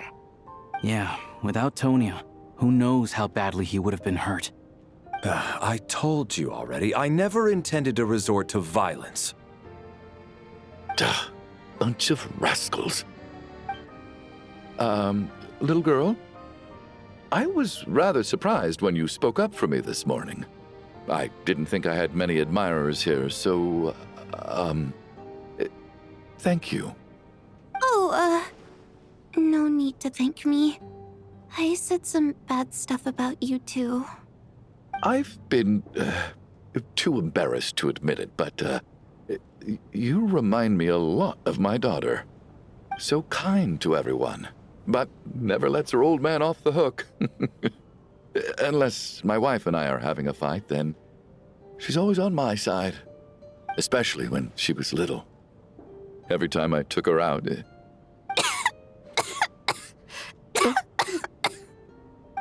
All right, easy now.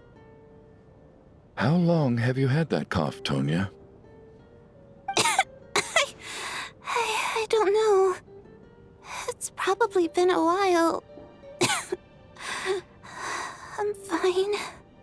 Are you taking anything for it? Yeah. I'll be fine once I see my brother. He's gonna pick some frost fairy flower leaves and brew a tonic for me. I'll feel much better once I drink that. I see. That's good to hear, then. We should probably discuss arrangements for tonight. Now that the deceased has left our midst, there shouldn't be any more incidents. However, out of an abundance of caution, I'll keep watch. Shouldn't we take shifts? I can take one if needed. No need. I managed to get a nap in earlier, so I have plenty of energy right now. After all the tension of the past few days, everyone else should just focus on getting a good night's sleep.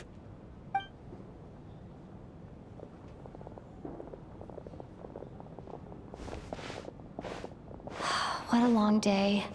This whole situation turned out to be way more complicated than I expected. But Valeri's right. I should just try to calm down and get some rest. The last thing I want is to give myself nightmares.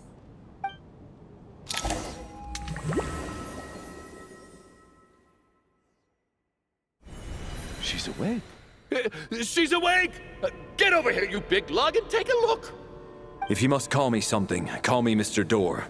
The Black Mist is coming. You need to go. Are you all right? Can you walk? We just got attacked by monsters on our way up. That Mr. Door fellow protected us. He just seemed to come out of nowhere. Not much of a talker, but when it comes to taking down monsters, that man doesn't hold back. Curses! The Black Mist is catching up to us. We need to keep going. Mr. Door, I don't believe I've ever seen you around here before. Why is that? There's no need to try to get to know me. I'm just Mr. Door. I have to find the door that belongs to me. Mr. Door! Looking for trouble! Get rid of them! I can just push these ones off. Oh. Well, anyway, we're lucky to have you here. Thanks for saving us earlier. No need to thank me. This is where my duty lies. Get a lot of this!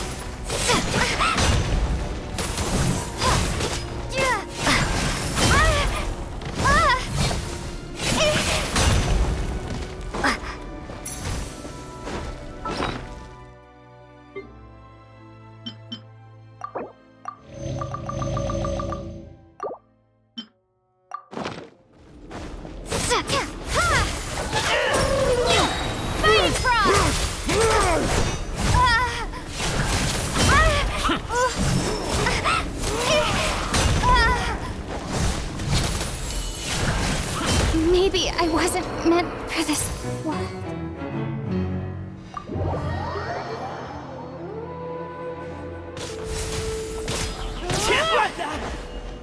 Looking for trouble? Ready to taste my fist?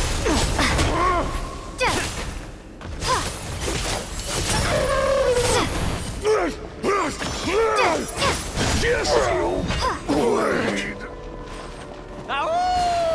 Get a lot of Firestorm! Gotta.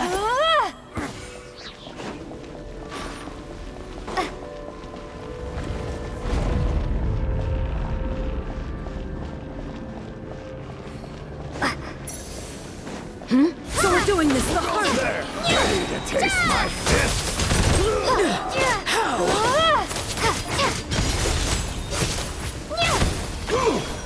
You win!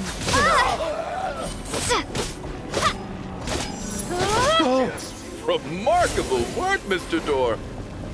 If I had your muscles, I'd do the same.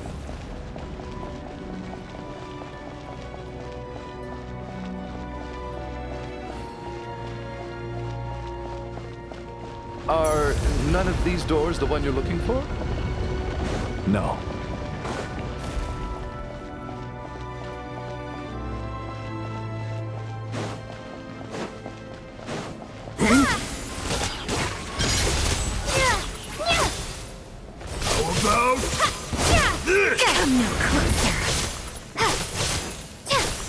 Come no closer.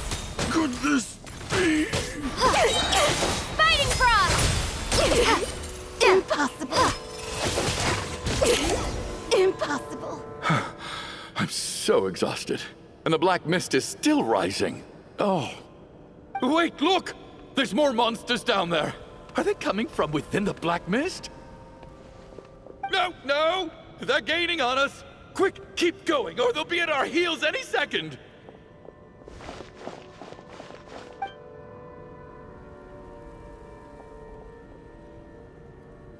Mr. Door, what are you doing? We need to get out of here. They're coming! Found it. This is my door. What? You mean you're going to stay here? I am a door. This is where my duty lies. No! You saved us. We can't leave you behind. You must keep going. A door can only keep things out for so long. You must make haste. But... Oh, you're right. Let's go. We can't let Mr. Door's sacrifice be in vain.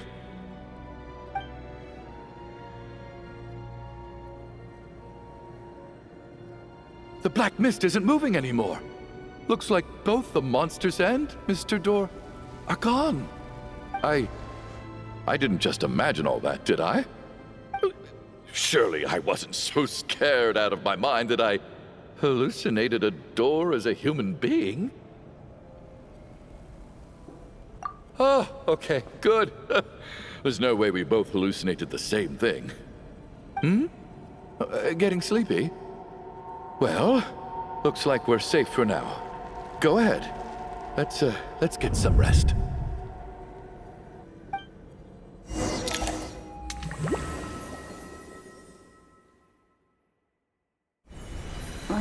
What time is it? Is it morning? I think I had a nightmare. Oh, I guess everyone's still asleep. These past 2 days have been exhausting. Valeri's keeping watch though, so he's probably the only one awake. Valeri?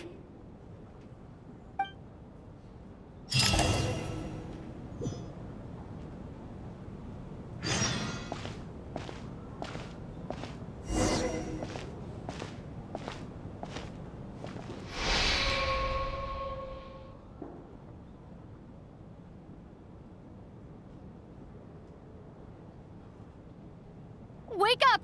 Everyone needs to wake up!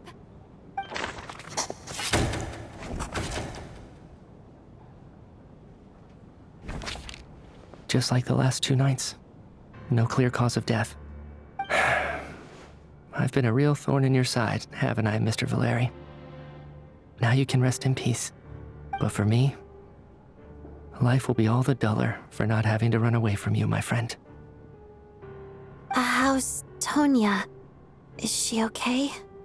I just checked on her, and it doesn't seem like anything serious. She's just exhausted from the past couple of days, and she's still recovering from her illness. We should let her sleep a bit longer. That means Valeri was the only one who died last night. If Valeri was awake and keeping watch, it would have been impossible to kill him without waking everyone else up. That much is certain. This is so frustrating. Why has nothing changed since yesterday? I thought we already dealt with the dead person causing all this. Actually, one thing has changed. there's only one victim this time, not two. Does that mean...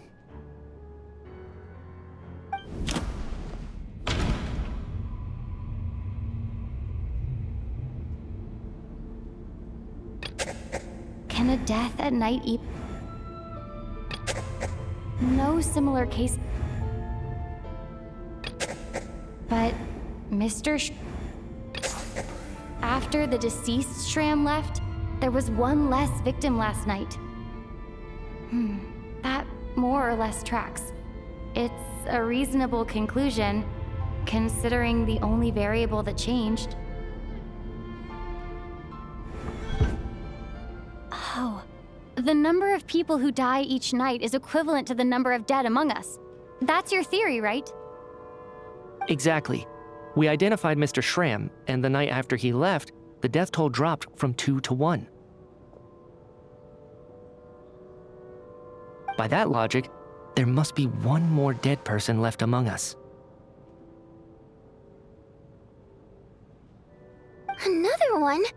But there was only one person unaccounted for in the ticket checks, right? The head count should match up now.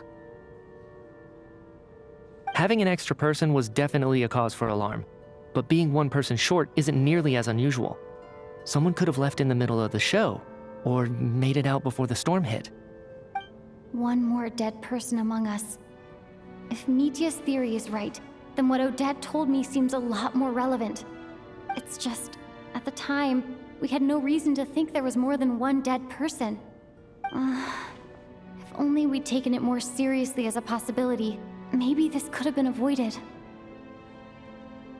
I'm sorry. This is my fault. I had information that could have been helpful, but I held back. I should have brought it up right away. I'm partly to blame as well. I was too quick to dismiss Odette's concerns. What is this about? What have you two been getting up to behind my back? Sounds like there's some big news you've been keeping from the rest of us. Well, we're all ears.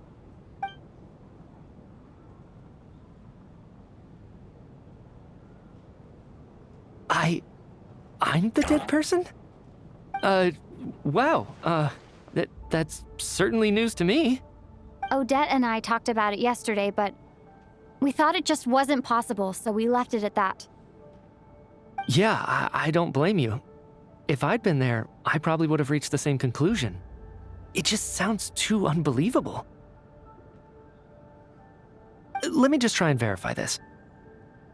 I just scoured my memories trying to think back to the afternoon Miss Odette mentioned. But I honestly have no recollection of dying. That's where I'm different than Mr. Shram. Having seen Mr. Mitya a few days ago myself, I also find it hard to believe he could be the other dead person among us. Well, if it isn't Mitya, then who? Do we vote on it? If you don't mind me asking, Traveler, I believe you mentioned that you know Tonya's brother. Had you ever met her before all this? No, never. Wait, are you saying... Now just 1 minute. I know where this is going. You can't just randomly point a finger at anyone you want. You're in the hot seat, and all of a sudden you want to divert our suspicions onto somebody else? Trying to pick a fight, Mr. Chuganov? Whenever you open your mouth, all you do is attack people, and I've had enough of it. If you don't want to engage in a civil discussion, you can shut up. You little brat! Did Mitya ask about Tonya because he suspects her? I suppose I only identified her by age and nothing else. Could that mean... I'm just saying, you're going around casting suspicion on people for no reason. How could Tonya be dead?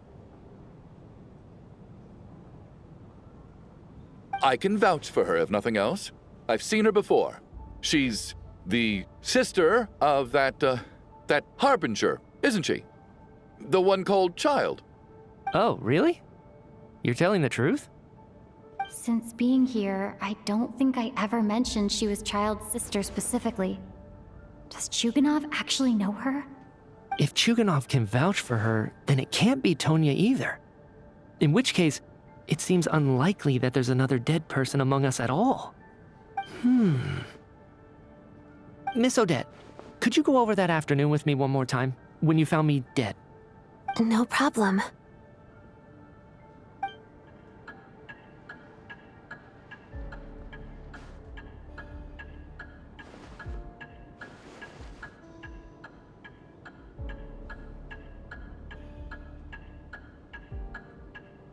Huh. No matter how hard I try, I just can't remember anything about dying. But I do remember something else. Miss Vojanitsa, during our last meal together, I told you how some of the researchers were suffering from temporary memory loss. Do you remember that? Oh, yeah. You said it was hindering the progress of your experiments. You thought they were just under too much stress or something. Right. And even though I don't remember dying that day, I'm pretty sure I experienced something like amnesia. Some of my memories from that afternoon are missing. Are you suggesting you're missing the memory of your... Of course. How am I only just realizing this? Humans aren't necessarily aware of their own death. You mean being silently assassinated, or dying in your sleep? Situations like that? The researcher's amnesia. Suddenly it all makes sense. I must thank you, Odette.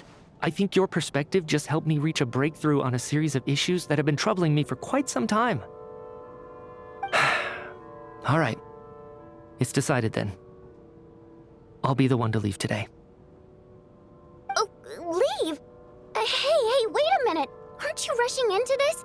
What if you're wrong? You'll pay with your life. Come on, kid. Aren't you gonna fight for your life? This seems like a rash decision. I have other reasons beyond what's been discussed. In fact, thinking back, I remember during Miss Odette's performance, while I was sitting in the audience stalls, a brilliant new idea for my research popped into my mind. But then, my train of thought suddenly cut off. I can't remember it now at all, and I didn't take any notes. I guess that must be another instance of temporary amnesia. No. Hold on. I see where you're going with this. You're suggesting that each instance of temporary amnesia is a death, right? There's a glaringly obvious flaw in that idea, no? How can one person die so many times? I believe Miss Odette's account. During the period where my memory is blank, I must have been either dead or in a similar state. All it would take is for the same thing to happen in the theater, and I would come under the effect of the ley lines in this vicinity. This increases the likelihood of me being the deceased, does it not? But... There's no evidence to suggest that anyone other than me is a candidate for the deceased. So allow me, as a scientist, to treat this as an experiment. Please relax, everyone. I don't think things are as bad as they may seem. If I really am the deceased, then to leave the theater will be a relief for me. If, on the other hand, I'm still alive right now, well, apparently you've all witnessed my resurrection recently anyway. Who's to say I won't return from the dead again this time? Mitya's right. This is the only thing we can try right now. I think he's deliberately downplaying the gravity of the situation, though. He probably doesn't want to burden everyone. What is a scientist if not someone who gambles on experiment after experiment in an attempt to obtain the truth? With this snowstorm, the ley line phenomenon, ghosts of the dead, and my amnesia, we've been paralyzed by not knowing and powerless to do anything about it. It's a terrible feeling. But if I do get resurrected, you can be sure that I'll come back with the truth of all this. Just you wait.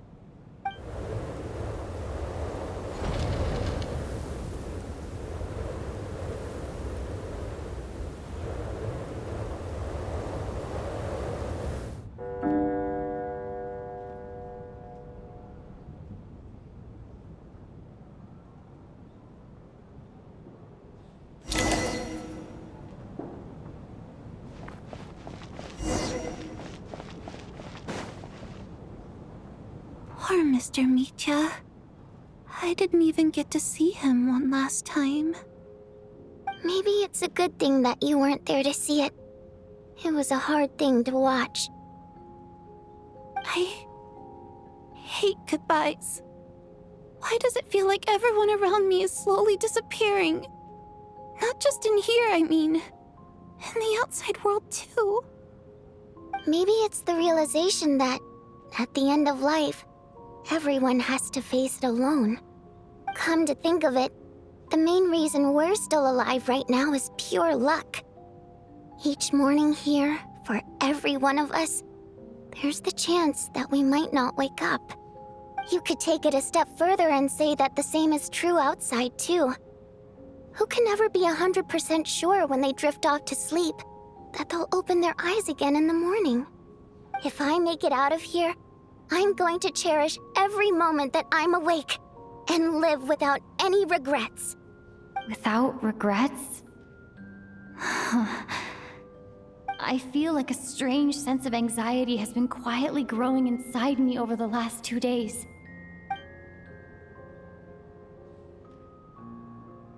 Are you okay? You look really glum. If something's bugging you, let's talk about it. There's only a few of us left here now. After everything we've been through, what's the point in keeping things bottled up? I have a travel companion named Paimon. Alosha and Odette have met her before. She's been feeling unwell recently. You're worried about her, aren't you? That makes sense. We've been trapped in here for days. To be honest, I used to feel like I was just a spectator in this world, watching everything that happens from the sidelines. Maybe it's because I'm a descender? A descender? But with Paimon by my side, over time, I slowly felt my connection to this world growing stronger. She loves eating, sleeping, and having fun, but she's also a great guide. It's her authenticity that makes this whole world feel more real for me. Over the last few days that we've been apart, I've often caught myself wondering, what would Paimon say if she were here right now?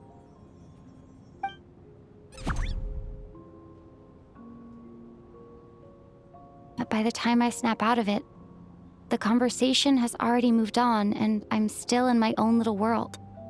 I'm trying to overcome this sense of detachment, but I really miss Paimon. I guess, in a way, she means the whole world to me. I bet she misses you when you're not there as well. Maybe you're her entire world too. I don't know if this will make you feel any better, but back when the water imps left Snezhnaya in droves, I also felt like the whole world was suddenly empty. I could be surrounded by people all smiling and having fun, and still feel completely separate from it. So, I totally understand how you feel. Later on, I started to think, maybe accepting the fact that our loved ones won't always be with us is something that takes a lifetime. All we can do is cherish their companionship from moment to moment. So, once we get out of here, you better hurry back to our side as fast as you can. You can't let your story end in regret. That's the trope I hate the most. Thank you. That's exactly what I needed to hear. But Vodyanitsa, if you hate goodbyes too, why didn't you leave with your people? That's just the choice I made. I used to regret it, but I don't anymore. Like I said before, singing is a water imp's primary mode of expression. It's how we convey our emotions.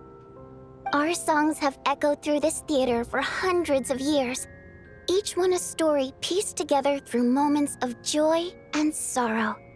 But does a story exist without someone to read it? To me, the answer is no. So I made the choice to stay. That way, there would still be someone left to sing these songs and listen to their stories. Otherwise, they could have been lost forever. Could you teach me how to understand your people's songs sometime? I want to be able to truly hear them, like Mr. Shram. A fan after my own heart. Thank you, Tonya. How about I sing something for you, and you tell me what you hear? Okay, I'll do my best.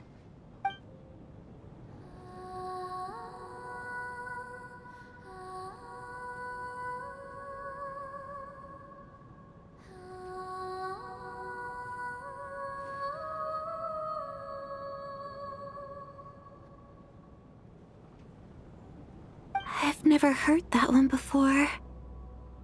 I feel like I can hear a sense of longing somehow. I wonder why that is. Color me impressed, Tonya. You're a keen listener. Most people can only tell if a song is happy or sad. I didn't think you'd be able to pick up on such specific details. So, what's the song about then? Come on, tell me! I've actually never performed this song in the theater before, because it has more of a ceremonial purpose for our people. It's not meant for the stage. It means something like, "May those we have lost watch over us, and follow this song back home in the night, so that we might be reunited once more." No wonder I could hear that sense of longing. You sing it for loved ones who have passed away. I hope it reaches them. It's getting late, Tonya, and you're not well. We should all turn in early. I suppose there's no reason to keep watch tonight. Okay, but, before I go to bed, could you sing that song a couple more times for me, Vodyanitsa? Of course. Anything for my #1 fan.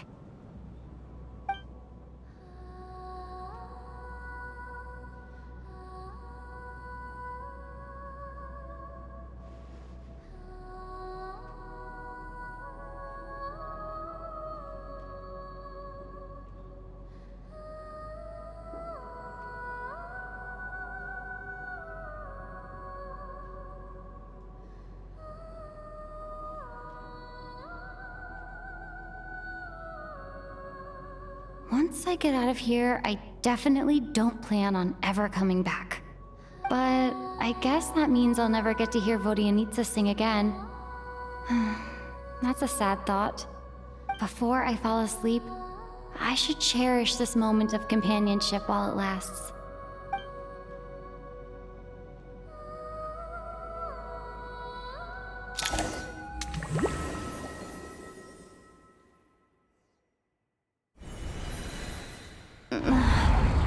Where am I? It's so dark in here, and I feel kind of dizzy. Am I alone? Huh? What was that noise?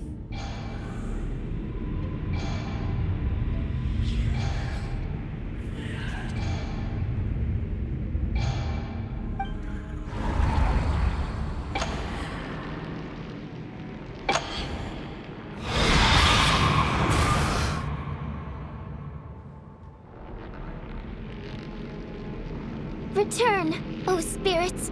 Fulfill your oath of protection.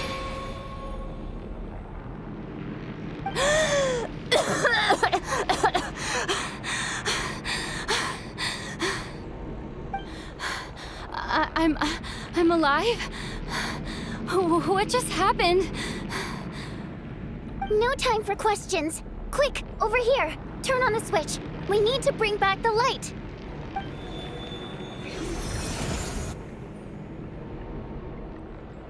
All right, we're safe. The spirit just now is called Night Prayer. The light subdues her, but she'll attack without a second thought in the dark.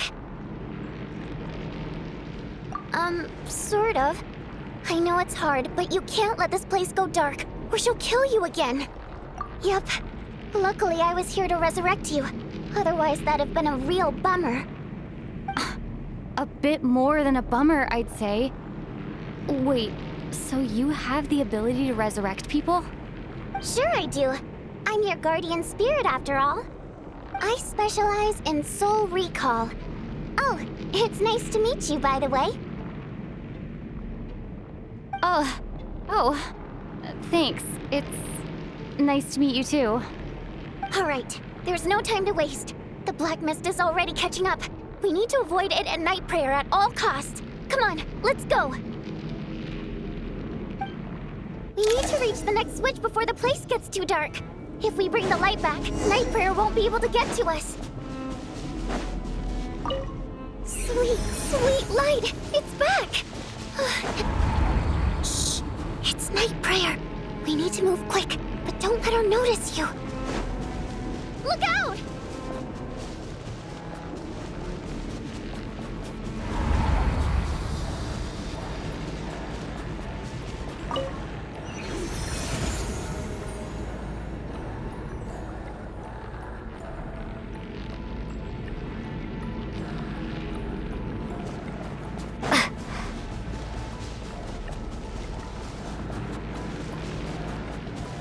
The next switch is over there.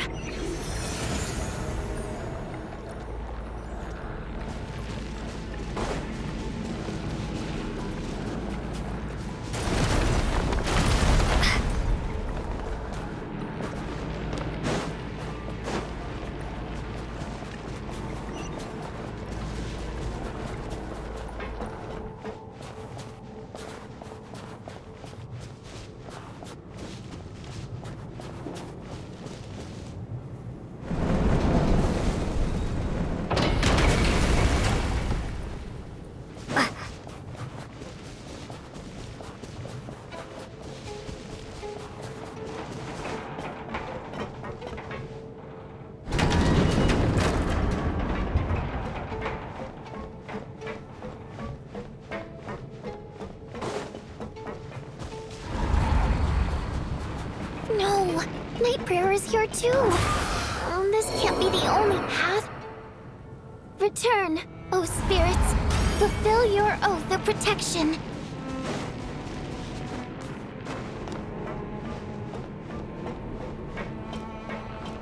The switch is just up ahead. Hurry!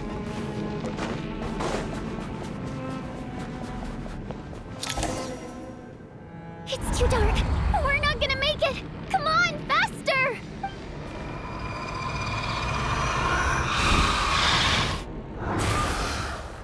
Traveler! I won't let you die like this. Not on my watch.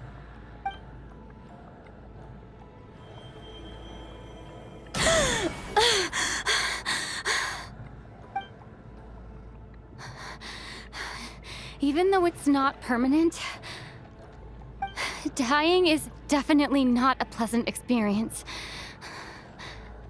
Great. You're back. Yeah, thanks to you. Time for you to get out of here. Quick, before the light runs out. What about you? You're not coming with me? I can't. I've already been used up. A guardian spirit's skills are finite. I can only resurrect someone so many times. I might not look any different, but my essence has been exhausted. Now, I will slowly start to fade away. I can go no further. The black mist is where I belong. It's okay. Why didn't you tell me sooner? Because it wouldn't have changed anything. That knowledge would have just burdened you. And a guardian spirit's role is to protect. But... Go. Now, before it's too late. I already hear night prayer approaching.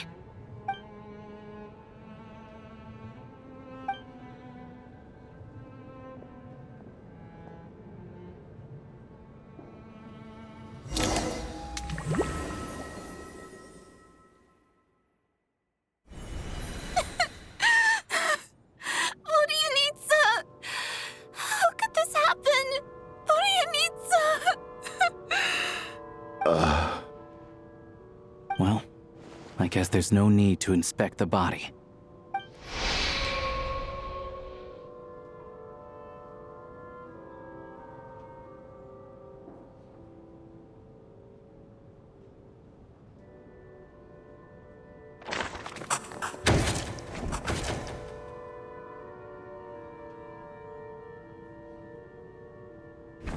This wasn't supposed to happen.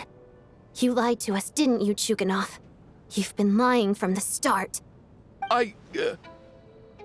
Take a long, hard look at yourself before you go around accusing other people. I suspected you on day one, Lelik, and now look where we are. By some strange coincidence, you've never been targeted. You just happen to have survived this long? No, you should be the prime suspect. And you, little hunter, ever so content with staying on the sidelines. Yet you were the one who stopped us from leaving from the start. Why are you trying to keep us here?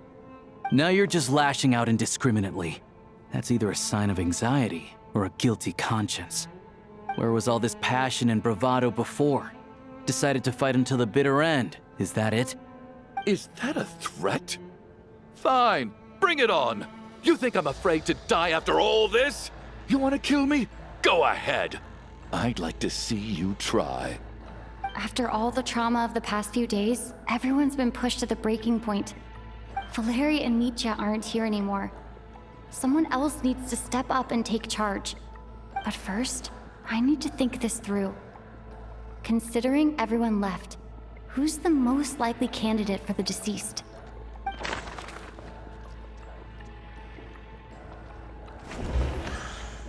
She's been recently active as Lele.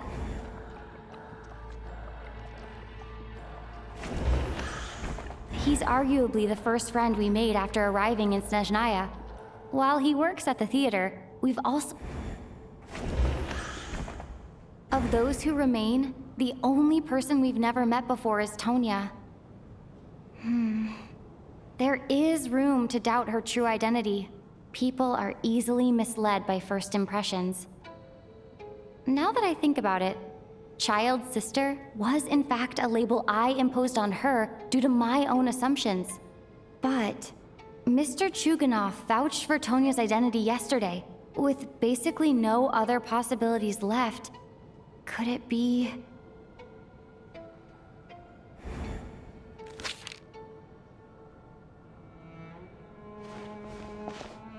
Tonya, how's Tusser been lately?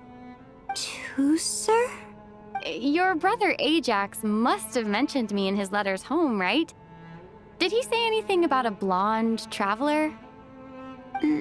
No.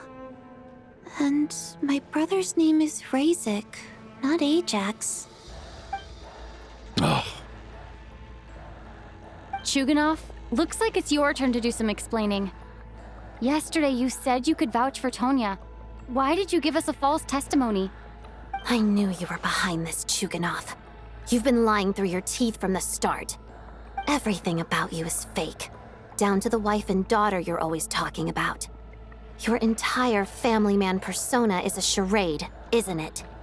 That night, when I infiltrated your place as Lelik, I noticed you were home alone. Didn't think much of it at the time, just thought everyone else was out. But thinking back on it now, that doesn't seem very likely. My guess is, you live alone, don't you?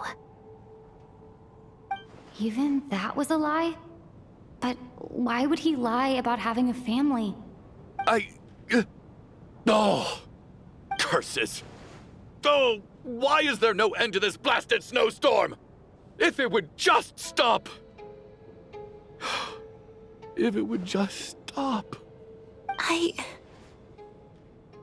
think I remember now. I know how I ended up here. It feels like a distant memory. But at the same time, it's just like it was yesterday. The reason I'm always coughing is because I got sick with frostbite. The locals usually call it the snow cough. It's not a very common illness. It's partly genetic and partly caused by the cold climate, but it can be fatal. They sent me to the hospital as soon as they found out I had it. And I spent so long lying there in that hospital bed. After a while, I felt myself growing weaker and weaker. Nothing seemed to be working anymore. Neither the treatment that the doctors were giving me, nor the medicine my brother was brewing from frost fairy flower leaves. So one day, I told my brother that I wanted him to take me outside for once, so things could be like they used to, just for one day. I wanted to meet loads of friends, experience new things. He agreed. He snuck me out of the hospital, and we escaped. We got to the theater, bought tickets, and went inside. Oh, it was all so exciting. I remember the show very clearly. It was amazing. But I found myself getting sleepier and sleepier. Oh, Tonya. When I woke up, I couldn't find my brother anywhere, so I guessed he'd already left. But there's no way he'd leave me behind. So I decided to stay here and wait for him. At the time, I figured he'd probably gone to brew some more medicine for me. I was planning to chew him out for abandoning me when he got back. Tonya, it sounds like by then you'd already... Yeah, I know. I understand now. Dead, aren't I? This cough and the feeling weak, it's probably just my body's memory. After all of that, it turns out I can't blame my brother after all. I was the one who abandoned him. I'm sorry, everyone. I realized this much too late. It seems like death skewed my perception. And now I've dragged you all into this mess. Your name probably isn't even Tonya, is it? Didn't that ever strike you as odd over the last few days? Well, when I was little, my brother and I read a storybook, and Tonya is the name of one of the characters. When we escaped from the hospital, our family and the hospital security were looking everywhere for us. So when you first approached me and said my brother had sent you, and called me Tonya, I thought he must have chosen a fake name that only the two of us would know. Because he was afraid of getting caught. Now, it seems like that was just wishful thinking. At least your memory of death isn't painful. That is a small comfort.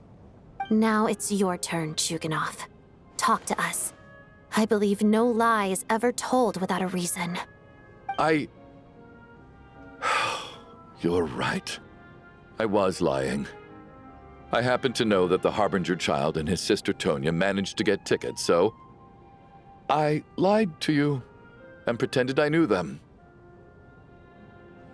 And yes, I was lying about my family too. The truth of the matter is, I lost them a long time ago. I just refused to accept reality. And now I've spent the second half of my life living a lie. I'm a joke. My daughter's name was Iskra. And before you ask, yes, Iskra, as in Iskra Manufacturing Plant. She also died from the snow cough. She was just 6 years old. If she were still alive today, she'd be around the same age as little Tonya here. After Iskra passed, my wife couldn't bear to face those memories either. So she chose to start a new life without me. One day when I came home from work and saw the empty room, I felt like I couldn't breathe. Subconsciously, I started to imagine that they were still there. I soon discovered that this was the only thing that made me feel any better, so I just embraced the delusion. Nothing more than a pathetic means of escapism, I know. But at least it's not a crime. So explain your false testimony then. The night before last, when I was chatting with Tonya, she mentioned that her brother would brew medicine for her from frost fairy flower leaves.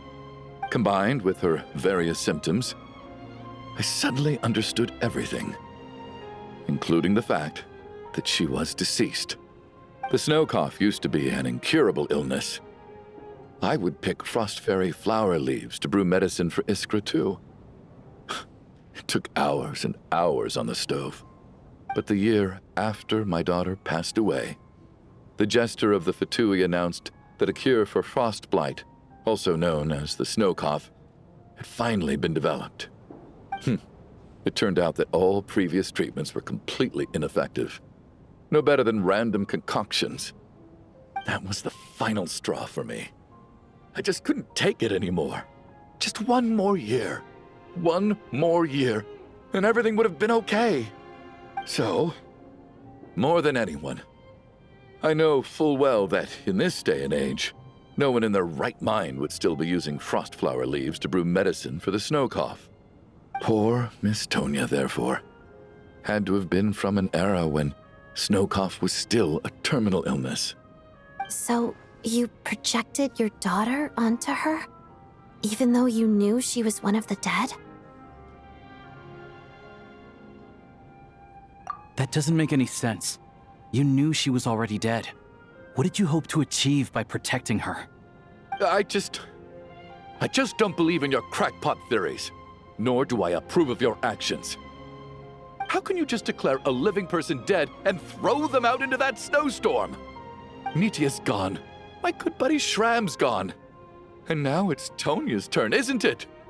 The others I can make my peace with, but little Miss Tonya, here she is, standing right in front of us, alive and breathing, and fighting her own battles. Yet you're quite happy to say she's dead? I just want her to live. Once this snowstorm is over, the very moment it stops, I'm going to march out that door and find someone who can fetch the very best medicine for her snow cough. I'll be damned if I'm gonna let you cast her out into the snowstorm before I have the chance to cure her. Not again. Not this time. Not when the cure is right within our grasp. I'd never be able to forgive myself. Mr. Chuganov, stop. I can't let you do this. Tonya. By the sounds of it, you've known I was dead since the night before last, right? I really liked Mr. Valeri, Mr. Mitya, and Miss Vodyanitsa. And now they're all dead because of me. I'm not happy about that. The reality is, you've been trying to fight your own demons through me. But all you've really done is trap me inside your delusion along with you. No! Listen to me. I want to save you. I do! Well, at this point, I'm quite sure that I'm dead. I don't need to be saved. The time I got to spend with all of you is more than enough for me. Despite all the bad things that kept happening, I got to meet so many interesting people and spend so many days and nights by your side. Since the day I escaped that hospital until now, this has been an adventure I never even dared to dream of. I'm very fond of you all. If it were only possible, I'd trade my soul to bring back the ones who died. If it meant things didn't have to end like this. And that's why I'm not fond of you at all, Mr. Chuganov. I'm sorry. It's them that you owe an apology to, sir. Not me. Well then, I suppose this is it. It's time for my adventure to end. I've caused enough trouble. You're leaving already? It's still early. Don't you want to stay a little longer? No thank you. Oh, and by the way, my name is Patashka. It was nice meeting you all. Feels strange that we're only being properly introduced now that it's time to say goodbye. Patashka.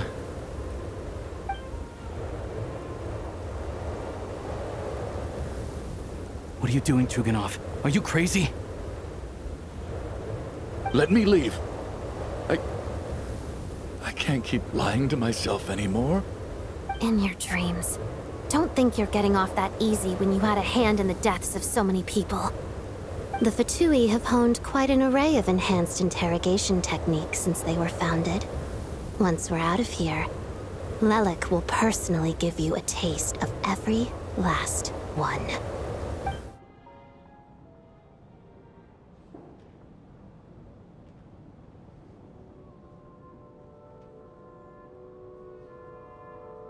I think we should leave. I doubt this snowstorm is ever going to stop. For all we know, this storm might have destroyed all of Snezhnaya by now. Maybe even the whole world. Wait, we finally solved the mystery of the haunted theater today. Maybe let's at least try to enjoy tonight? Fair enough. I don't particularly feel like dying in Chuganov's company anyway. And yet you won't let me die first. Hey, Chuganov, on a serious note, if we do make it out of here, you should close down that factory of yours. A lot of people are freezing thanks to you. Is this really the time to be discussing my factory? All right, fine. I'll shut it down. Doesn't matter to me anymore.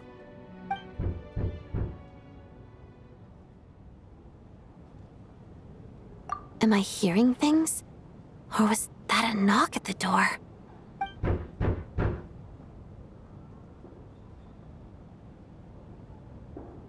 There it is again. But I don't understand. The snowstorm hasn't stopped, has it?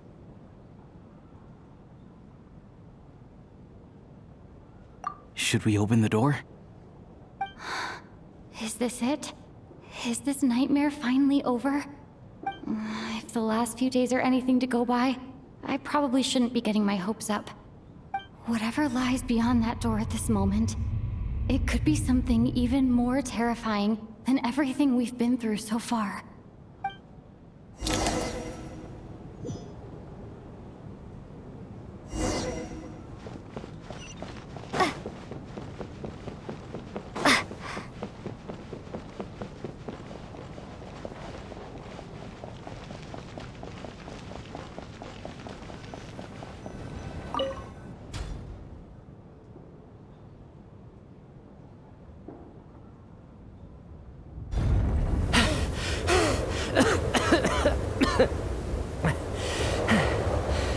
Hey everyone, I'm back. How are you doing? Feeling any better? Much better, thanks. Whew, it is so good to have you guys here. I was a little worried that the theater would be empty by the time I got back. Let me see. Tonya and Vodyanitsa are missing, which means Vodyanitsa died last night. And then you discovered that Tonya was the other dead person. Am I right? Not Tonya. Petashka. First, tell us how you made it back here. Given the conditions outside, no one should be able to return alive. You're right. The thing that got me back safely was a song. I heard someone singing. After walking into the snowstorm, my mind grew hazy. I don't know how long I walked through the storm before my mind completely slipped away. Then, suddenly, I heard the sound of singing. The voice instantly brought me back to my senses, and I regained consciousness. So I followed the voice, searching for the source of the singing. I searched and searched, until finally, just a few moments ago, there was the entrance to the theater, right in front of me. I've actually never performed this song in the theater before, because it has more of a ceremonial purpose for our people. It's not meant for the stage. It means something like, "May those we have lost watch over us, and follow this song back home in the night, so that we might be reunited once more." That must have been Vodyanitsa's Requiem. Who knew it actually worked? That song is meant to guide the souls of the dead. Mitya, that must mean that you... Huh. No kidding. Seemed like I guessed right then. This is what I've been so desperate to tell you about. When I first stepped out of the theater, I was still quite lucid. My memory of it is still pretty intact. I remember the outside world being completely different than what I'd expected. It was like this was a world where only the snowstorm existed. There wasn't a trace of any humans or buildings ever having been there. I don't know how else to describe it, except to say that it just didn't seem like the real world.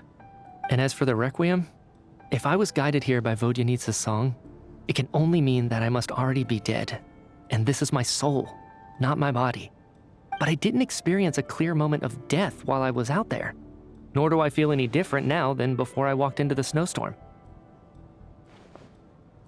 You don't seem any different to me either. In fact, this is something I've been wondering about for a while now. If souls aren't physical, shouldn't they lack tangible form? Both Shram and Patoshka were clearly deceased, and yet their souls didn't look or feel like ghosts at all. They were visible, tangible, no different than you or me. This raises a truly terrible thought. Is that really what Mitya is suggesting?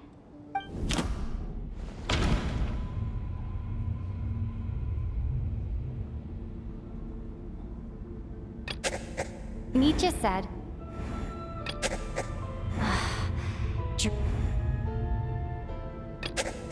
the Requiem calls... Mitya's soul was summoned back by the Requiem, confirming that he is indeed already dead. And yet, he looks no different from us. Of course, if even the long deceased like Mr. Shram can blend in with us undetected, then maybe we've all been dead from the very start. And all of us are now souls wandering the theater.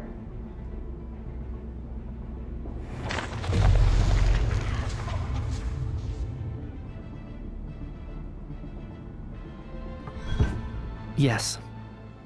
I think that this is probably the afterlife. What did you say?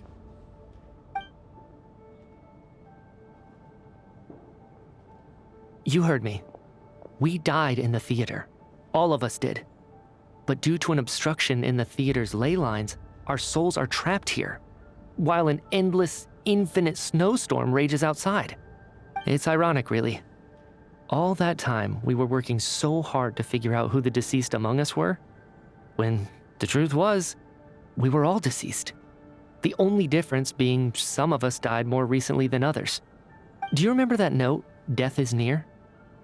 Seems like we misunderstood what it meant after all. Death was nearer than we wanted to think all along. The note simply meant that all of us were already dead. So all our attempts to survive, our search for the deceased, it was all for nothing? Hard to say. At the very least, we helped 2 lost souls find clarity and go to where they belong. The presence of those 2 is probably what caused our souls to be drawn in by the ley lines. In which case, the deaths we've awoken to over the past few days were just souls returning to the ley lines for good. If what you're saying is true, doesn't that make us the lost souls now? Huh, no wonder. This afternoon, when I was moving Vodyanitsa's body, I noticed that the other bodies in the room hadn't decayed one bit after all these days. That's further proof that those aren't physical bodies at all, but merely our shells here in the afterlife. Am I really dead? This doesn't feel real to me at all. No, that's impossible. This cannot be how it all ends. I still find it hard to believe that all of us are dead. How exactly did we die in the real world? None of us have any memories of dying, right? Not even knowing how we died is preposterous. Good grief! Surely there has to be some reason. Exactly. It's hard to rest in peace when you don't even know how you died. It gave me lots to think about as I strode out into the snowstorm. I racked my brains trying to remember the cause of my death, the exact moment I died, the root of all of this, right up until my consciousness faded. Wait. Hold on. Right before I lost consciousness, I think I saw something. I can't remember. And I think I lost my notebook and pen. Mitya, your hand. Is that blood on your fingers? Huh? You're right. There's blood on the fingertips of my right hand. Looks like it's already dried. When did that happen? What the? I guess this was what I saw. I must have desperately drawn it in my own blood right before losing consciousness. What's wrong? Do you recognize the symbol? It's Renova, the ruler of death. Alosha, do you still remember that Snezhnayan folktale you told me about? It was about the Grim Reaper. When someone's about to die, he appears as an incarnation of someone familiar to guide their soul into the afterlife. And as soon as you recognize his face, your life is over. I heard a similar tale when I was little. You think the Grim Reaper in this story refers to the ruler of death you mentioned? That's right. In which case, death is near could also mean that the Grim Reaper is here, disguised in a familiar form. Death, the deceased, and the Grim Reaper? So it's a triple entendre. When I first saw this note, I thought it contradicted the investigation report. But now it seems like that was the whole intention. So the Grim Reaper deliberately misled us. Then, we started suspecting each other and searched for the deceased while they hid in plain sight. By that logic, the one person most likely to be the Grim Reaper incarnate is...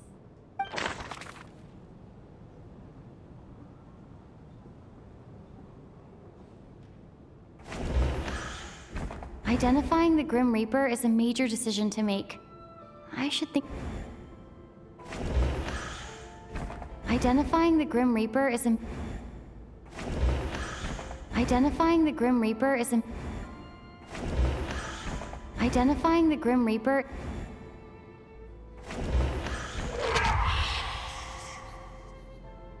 No doubt about it. It's Alosha. Looking back at how everyone has acted over the past few days, Alosha is most likely the Grim Reaper lurking among us.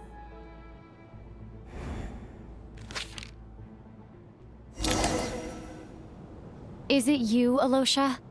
You were the first to discover the investigation report, and you had plenty of time to slip the note inside to mislead us. So? Surely you can't suspect me based on that alone.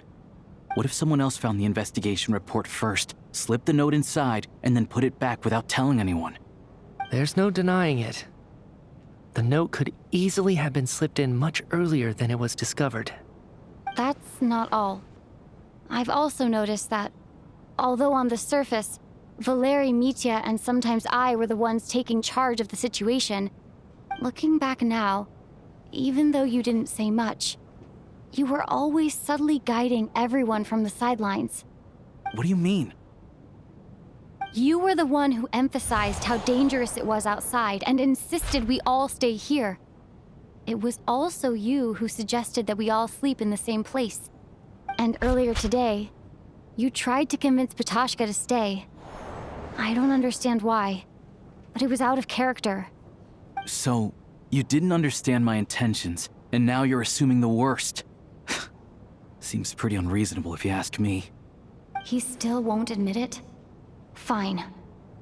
Let's see how he responds to the most damning evidence of all. The biggest question I have right now is, if the Grim Reaper is impersonating Alosha, then where's the real Alosha? When did they switch?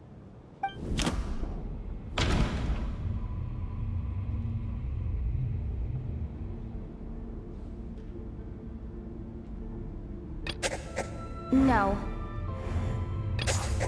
That's right. This was the moment. Right at the start, before any victims had even emerged, Alosha was switched with the ruler of death while everyone's guard was still down.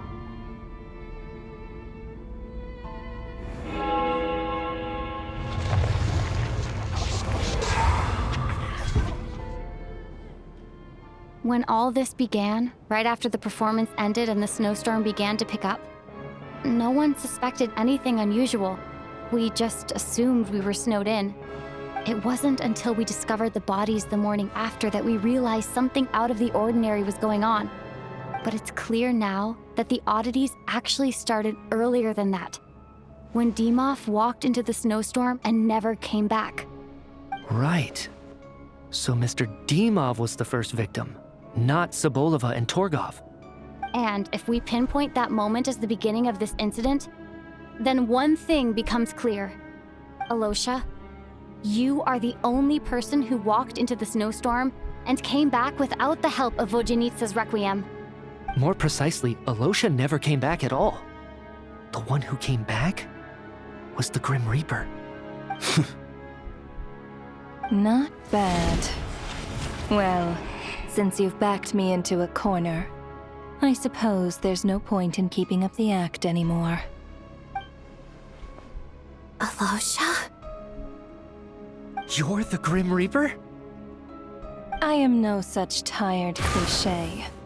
Mortals should address me as the ruler of death.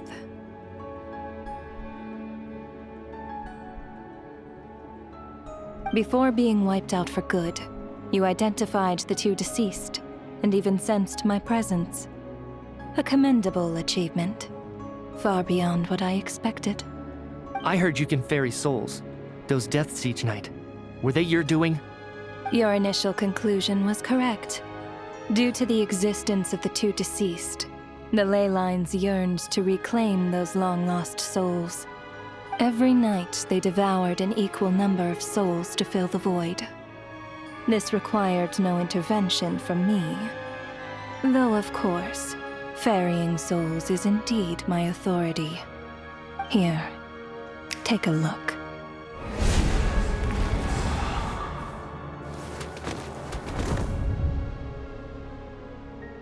What are you doing? That takes care of today's too. Don't get so worked up. You are already dead, and your souls must return to the ley lines. I know we're already dead.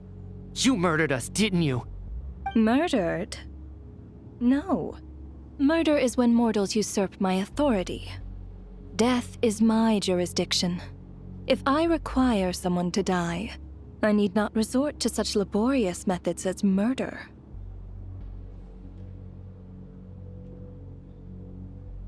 You simply met the criteria to trigger my curse of death. I know about the curse of immortality. So there's another death-related curse too? You cursed us? When? And why would you do such a thing? So often, humans pray to me, begging to know when their death will come, and what form it will take. But few people ask why. If you must have an answer, know that death comes simply because one's time has come. So you're not gonna tell us the truth? Hold your tongue. By all rights, you shouldn't even be allowed to speak with me. Those angels from the past are to blame for the reckless renovation of the ley lines here. It's made my work on this occasion infuriatingly complicated. Work? So trapping us here, making us watch our friends die, that's just another day at work for you? You clearly have a lot of questions. Fine.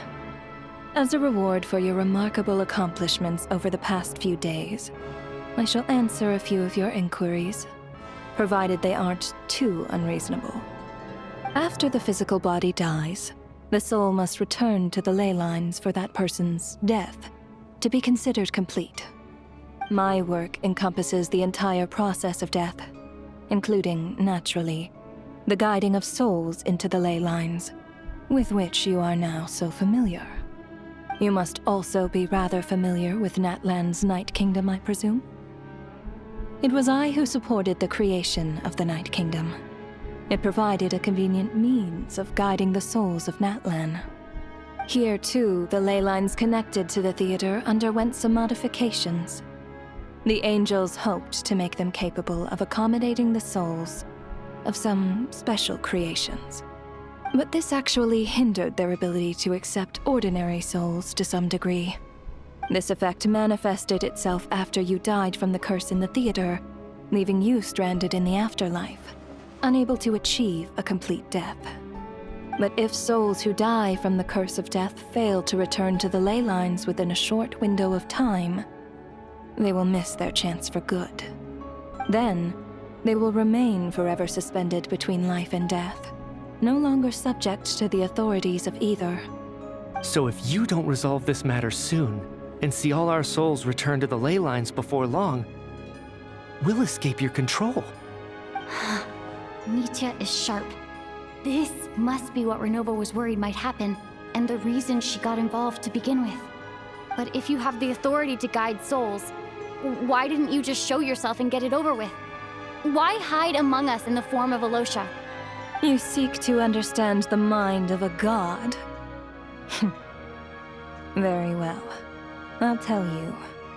This is a theater, and I decided I wanted to watch a show about death. That's why I encouraged you to take the events to the stage. I found myself getting quite immersed. I suppose the entertainment you provided makes up for all the trouble you've caused me by being so defiant in the face of death. There. Are you happy with my answer? Can't say I am. Really? But it fits the stereotypes you humans have about gods. Just moments ago, you were complaining about how infuriatingly complicated your work here has been. Work is work, I get it. There are times when it's a huge pain, but you just have to get it done, right? That's a rather unique perspective for a human. You are in fact correct. There is a pain point in this case. Due to the obstruction in the theater's ley lines, there is a hard limit on the number of souls they can receive each day, making it impossible for me to ferry all your souls at once. Revealing my identity too soon would inevitably have led to futile resistance, and there was a risk that any souls who chose to run would disappear. Then there was the issue of the 2 lost souls you called the deceased. The way you resolved that quandary was all part of my design. That's what I don't understand. If all of us were souls of the dead, what made their presence among us special? For centuries, they have refused to return to the ley lines, exploiting the issues created by the angel civilization to resist being drawn in. Centuries of obsession accumulated during this process. You may think of this obsession as the resentment of the dead, and in this quantity, it was a bomb that could have detonated at any moment. It reached the point where I could not afford to leave it unchecked. But the only way to fix it was to help them acknowledge their own deaths, make peace with their regrets, and willingly walk into the snowstorm. Only then, with my guidance, could they finally return to the ley lines. Otherwise, you would not like to know what the consequences would have been. I vaguely remember seeing Patashka, but in the most terrifying form. Was that in a dream? Is that what would have become of her if she hadn't returned to the ley lines? I see your dreams brought you many revelations. So you see, death in fact grants wisdom to mortals. Souls connect to all things in the world and see the chain of cause and effect between them. It's nothing unusual. Anyway, giving psychological counseling to lost souls is not my strong suit.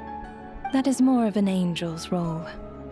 It was something I could not resolve directly using my authority, so I decided it was easier to leave the bomb defusal to you. Meanwhile, of course, their presence caused the souls of other members of your party to return to the ley lines each night. From where I stand, that was killing 2 birds with 1 stone. As both issues slowly resolved one another without me having to lift a finger, all I had to do was stay close by and keep the situation under control. Then use my authority to wrap things up at the end. And, of course, while I was at it, I thoroughly enjoyed watching this drama, dealing with death from a mortal perspective, play out on the stage. Sounds like you had it all figured out, Grim Reaper. I just did the math. You said there's a hard limit to the number of souls the ley lines here can receive each day. It's 2, isn't it? That much is obvious, even to a fool. It's time to review this whole affair. If the ley lines can only take in 2 people per day, I need to go over the deaths from these past few days again.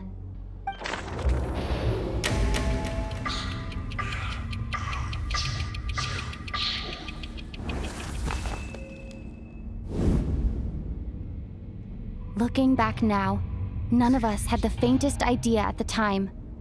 From the moment the staff member named Demoff walked into the snowstorm, the incident had already begun.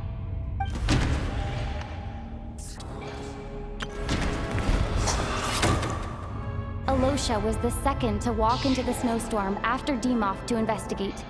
During this process, the ruler of death assumed his identity, making him one of the victims.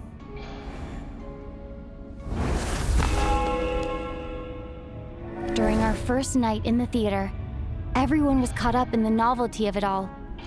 No one could have expected there would be victims the very next morning.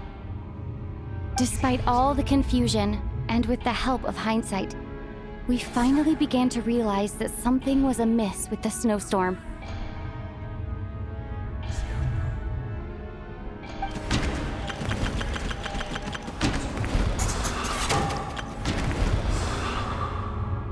The ley lines devoured Torgov and Sobolova on the first night. At the time, we thought this might be a murder case connected to Lelek.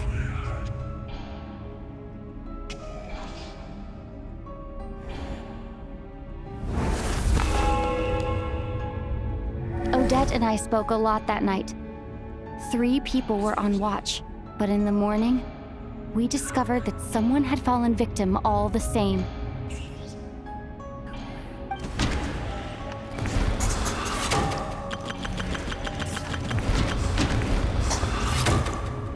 The deaths of Kulish and Ranpana caused everyone to stop suspecting Lelek. Unexplainable phenomena occurred one after another, leading Mitya to suspect that we were caught up in a supernatural event.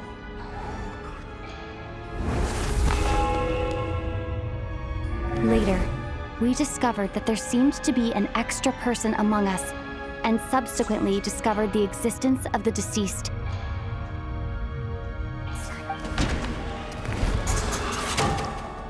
Mr. Schramm realized he was the deceased and walked into the snowstorm to return to the ley lines of his own accord. It turns out there really was a dead person among us. We thought it was all over, but Mr. Valeri's death was a rude awakening for everyone. Once again, the ley lines consumed him during the night. A lot happened today. Mr. Valeri's death led us to discover the connection between the number of deceased and the number of victims during the night.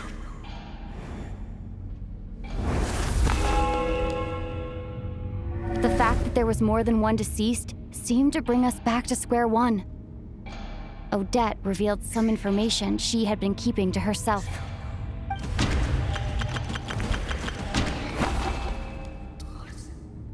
No.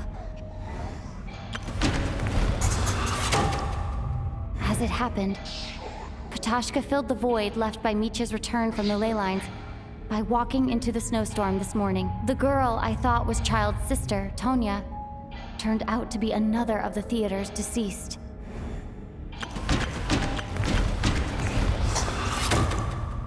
Vodyanitsa was swallowed by the ley lines in her sleep, but the requiem she sang before falling asleep was quite a game changer. Come to think of it, Patashka was about to walk into the snowstorm at that time, and Renova, unaware that Mitya would return, was concerned that her soul would overflow from the ley lines. That's why she used Alosha's voice to try and persuade her to stay behind.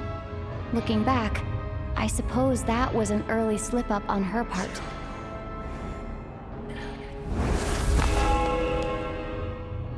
No one could have expected anyone who walked into the snowstorm to return. But just after nightfall, Mitya returned, bringing crucial information with him. Various truths began to surface, including that all of us were already dead, and that the ruler of death was here among us. Then, after revealing her true form, Renova callously claimed 2 souls.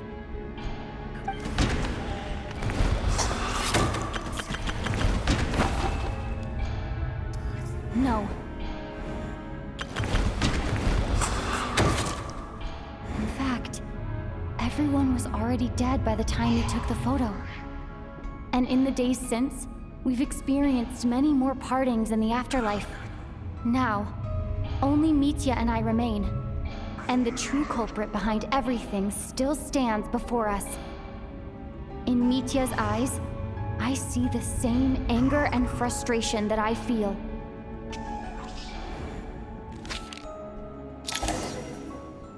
That covers everything. It's all clear now. Your work isn't finished here yet, is it? The Traveler and I are still standing here, safe and sound.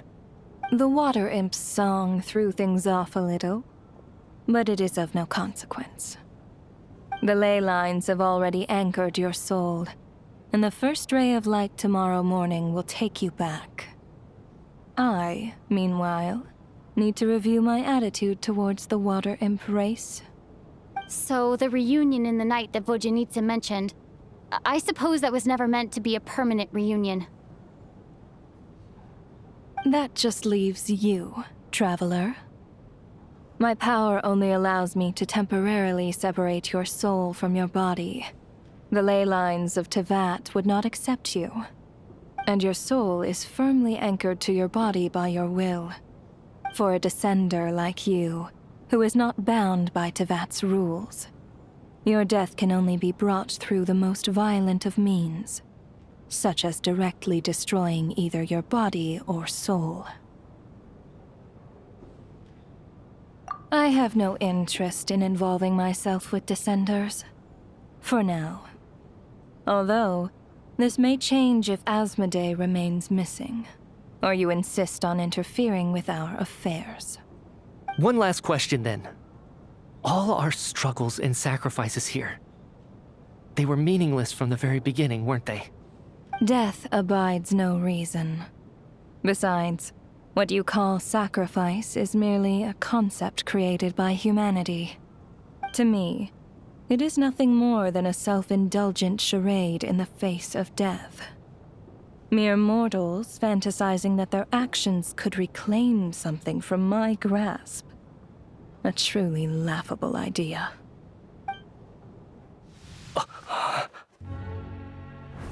Grim Reaper, you really know how to get on my nerves. I'm not here to ingratiate myself with you. I kill merely because your deaths are necessary. Oh, you've made that quite clear. But humans don't take well to being scorned. Not even by the gods.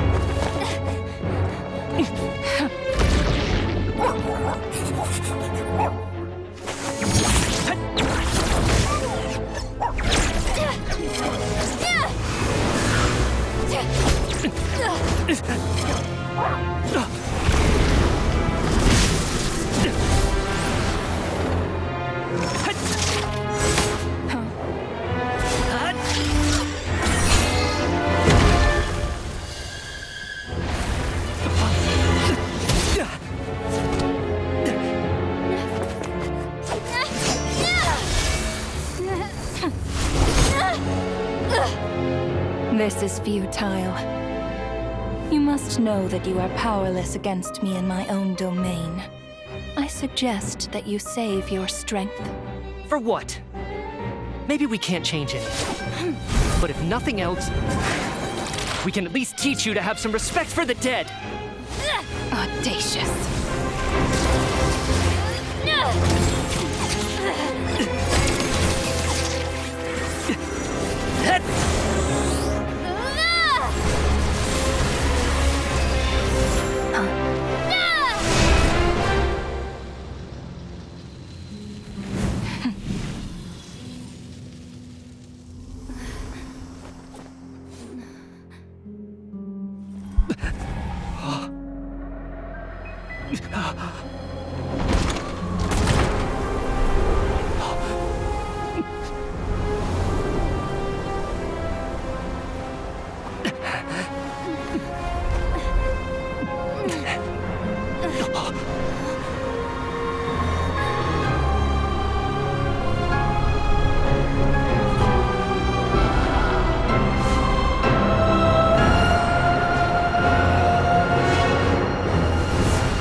How are you holding up, Odette? What happened to me? How much do you remember? What do you mean? Is the performance over? I can't seem to recall what happened. Has Odette already forgotten?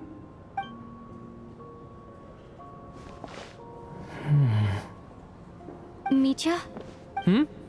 Oh, I'm sorry.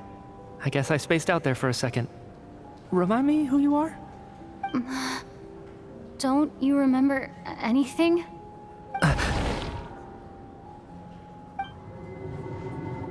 Yeah, I remember now, comrade. Looks like we guessed right.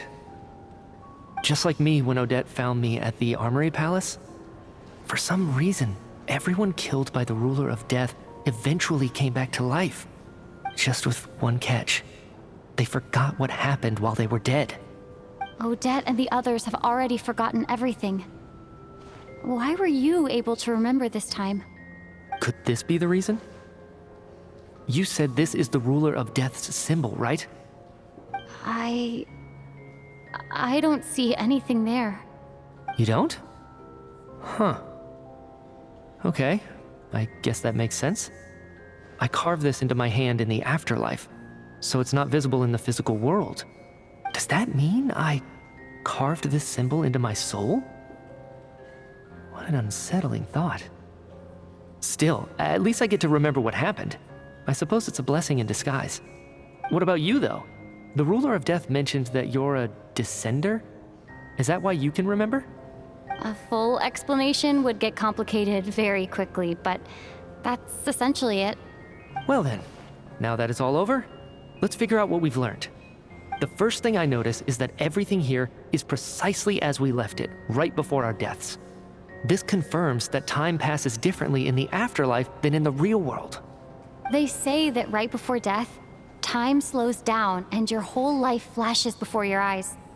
That must be how you know you have one foot in the afterlife by that point. Anyway, clearly the few days we spent in the afterlife probably only amounted to a few short minutes in the real world. This also aligns with previous reports of widespread temporary memory loss among the Armory Palace personnel. Now it seems likely that those were all brief deaths caused by the Grim Reaper's so-called curse of death. To those unaware of the truth, dying and coming back to life must feel similar to a short bout of catatonia.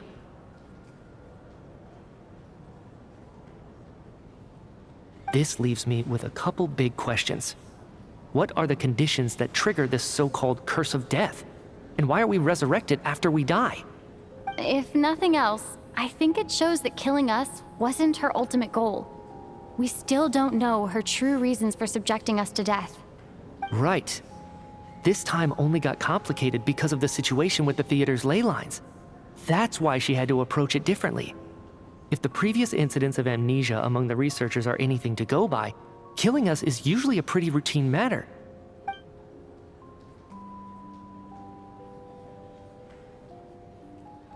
come to think of it, wasn't I about to note something down before I died? I can't remember what it was, but I think it was something related to my research project. Sorry, Traveler. I'll catch up with you again later. Right now, I have to make a trip back to the Armory Palace. Ma'am, if I may, no one of your description has ever shown up in my investigations into Mr. Mitia's friends. Yet, you two seem very familiar with each other. Could you perhaps tell me where he was in such a rush to get to? And, by the way, have we ever crossed paths? Forgive the presumptuousness, but I feel a vague and indescribable sense of familiarity about you. I can explain everything. Could you help me gather everyone in the theater in one place?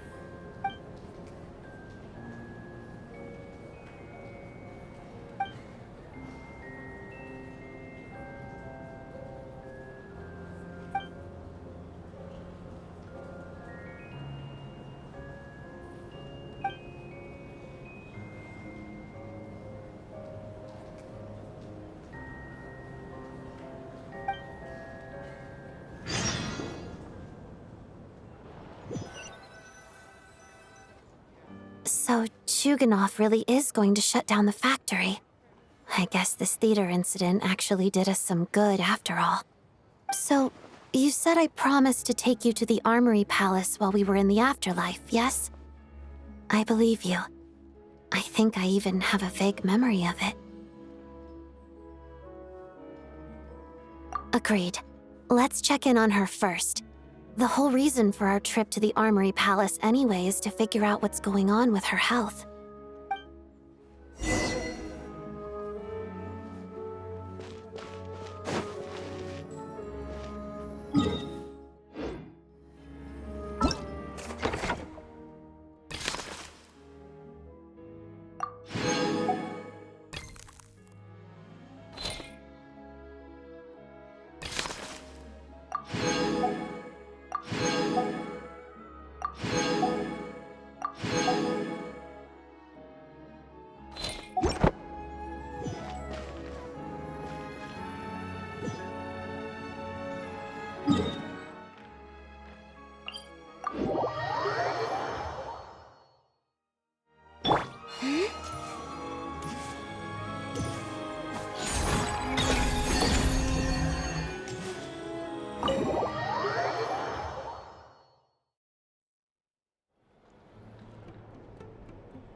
I'm finally back. Even though a long time has passed from my perspective, as far as Paimon's concerned, I probably just went out to watch a very short show. I should keep my emotions in check when I see Paimon again, or it'll seem weird. Wait. The atmosphere here feels off. Shh. Stay quiet. Let's go inside and take a look. Have we still not been able to notify Child yet? We need new orders. What if that person comes back again?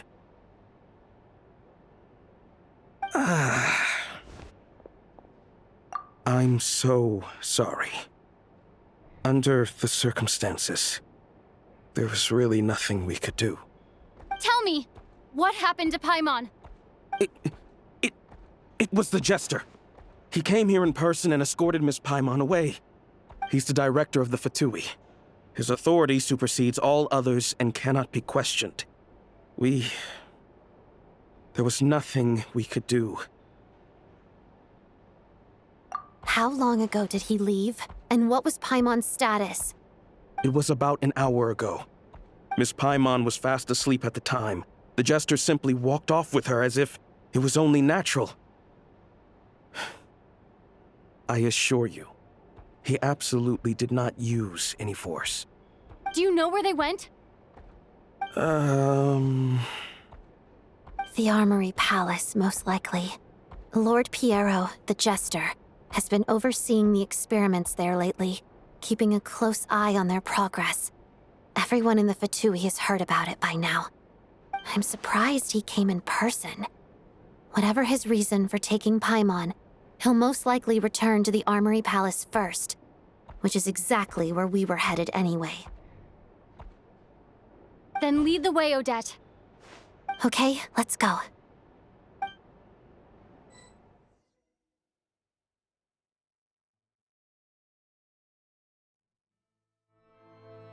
It's just up ahead. Quick, let's get inside. No, I'll go alone. You know I'm planning to force my way in. You're with the Fatui, so you should stay outside. I was hardly planning on taking you through the official channels anyway. I'm here to force my way in, just like you.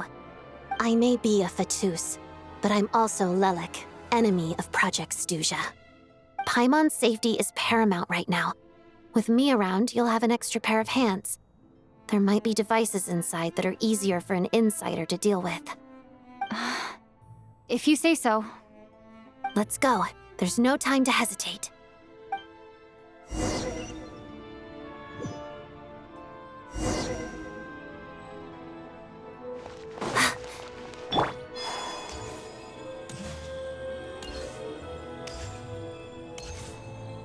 Hey, who are you? This part of the Armory Palace is under restricted access. What do you think you're doing? No questions, please. We're short on time. Say hello.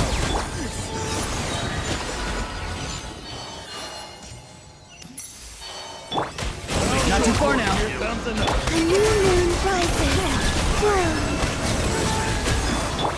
You're my target! Condense! Farewell. Green moons converge. Go! You're free now! Flame.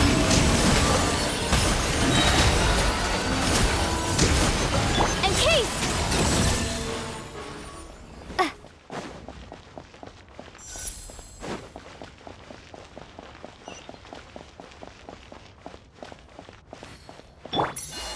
Another Trespass at your peril. Not too far now.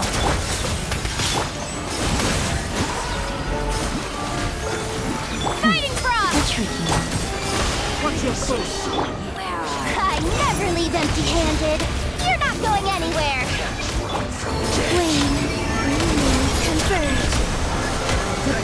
Tell me what you see.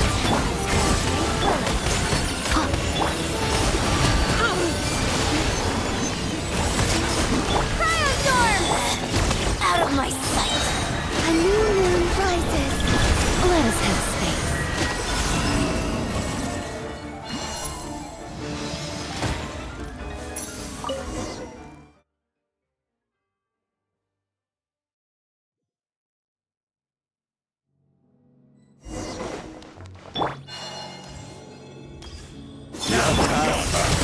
Where are you coming from? So, you're intruders, huh? Then don't blame me for what happens next!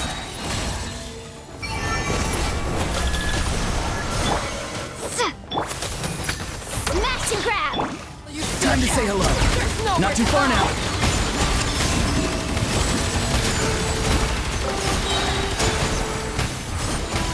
Didn't take too long.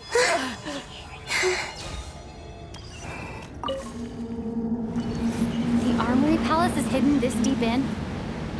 This place is much bigger than I imagined. They're conducting top-secret research, after all. The deeper it's hidden, the better, is standard Fatui logic. The style doesn't really look like the Fatui's handiwork, though. They must have requisitioned some structures from a past civilization. It also serves as a Intruders! Stay alert! together.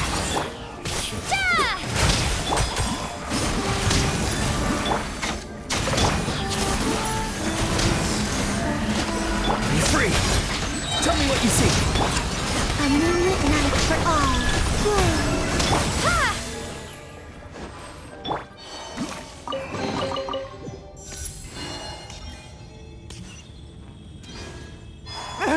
Intruders?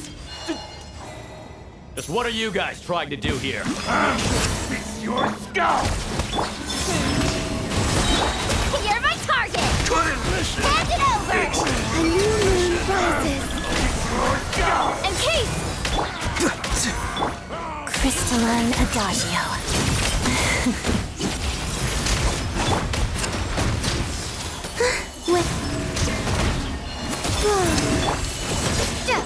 Go!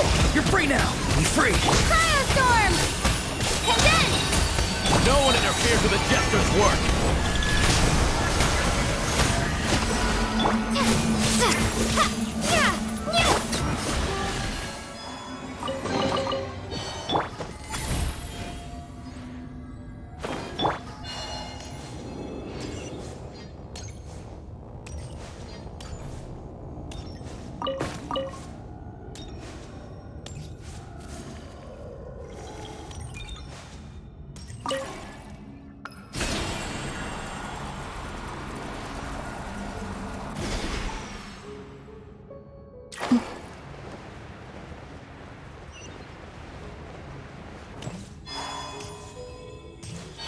Looks like no one's guarding this place. There's something off about that decoration over there.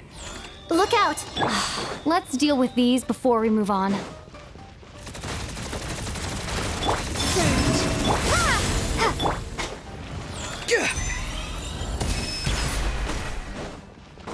Not too far now. I never leave empty-handed. Smash it!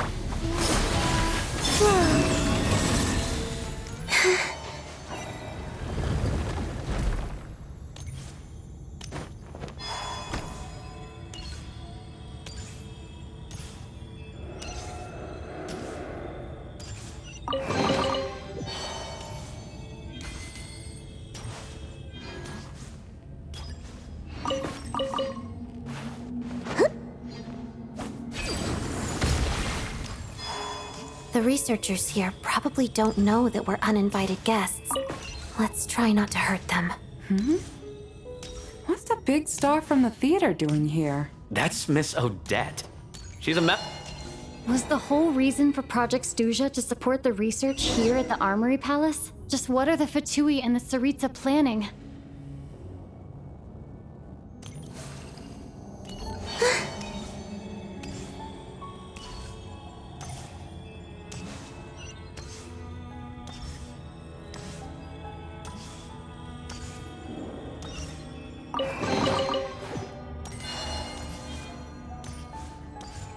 Whoa! Who are you? Never seen you around here before. Looks like there's no way through here. Maybe using the power of this prism could help? Firestorm!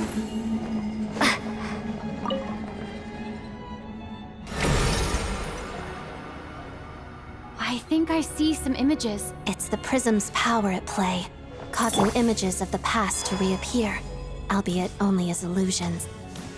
Paimon and the Jester? Is this another scene from the past? Yes. It looks quite old, though. I don't think it happened in the recent past. What's going on here? What happened? The source seems to be the Armory Palace. They must have started some large-scale experiment. Wait, what if this has something to do with Paimon? We need to hurry!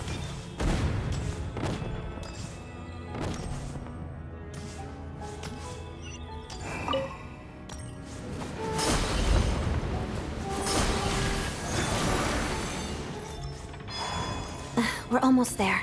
The Armory Palace is just up ahead. Paimon, please be okay. Listen. Converge.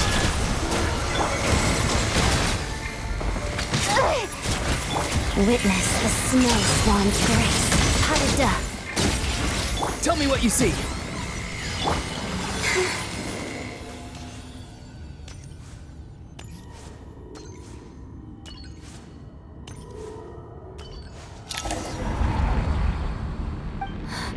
What's going on? Wait, I remember this feeling. It's the curse of death. No, not now. Why is the curse of death striking again already?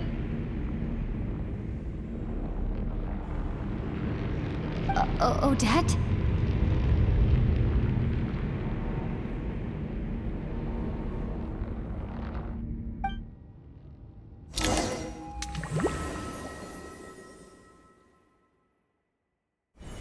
Is this the afterlife again? I need to find a way back to reality. Is that Odette's core Ignis?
Odette!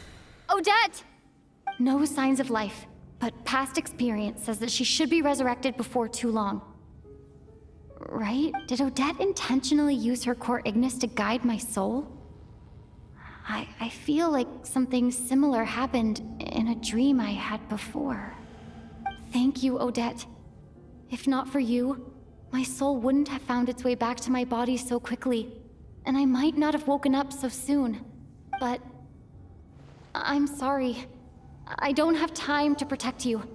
I have to use the time you bought me to get Paimon back.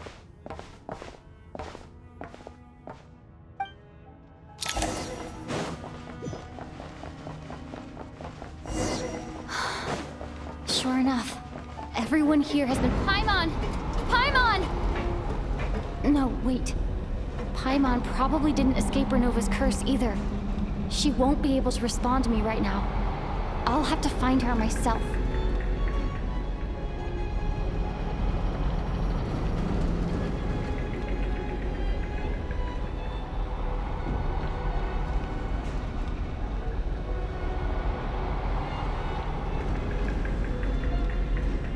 Mitya! Is this the laboratory he works in? What happened here to trigger the curse of death again so soon? I'll have to ask him when he wakes up. Finding Paimon has to take priority now.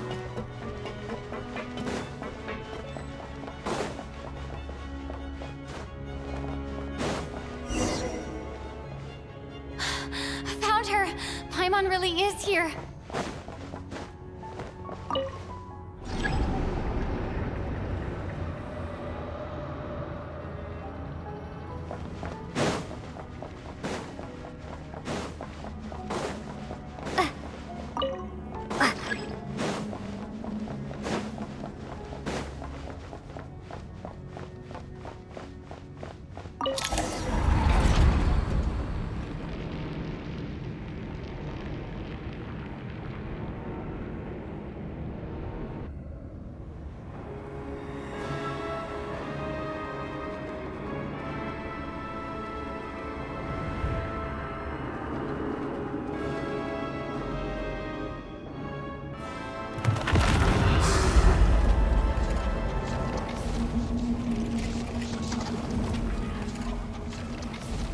You don't learn, do you? You've already been involved in one mass death, and now you show up at the scene of another. This might have passed for a coincidence the first time, but a second time? Am I to assume you are intentionally interfering in Snezhnaya's affairs? Judging by your expression, it seems that you understand little of what is going on here. In that case, a word to the wise. Do not interfere in Snezhnaya's affairs. A civilization that fails to learn its lesson constantly depletes its own worth. It will one day lose any reason for its existence. And as a descender, you are perfectly suited to be the lifeline to which a dying civilization might desperately cling. Consider your position carefully. No advice needed. I'll make my own judgments. Suit yourself. When the day of reckoning arrives, not even a descender can hope to escape unscathed. The time for resurrection fast approaches. The mortals here are not yet worthy to behold my form. So that will be all for today.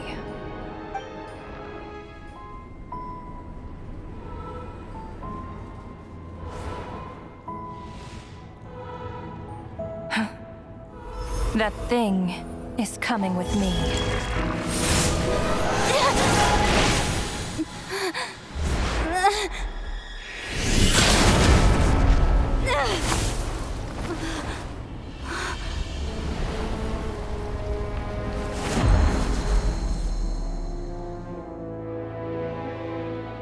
You awoke sooner than I thought. The curse of immortality is stubborn, unable to enter the ley lines, yet not content to remain a spirit. Ruler of death, what do you want?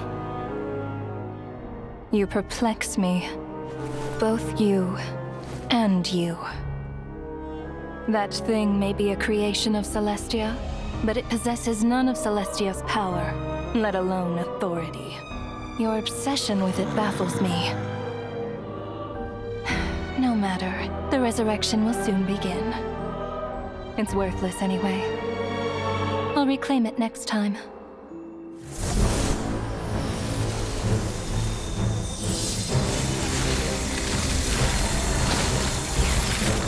Hey, who says there'll be a next time?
I missed you, Paimon.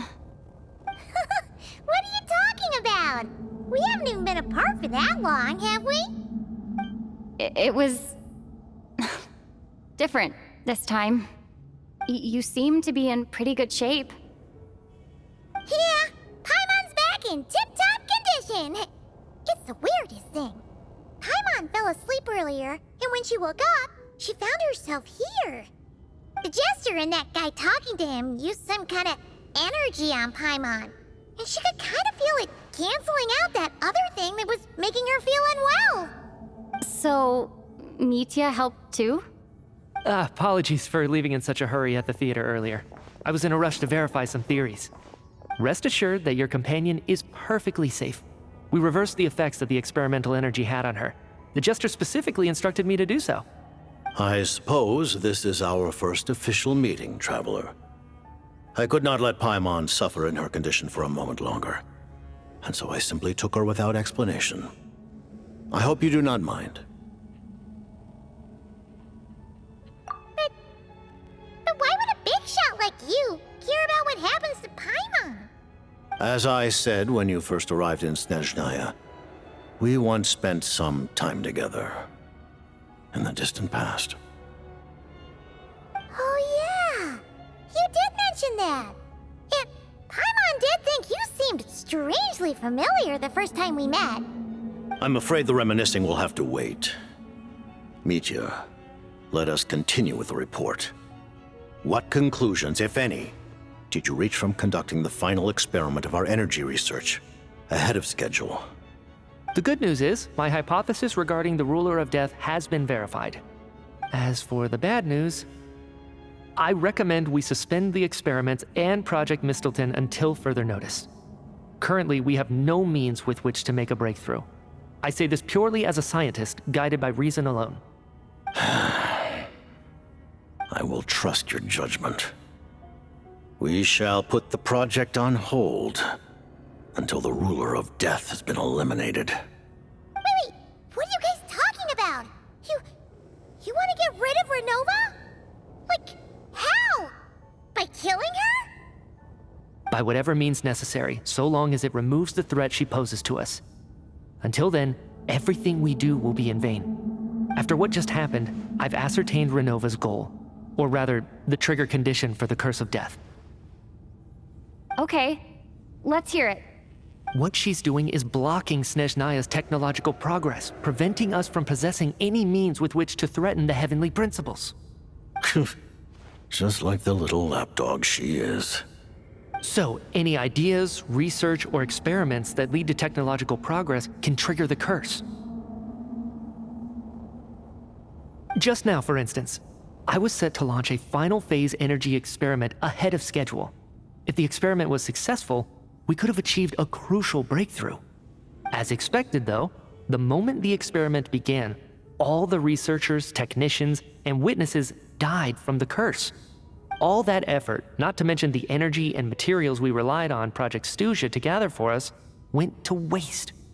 In the end, nothing was gained. Does that mean something similar happened when we were at the theater? That's right. During the performance, I thought of an important breakthrough regarding the experiment, and wound up dragging everyone into this. So the nature of the curse seems to be something like, when moments of technological progress occur, all life in the vicinity is taken away. What a violent method. Of course, that meant the curse was normally limited to the Armory Palace. Since outsiders are forbidden from entering, this mass death phenomenon went unnoticed. Until Odette came along. I believe she was the first witness. The Curse of Death was triggered just before she infiltrated the Armory Palace that day. But you mentioned something about a final stage experiment. Doesn't that mean you've actually made some progress? That's right. Even with the gods locking certain key components out of reach, humanity can still advance technology in incremental steps accumulated over time. But, as I'm sure Renova anticipated, even incremental progress has its limits, a point where the truth you're seeking must be put to the test in an experiment. You mean the experiment you were just about to do? Yes, we were at a critical juncture, a moment where the quantitative was about to translate into fundamental qualitative change. With this single experiment, we could have brought everything we've worked for to fruition. But now, after already being forced to fumble around in the dark all this time, it feels like we've truly hit an impenetrable wall. As long as Renova's Curse of Death persists, we won't be able to advance the experiment or obtain any results. And with Project Stuzha having been in effect all this time, at our nation's current strength, repeated trial and error is simply unsustainable. Only by eliminating Renova first will it be possible to continue advancing our plans. But she's the ruler of death! She can just kill whoever she wants, right? That's gotta be the scariest power ever! Is it even possible to beat her? We'll see. But one thing's for sure. She definitely can't just do whatever she wants. The best proof of that is me, standing here, very much alive. You're saying...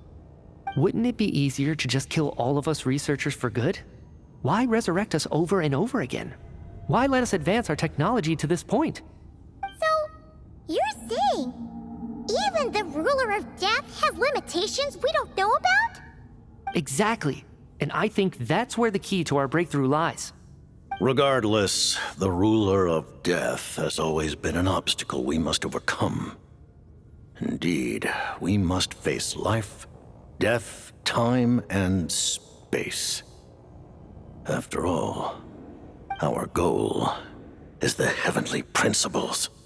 The Fatui want to challenge the heavenly principles? For a long time, I've had a vague suspicion the Fatui and the Tsaritsa were targeting the heavenly principles. But hearing the Jester admit it is still a shock. No wonder the Tsaritsa's goal has always been kept a secret from the people. What kind of road will that lead Snezhnaya down? In that case... Lord Jester, I would like to request some leave. I'd like some time to organize my thoughts and go over the data. Granted. Get some rest, put the experiment out of your mind, and take care that the curse of death doesn't affect any civilians.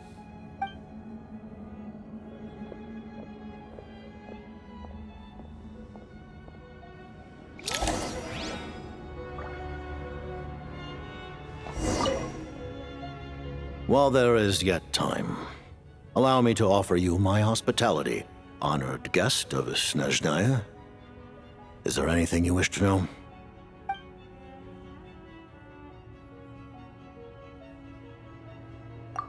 Thank you for telling me so much.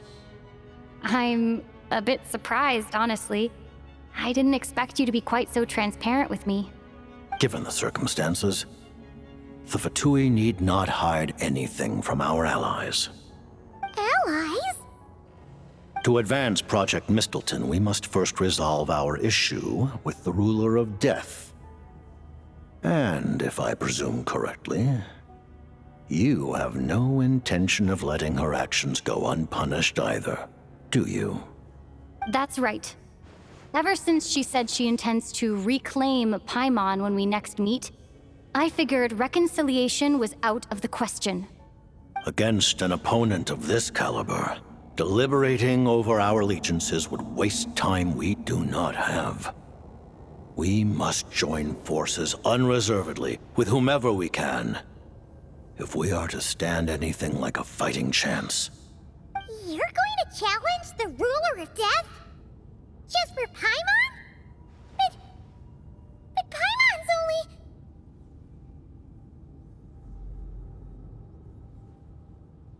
Thank you! Thank you! Oh, gee! Now Paimon doesn't even know what to say! Anyway, Paimon's super touched! The Tsaritsa will return in triumph in short order, and the Fatui shall hold internal discussions regarding the enemy. The time for us to meet again will come very soon. Got it. Thanks for your help with Paimon. I'll be sure to look after her for you. There was just one other thing. Well, it's just a request, really. Paimon really wants to see what this Mistleton thingy you're gonna use against the Heavenly Principles looks like. Of course, Paimon knows it's top secret and stuff, but she just had to ask. It's okay if the answer's no. Certainly you may. Oh, for real? Actually, maybe it's best not to. What if Renova suddenly pops up again? She might take this chance to... While the technology is not yet fully developed, it has nevertheless reached the stage where Celestia's creations are unable to damage it. In that regard, you may rest assured. Oh. Wow. No Paimon felt so out of sorts recently, even though I was super far away. Alright then! Paimon's ready to take a sneaky peek at this top secret super weapon!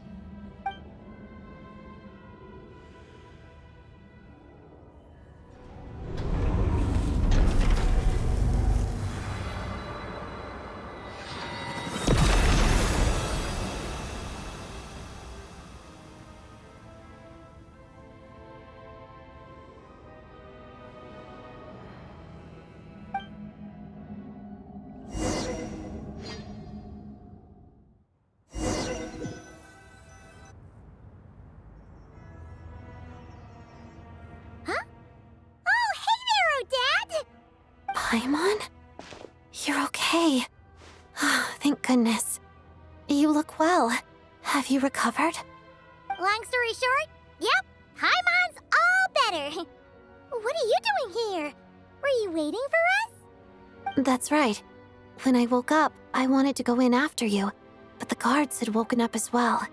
It would have been tough to take them on alone, and there was no easy way to sneak past them. So I returned the way I came and waited for you here. It was thanks to you that my soul found its way back to my body so quickly. Thank you. Huh. That actually worked? Nice. I just figured I'd try my luck when that ominous feeling struck me. Really, you should be thanking this thing instead. Anyway, and now that things here are all taken care of, I have other things I should get back to.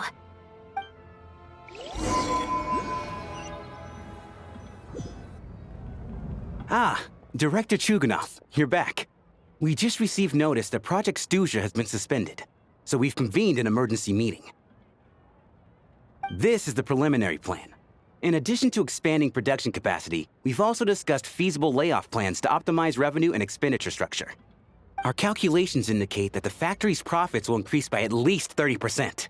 Just give the word, Director. That won't be necessary. Leave the energy for those who need it.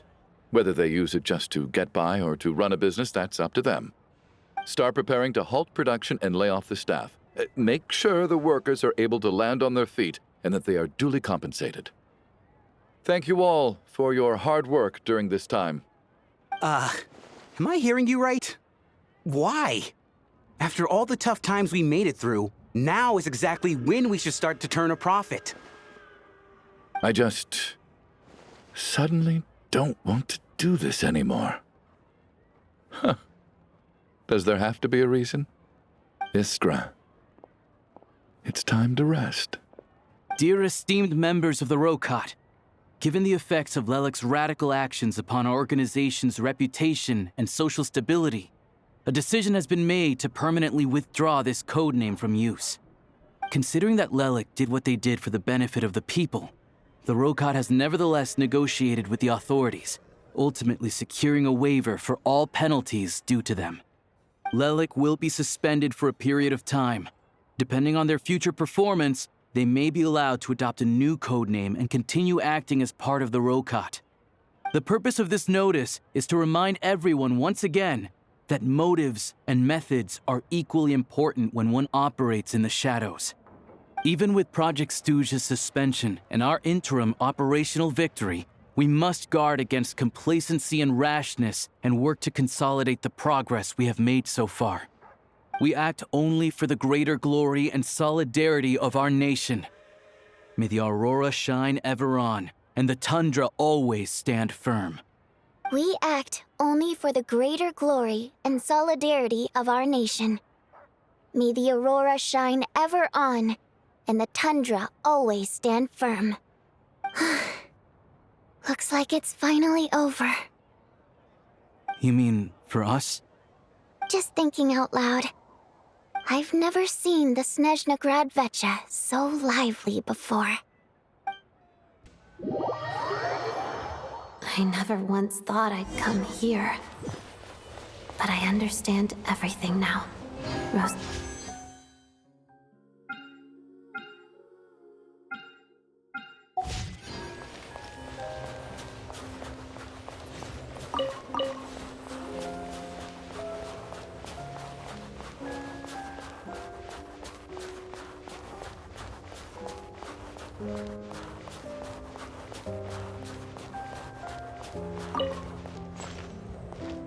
I've seen Spirit Seeker performed many times, including by your mother.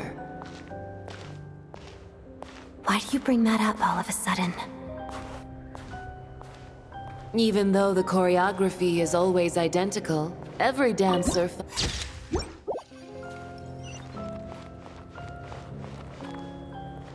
So you actually want to talk to me about ballet?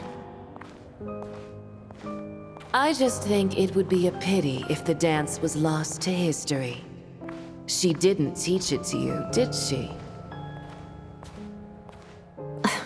That was an unusually subtle taunt for you.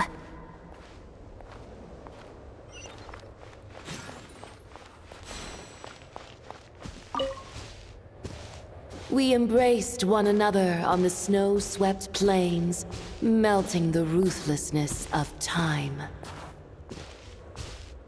But when our bodies, in pieces, are cast to the winds, what of our love will remain behind?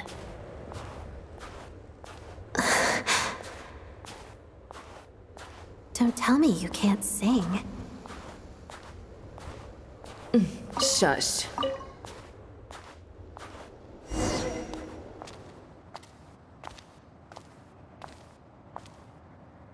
I understand her hatred. The Fatui robbed her of the life she should have had. I never opposed her dancing. Yet still I became an enemy of her ballet. I'll just keep my distance. Many despise me. I'm used to it. You're certainly not one to shy away from confrontation. But children, they need a different approach. I'm hardly the most maternal figure. Yet, she is a child. In my experience, while a father commands authority, he must still yield to love. You should tell her what you think about her dancing.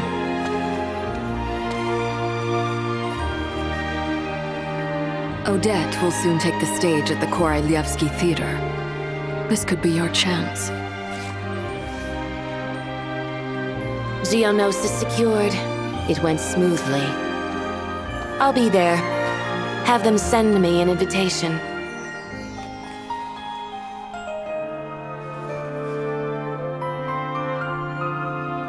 Sadly, things didn't work out. Her final words are inside that block of ice. This? Aren't these for monitoring her subordinates? Not yours. This one isn't her witch's flame, but my two worlds' flames. The two worlds' flames can burn away memories. It was my parting gift to Rosaline.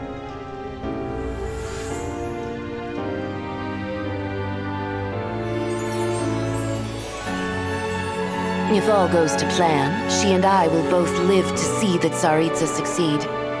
I believe she'll find peace. But if anything happens to me, she needn't follow in my footsteps. The cryo-energy will fade away in time. Then the two worlds' flames will burn away all memories of the Fatui. She'll be free to dance. She deserves this.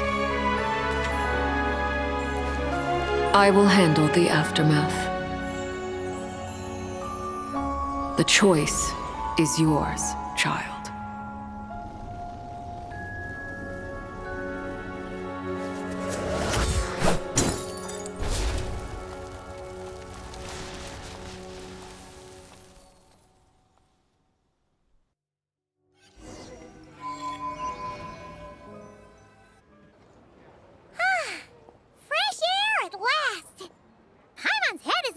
Anymore, and the fever's all gone.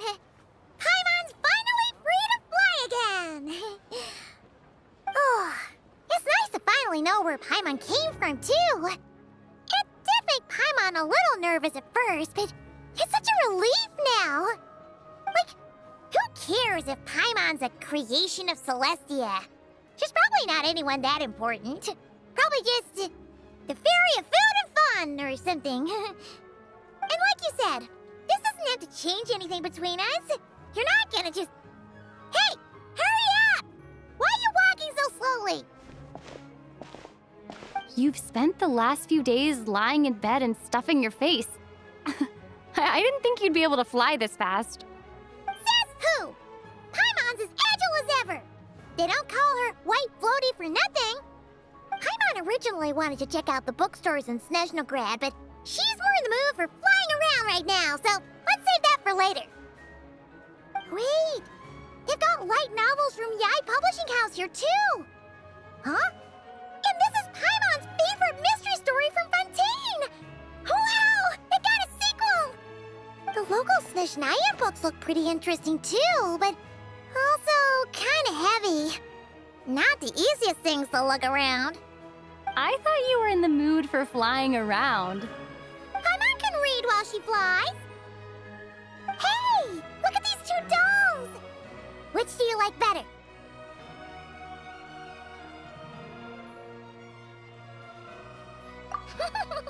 Alright! Boss, we'll take both. Paimon will have the other one. Oh, I thought we were only getting one. All right, fine, I'll pay. There you are. Thanks for visiting. Paimon will grab this and then... Huh? Huh? Huh?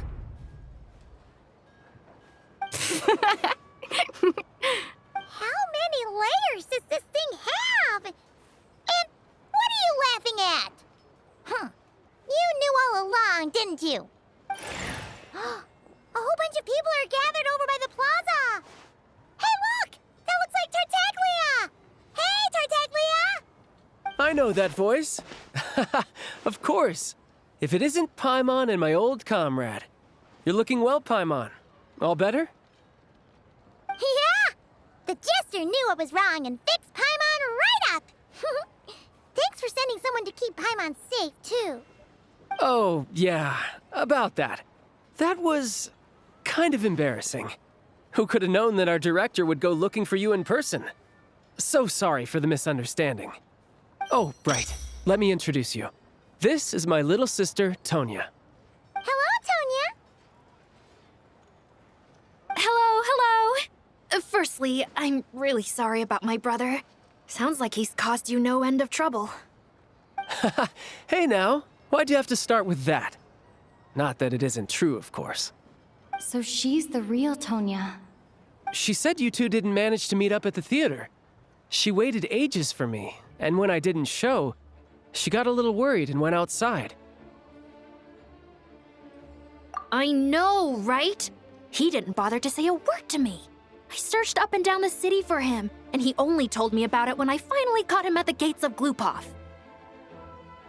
I've been rushed off my feet lately, so I didn't get the chance to go home. I just figured the Traveler would fill you in when she got there. Well, the snow was bad, and you're never late. So I was really worried about you. How was I supposed to know that you'd stood me up? I'm sorry, Tonya. I really am. I'll make it up to you somehow. Just... please don't tell Mom and Dad.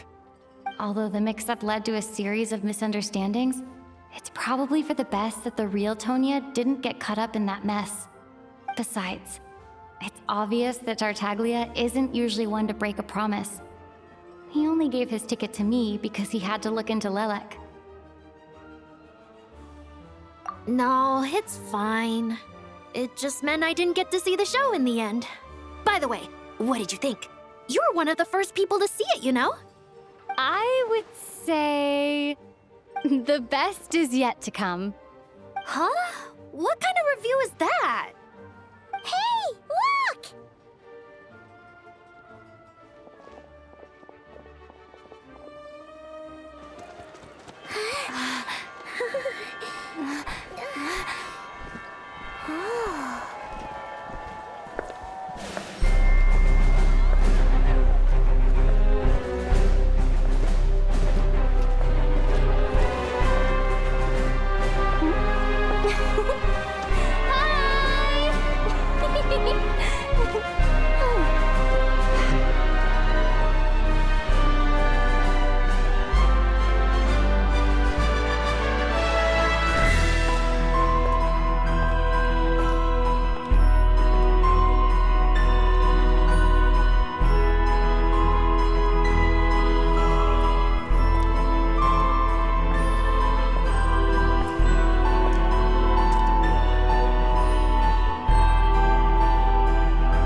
Sometimes a shrouded path is not meant to be walked. Move forward with blind ambition,